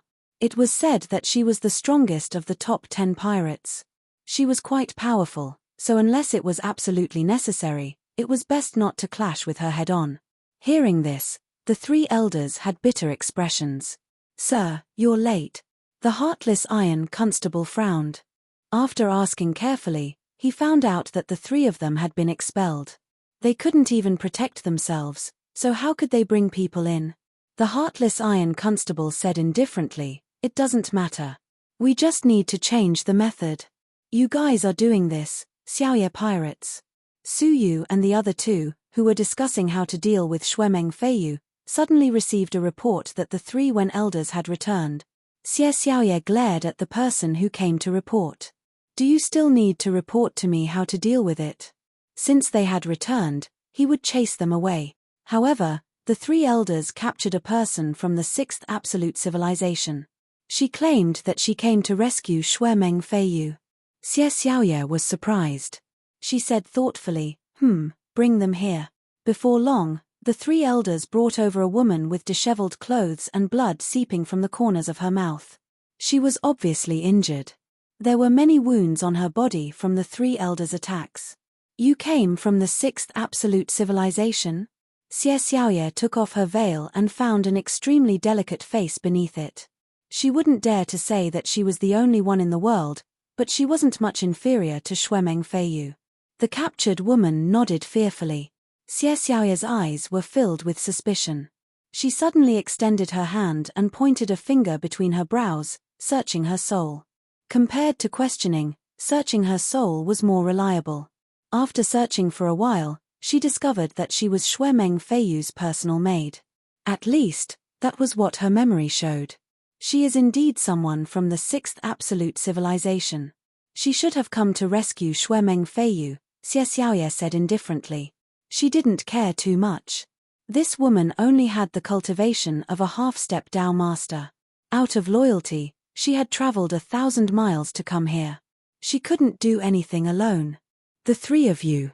Xie Xiaoya looked at the 3 elders and sighed in her heart. She said, rest for a day and leave tomorrow. The 3 elders sighed. We don't have the face to stay. Farewell. After saying that, the 3 elders left hurriedly. It was as if they would lose their lives if they stayed any longer. Xie Xiaoya thought that the 3 elders were concerned about their reputation and didn't want to be noticed. But Su Yu frowned slightly. He sensed that something was amiss. Finally, Xie Xiaoya looked at the captured woman. She had an idea and said, what a coincidence. It just so happens that Shuemeng Feiyu needs to be sent back. This woman can replace her and become your maid. What do you think? Su Yu looked at the beautiful woman in white before him and shook his head lightly. I don't think anything of it. Xie Xiaoye patted his shoulder and said, a pirate should act like a pirate. Who doesn't like women at all? Su Yu said meaningfully, I might have accepted other women, but this woman. I advise you to either let her go or kill her. It's best not to keep her on the pirate ship. Hearing that, Xie Xiaoye understood what he was implying. She stared at the woman in white cautiously and said, what do you think is wrong with her? Is she too pretty? It was hard to understand why such a beautiful woman would willingly become someone else's maid. No, it doesn't matter whether she's pretty or not. What's important is that her subtle expressions don't match her nervousness and fear. Su Yu's observation was meticulous. A person who harbors fear in her heart doesn't move at all. Indeed, if a nervous person showed fear on their face, their body would show the corresponding symptoms. For example, they would be bewildered or shaken, subconsciously trying to hide the panic in their hearts. It was impossible for them to not move an inch. This was something only someone with a strong, confident, and calm heart could do. Moreover, look at her palms. They are rougher than the rest of her skin. It means that she often holds things with her hands. Su Yu said. Among them, the roughness of her left hand should be caused by something like a rein being worn over a long period of time, while her right hand is caused by holding a sword all year round. I can imagine that she must be riding a horse or a savage beast all year round. Moreover, it should be the same mount. This mount should be her exclusive mount. However, have you searched her memory for the mount that accompanied her all year round? Xie Xiaoye shook her head. There is no such thing as a landline in her memory. She understood what Su Yu was trying to say. This woman's memory must be fake. Then, look at her feet. It seems like she is standing casually, but the tips of her feet are aimed at you, leader. Su Yu's gaze was deep. This is a defensive posture. It is a subconscious action of a person. It shows that she is constantly on guard against you. And a person with fear in her heart should avoid direct or indirect contact with the target of her fear. If she was really afraid of you, the tips of her feet should be moving elsewhere, not aimed at you. Hearing Su Yu's analysis, Xie Xiaoye had a rough idea.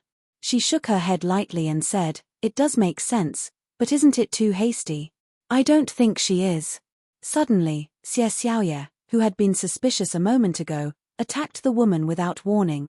This attack caught the woman off guard. She was testing whether the woman was really on guard against her, as Su Yu had said. She was also testing the woman's true abilities. However, what surprised Xie Xiaoye was, the woman was caught off guard, and her body was pierced by Xie Xiaoye's palm. She fell unconscious in a pool of blood. Xie Xiaoye asked suspiciously, are you sure there is a problem with her identity? Su Yu shook his head. I'm not sure. That's why I said, either let her go or kill her. However, my guesses have never been wrong. Ever since he had started cultivating, everything he had guessed had always been correct without exception. Before Xie Xiaoye could say anything, Meng Kuo stroked her chin and looked at the woman. She said thoughtfully, I feel like I have seen this woman somewhere before. Su Yu's heart skipped a beat. Could she be someone related to Xie Yian? I remember now. Meng Kuo suddenly stood up, her eyes filled with shock. She is the Heartless Iron Constable. When I was traveling around the nearby civilizations, I saw a civilization that worshipped her and erected a statue of her. Heartless Iron Constable? Xie Xiaoye was shocked. Who didn't know about the Heartless Iron Constable? They were known as one of the world's most famous constables. In this world, no one who was wanted by them had ever escaped. Xie Xiaoye's heart was filled with murderous intent. To the pirate alliance that roamed the dark regions, the Heartless Iron Constable was their nemesis. If one day, the Heartless Iron Constable was determined to capture them, none of the 10 great pirate leaders would be able to escape. Now, perhaps in order to continue hiding her identity, the woman did not retaliate on purpose and allowed herself to be knocked unconscious. If she did not take this opportunity to kill her, when would she? Xie Xiaoye condensed a sphere in her palm and was about to kill her completely. Leader, please wait. Su Yu suddenly said. Xie Xiaoye said, is there something wrong? Su Yu was a little embarrassed. I can kill her, But wouldn't it be a pity to kill such a world-famous and beautiful constable just like that? Instead of wasting it, why not satisfy me once and I'll kill her again? How about that? Xie Xiaoye was suspicious. You. Shui Meng Feiyu was placed in front of him, but Su Yu had not touched her for several days. Why was he suddenly interested in the heartless iron constable? Su Yu laughed and said, "Actually, I hate Shui Meng Feiyu's character and do not want to have anything to do with that kind of woman. But the heartless iron constable is a person that everyone respects. If I could have him, I would be satisfied even if I died." That made sense. However, Su Yu had previously said that even enemies would not be willing to force them and take away their chastity. Now, it seemed like it was just empty words. The image of Su Yu in Xie Xiaoye's heart dimmed a little. After a moment of hesitation, she said, "Fine, I'll leave her to you. But you must kill her and not leave any loose ends." "Definitely." Su Yu looked anxious. He picked her up by the waist and looked left and right. Finally, he came to a battleship that was slightly further away from the main battleship. Seeing that, Xie Xiaoye was both annoyed and amused. "Why are you hiding so far away? I won't peek." Su Yu placed the heartless iron constable on the soft grass, then immediately began to remove her clothes in a hurry. Chapter 22-27. Just as Su Yu was about to touch the heartless iron constable's collar, she opened her eyes without warning and reached out to grab Su Yu's wrist. Su Yu reacted quickly, and with a somersault in the air, he jumped away from his original spot and avoided her grasp. "Your reaction is fast." The heartless iron constable sat up and wiped the blood from the corner of her mouth. Her eyes were calm and sharp as she sized Su Yu up. "You flatter me," Su Yu said calmly. The heartless iron constable took a light breath and stared at Su Yu as if she wanted to see through him. "Your abilities are top-notch, and your intelligence is like a demon's. Among those of the same age that I have seen, you can be ranked in the top 10. Top 10? You think too highly of me." Shaking her head lightly, the heartless iron constable said, "I never think highly of anyone, nor do I look down on anyone. You can indeed be ranked in the top 10. She had used a secret technique to secretly change her memory. In the end, she had successfully deceived Xie Xiaoye, but not Su Yu. Her original intention was to pretend to be a hostage and infiltrate the Xiaoye pirates, waiting for an opportunity to rescue Shui Meng Feiyu. Unfortunately, Su Yu was observant and intelligent. He could see through her suspicious identity. This was the first time she had made a mistake since she had been a constable. But there was still a chance. The person in front of her was a deputy captain. He should know the whereabouts of Shui Meng Feiyu and the greedy Wolf King. If she captured him, she could still successfully take them away. "So, you plan to capture me now that your plan has failed?" Su Yu looked at the heartless iron constable with a lecherous gaze. "Are you not afraid of falling into my hands? When that time comes, you will be my woman." The heartless iron constable said calmly, "As long as you have the ability." Swish, she grabbed her waist with her right hand and immediately pulled out a soft sword. The sword was as soft as a willow, but it was filled with powerful space energy. "Surrender." The heartless iron constable thrust her sword forward. As they were separated by 100 feet, the sword should not have been able to reach him. However, the body of the sword strangely became 100 feet long and pointed at Su Yu's chest. Su Yu's eyelids twitched. He had already sensed it and dodged. Creak, the sword brushed past his shoulder and cut off a piece of his sleeve that was stained with blood. "Space law." "No, it's the space domain." Su Yu's eyes became slightly grave. This woman might not be proficient in space domain, but within that soft sword, there was a rather solid space domain sealed. The fact that the sword could instantly grow longer was the effect of the space domain. To be able to see the space domain, it seems that you should be somewhat proficient in space divine arts, or even space laws. The heartless iron arrestor said indifferently, his wrist shaking. Suddenly, the soft sword, which had missed its target, turned around and headed for Su Yu's back. "Space vortex." Su Yu shouted in a low voice, while a space vortex immediately appeared behind him. The tip of the soft sword pierced into the space vortex, but it came out from the space on the right side of Su Yu's arm. At the moment of crisis, He used the law of space to resolve the other party's attack. You are indeed proficient in the law of space, the heartless iron catcher said.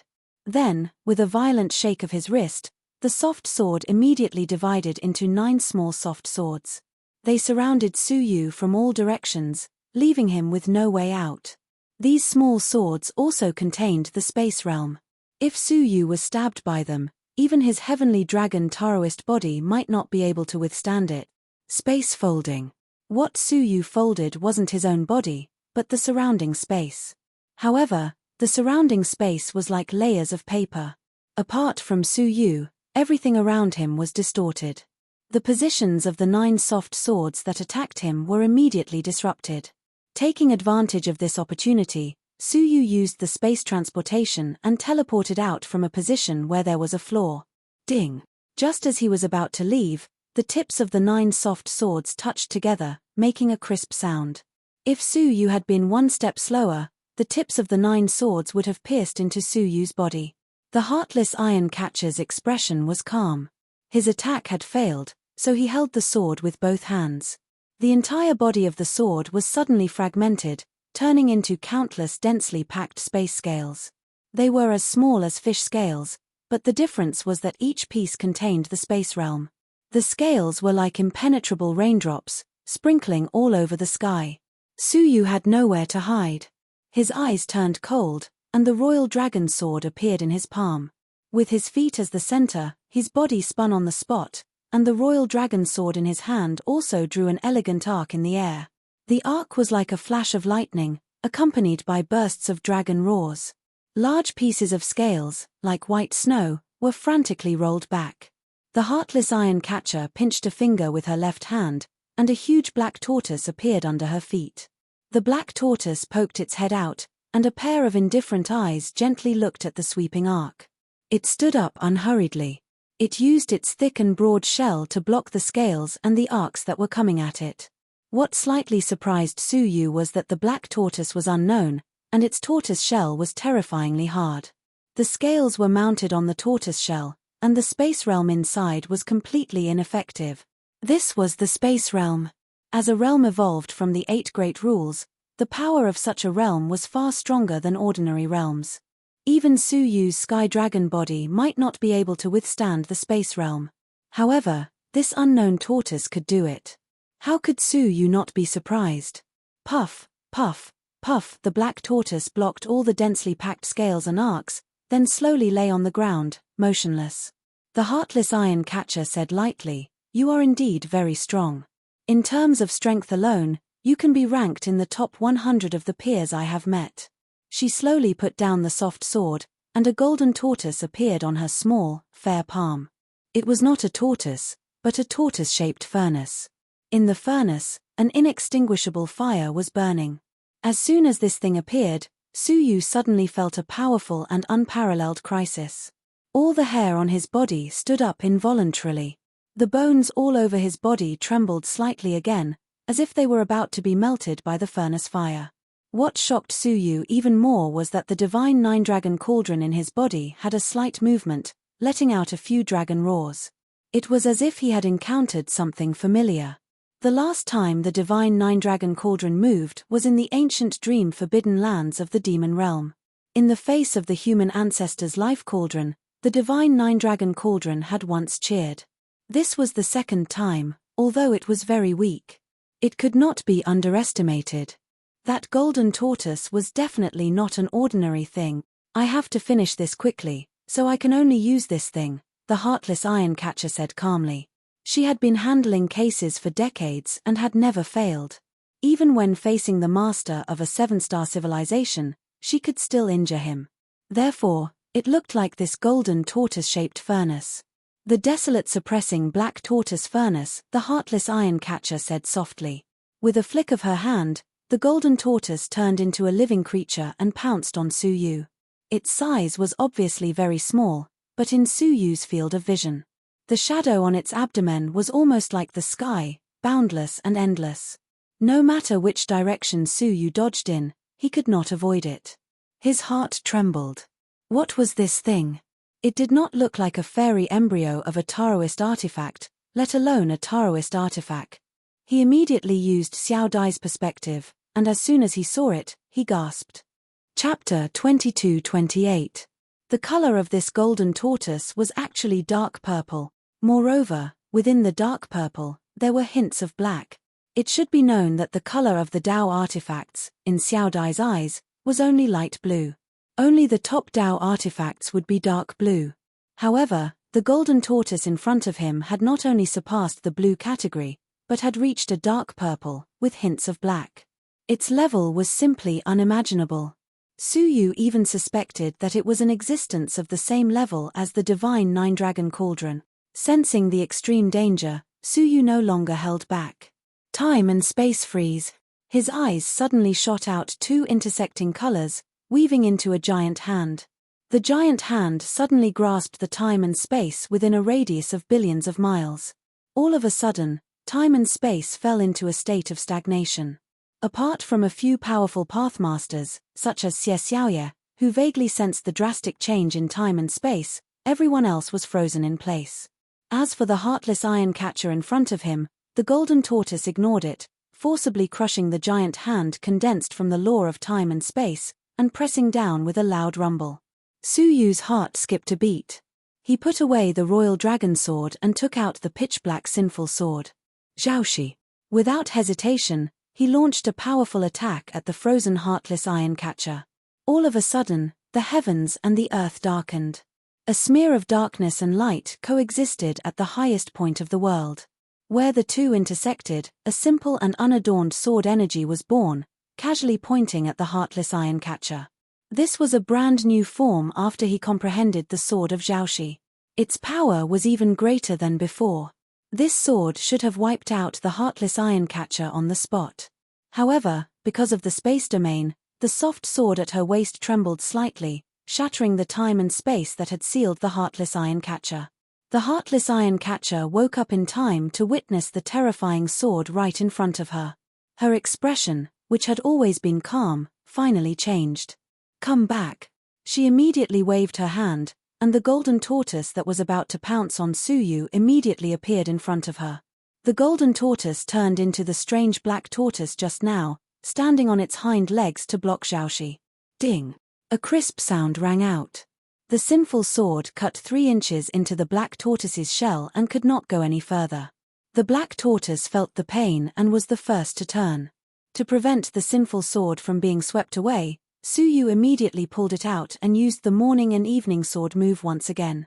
The heartless iron constable's eyes flickered with fear. She grabbed the black tortoise and shouted, "Gold and silver horses!" Cluck! With a majestic hiss, a spatial crack suddenly appeared between the two of them. A group of seemingly ordinary horses galloped out. The heartless iron catcher took advantage of the situation and jumped on it. Then, the gold and silver horse leaped and jumped into the void. Su Yu thought for a moment. Not only did he not give chase, but he also heaved a sigh of relief. He's finally been let go. Su Yu had heard many stories about the heartless iron hunters in the Pirate Alliance. It was rumored that she was a legendary woman whose goal was to create light. Su Yu couldn't help but gasp in amazement after learning about its many legendary stories. He even felt a little ashamed of his own inferiority. He felt that there was kindness in his heart, and sometimes he would act chivalrous. However, he had never thought of protecting the world and destroying evil as his duty. At least, in terms of ideals, Su Yu wasn't as noble as the Heartless Iron Hunter. Moreover, the Heartless Iron Hunter was a woman of her word. Over the years, she had kept her promise. Su Yu had seen the criminals she had hired to capture. Any one of them was a bloody criminal who would make one's scalp go numb. Even if Su Yu was present, he would probably get rid of them. Su Yu wasn't a noble and selfless person, but he admired and liked people with noble ideals. Therefore, when he found out that this woman was the world-famous Heartless Iron Hunter, he had the heart to let her live. Just now, he had stopped Xie Xiaoye from killing her. However, Su Yu was now a spy. If he openly let the Heartless Iron Hunter go, wouldn't everyone suspect his identity as a spy? Therefore, Su Yu pretended to be a man who lusted after beauty and wanted to be rude to the Heartless Iron Hunter. He even deliberately brought her to the warship at the edge so that the Heartless Iron Hunter could escape. In this way, the Heartless Iron Hunter wouldn't have thought that a lecherous person like Su Yu was actually trying to save her. She would never have guessed that he was a spy. As for the big fight that followed, it was beyond Su Yu's expectations. Su Yu knew that the Heartless Iron Hunter hadn't fainted. But she was so powerful that Su Yu couldn't control her. If he didn't have some skills, he might have been captured by the Heartless Iron Hunter. Not only had he failed to save her, but he had also been captured. Just the thought of that scene made Su Yu's stomach hurt. Luckily, after some twists and turns, he finally managed to let the Heartless Iron Hunter go. Swish, swish, swish. Xie Xiaoye and Meng Qie, who had felt the ripples of the battle, rushed over. Looking at the slightly battered Su Yu, the two women's gazes sharpened. "Where's the Heartless Iron Hunter?" Xie Xiaoye asked with narrowed eyes, her heart sinking. Su Yu said in shame. She pretended to be unconscious. "Before I could start, she took the opportunity to escape." Xie Xiaoye gently sniffed the ripples of the battle nearby and said, "Then what are the traces of battle here?" Xie Xiaoye knew about that terrifying tortoise. But who did the chaotic time and space and the powerful sword energy belong to? It seems that one of the Heartless Iron Hunter's old enemies suddenly appeared and launched a sneak attack. Xie Xiaoye frowned. Such a coincidence. The Heartless Iron Hunter was just about to kill Su Yu, and that old enemy appeared. There was no such coincidence in this world. However, the urgent matter was not to investigate the cause, but to deal with it. Deputy Leader Su, return to your mansion immediately and protect Shuemeng Feiyu. Don't let her be captured, Xie Xiaoye said. The Heartless Iron Hunter's target was most likely this woman. All right. Su Yu immediately returned to the mansion. Meng Qie's eyes flashed. "Father, I'll go with you."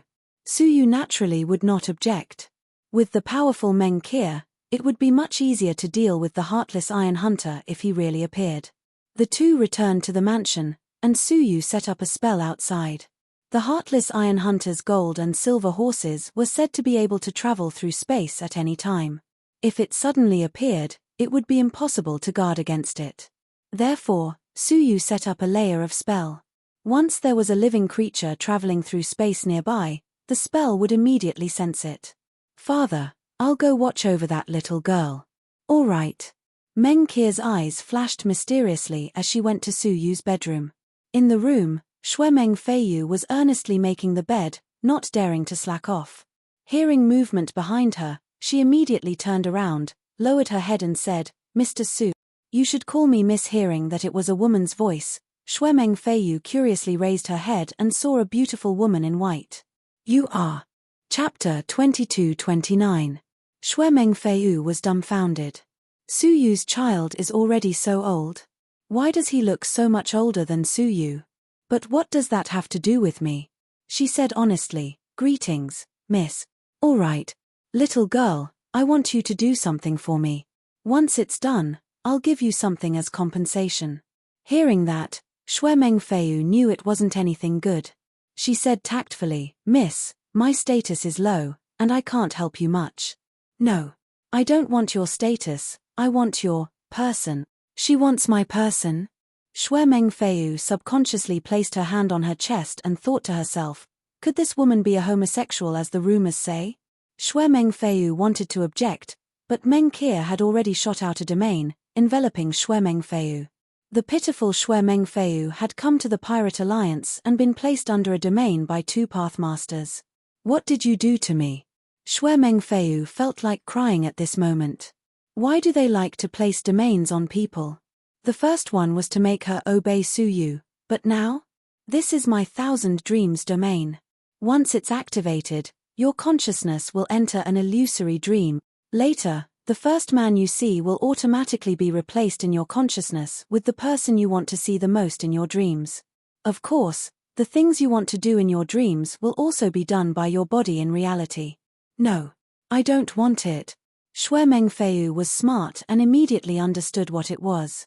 Her face turned pale. In Su Yu's bedroom, who would be the first person she would meet? Was there even a need to say it? "It's not up to you." Shuemeng Feiyu snapped her fingers. All of a sudden, Shui Mengfei's eyes darkened. Meng Qia's domain was magical, and Shui Mengfei was clearly in an illusion. But her eyes didn't show any signs of dullness. She seemed very clear-headed, and there was nothing strange about her. "Father, you must be suffocating to get the heartless iron trap. I can only use you to quench my thirst." Meng Qia smiled, then closed the door quietly and stood guard outside. Soon, Su Yu finished setting up the formation. He saw Meng Qia patrolling outside his bedroom. "Why don't you go in?" Su Yu asked. The Heartless Iron Constable's gold and silver horses were extraordinary. They might even be able to break through the formation and appear beside Shui Mengfei, taking her away immediately. Therefore, it was best for him to stay close to Snow Dream Flying Rain. With a guilty conscience, Meng Qia stammered, "I can make it if I'm outside." "Fine, inform me immediately if anything happens." Su Yu was worried about leaving Shui Mengfei alone, so he pushed open the door and entered. He saw Shui Mengfei's back facing him, bending over to fold the blanket. When she bent over, her buttocks curled up, outlining two smooth curves. Su Yu averted his gaze calmly, then sat down on the cushion on the ground and began meditating with his legs crossed. Not long after he closed his eyes, he suddenly smelled a fragrant breeze. When he opened his eyes, he saw that it was Shui Mengfei. He did not know when she had arrived, but she was only 3 feet away from him. His face, which should have been fair, was now covered with a strange red hue. Her pair of crystal-like eyes were filled with abnormal ripples. Her breath smelled like orchids as she stared at Su Yu. Su Yu immediately recognized her form. She must have been struck by something, causing her to lose her mind. "Rukan, I am yours." As she spoke, she threw herself into Su Yu's embrace. As soon as her body entered his embrace, Su Yu immediately felt a deep heat. Lowering his head, he saw that she had already taken off her clothes. At that moment, she was like a little sheep, lying in Su Yu's embrace, asking for anything. No matter how strong Su Yu's mental fortitude was, he could not help but feel his heart waver. However, this thought had only just arisen when it was forcefully erased. This woman was too heartless. Being entangled with such a woman would hinder his cultivation. "Wake up." Su Yu tapped a finger between her brows, using his soul energy to awaken her consciousness. However, just as he extended his finger, Shui Mengfei sucked on it gently. Su Yu creased his brows and was about to forcefully shake her off. All of a sudden, the spell outside shook violently. Su Yu was shocked. The Heartless Iron Catcher had indeed returned. Crack! A moment after the spell shook, a space appeared in front of Su Yu, and a horse peeked its head out. The Heartless Iron Catcher was sitting on it. She swept her gaze across and saw an extremely indecent scene. Shui Mengfei was naked, lying in Su Yu's embrace. As for Su Yu, he extended his finger for Shui Mengfei to suck on. The Heartless Iron Catcher was expressionless. He sighed slightly. "I'm a step too late." Crash! Su Yu shielded Shui Mengfei behind him and was about to summon the sinful sword. The Heartless Iron Catcher turned and left. After confirming that he had left completely, Su Yu heaved a sigh of relief. Xie Xiaoye, and the others arrived one after another. Knowing that the Heartless Iron Catcher had almost taken Shui Mengfei away, Xie Xiaoye finally made up her mind. She said, "Deputy Leader Su, I'll leave the negotiation with the 6th Peerless family to you. You must obtain more resources for the upcoming Heavenly Legacy Cave abode. Go in person? It would be very dangerous. You've just joined the Pirate Alliance, so what you lack is experience. If you can bring back more resources for the rest of the pirates to benefit, then you'll have more authority in the entire Pirate Alliance." Su Yu pondered for a moment, then nodded in agreement. Golden-eyed Lungjuan's condition was that Su Yu could influence the overall decisions of the Pirate Alliance. The extortion was an opportunity for him to increase his authority. If he performed well enough and brought back more things, the Pirate Alliance would undoubtedly favor him even more. In the future, his suggestions would naturally be carefully considered by the Pirate Alliance. Before the negotiation, I need to make some preparations. No problem. You have a month to prepare. Back in the bedroom, Su Yu looked at Shui Mengfei, whose eyes were full of tears and looked extremely aggrieved. He said calmly, "Don't cry anymore, or I'll really do it to you." Shui Meng Fei Yu wiped away her tears immediately, but she was hating Su Yu to the core. Although nothing had happened just now, her body had already been seen and touched by him, right? To Shui Meng Fei Yu, this was intolerable. "Get ready. I'll send you away in a month. During this period, you're not allowed to step out." Su Yu sat cross-legged and stared at her, just in case the heartless iron catcher came back again. He cast a space barrier around him. In this way, Shui Meng Fei Yu couldn't see what Su Yu was doing inside. Su Yu's heart moved, and he entered the cavern world. He wanted to ask the evil dragon about the next step of training the heavenly dragon body. However, as soon as he entered, he heard the evil dragon's cheers. The evil king pearl has finally been refined. The evil dragon was circling a fist-sized pearl that was emitting black light, dancing up and down. His expression was filled with deep joy. "Congratulations." Su Yu took a look at the evil king pearl. Although he didn't know what use it had, his intuition told him that it was quite extraordinary.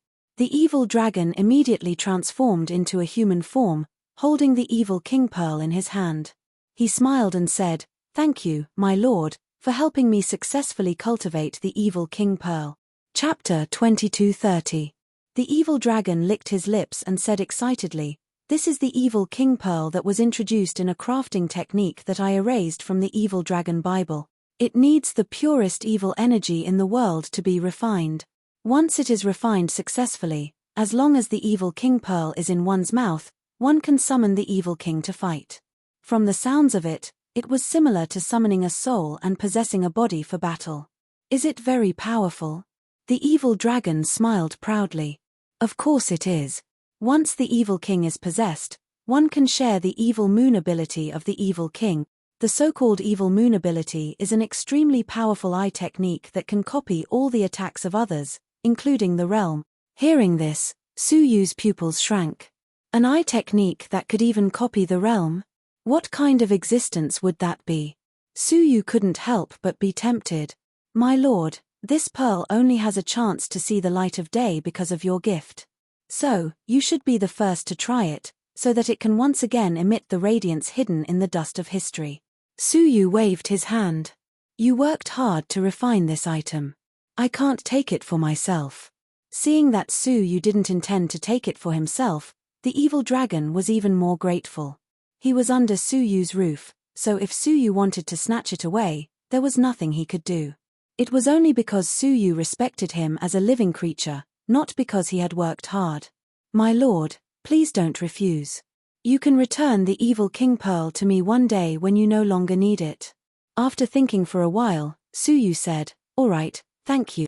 After thinking for a while, Su Yu asked, "Can anyone use this pearl?" "Of course not," the evil dragon said.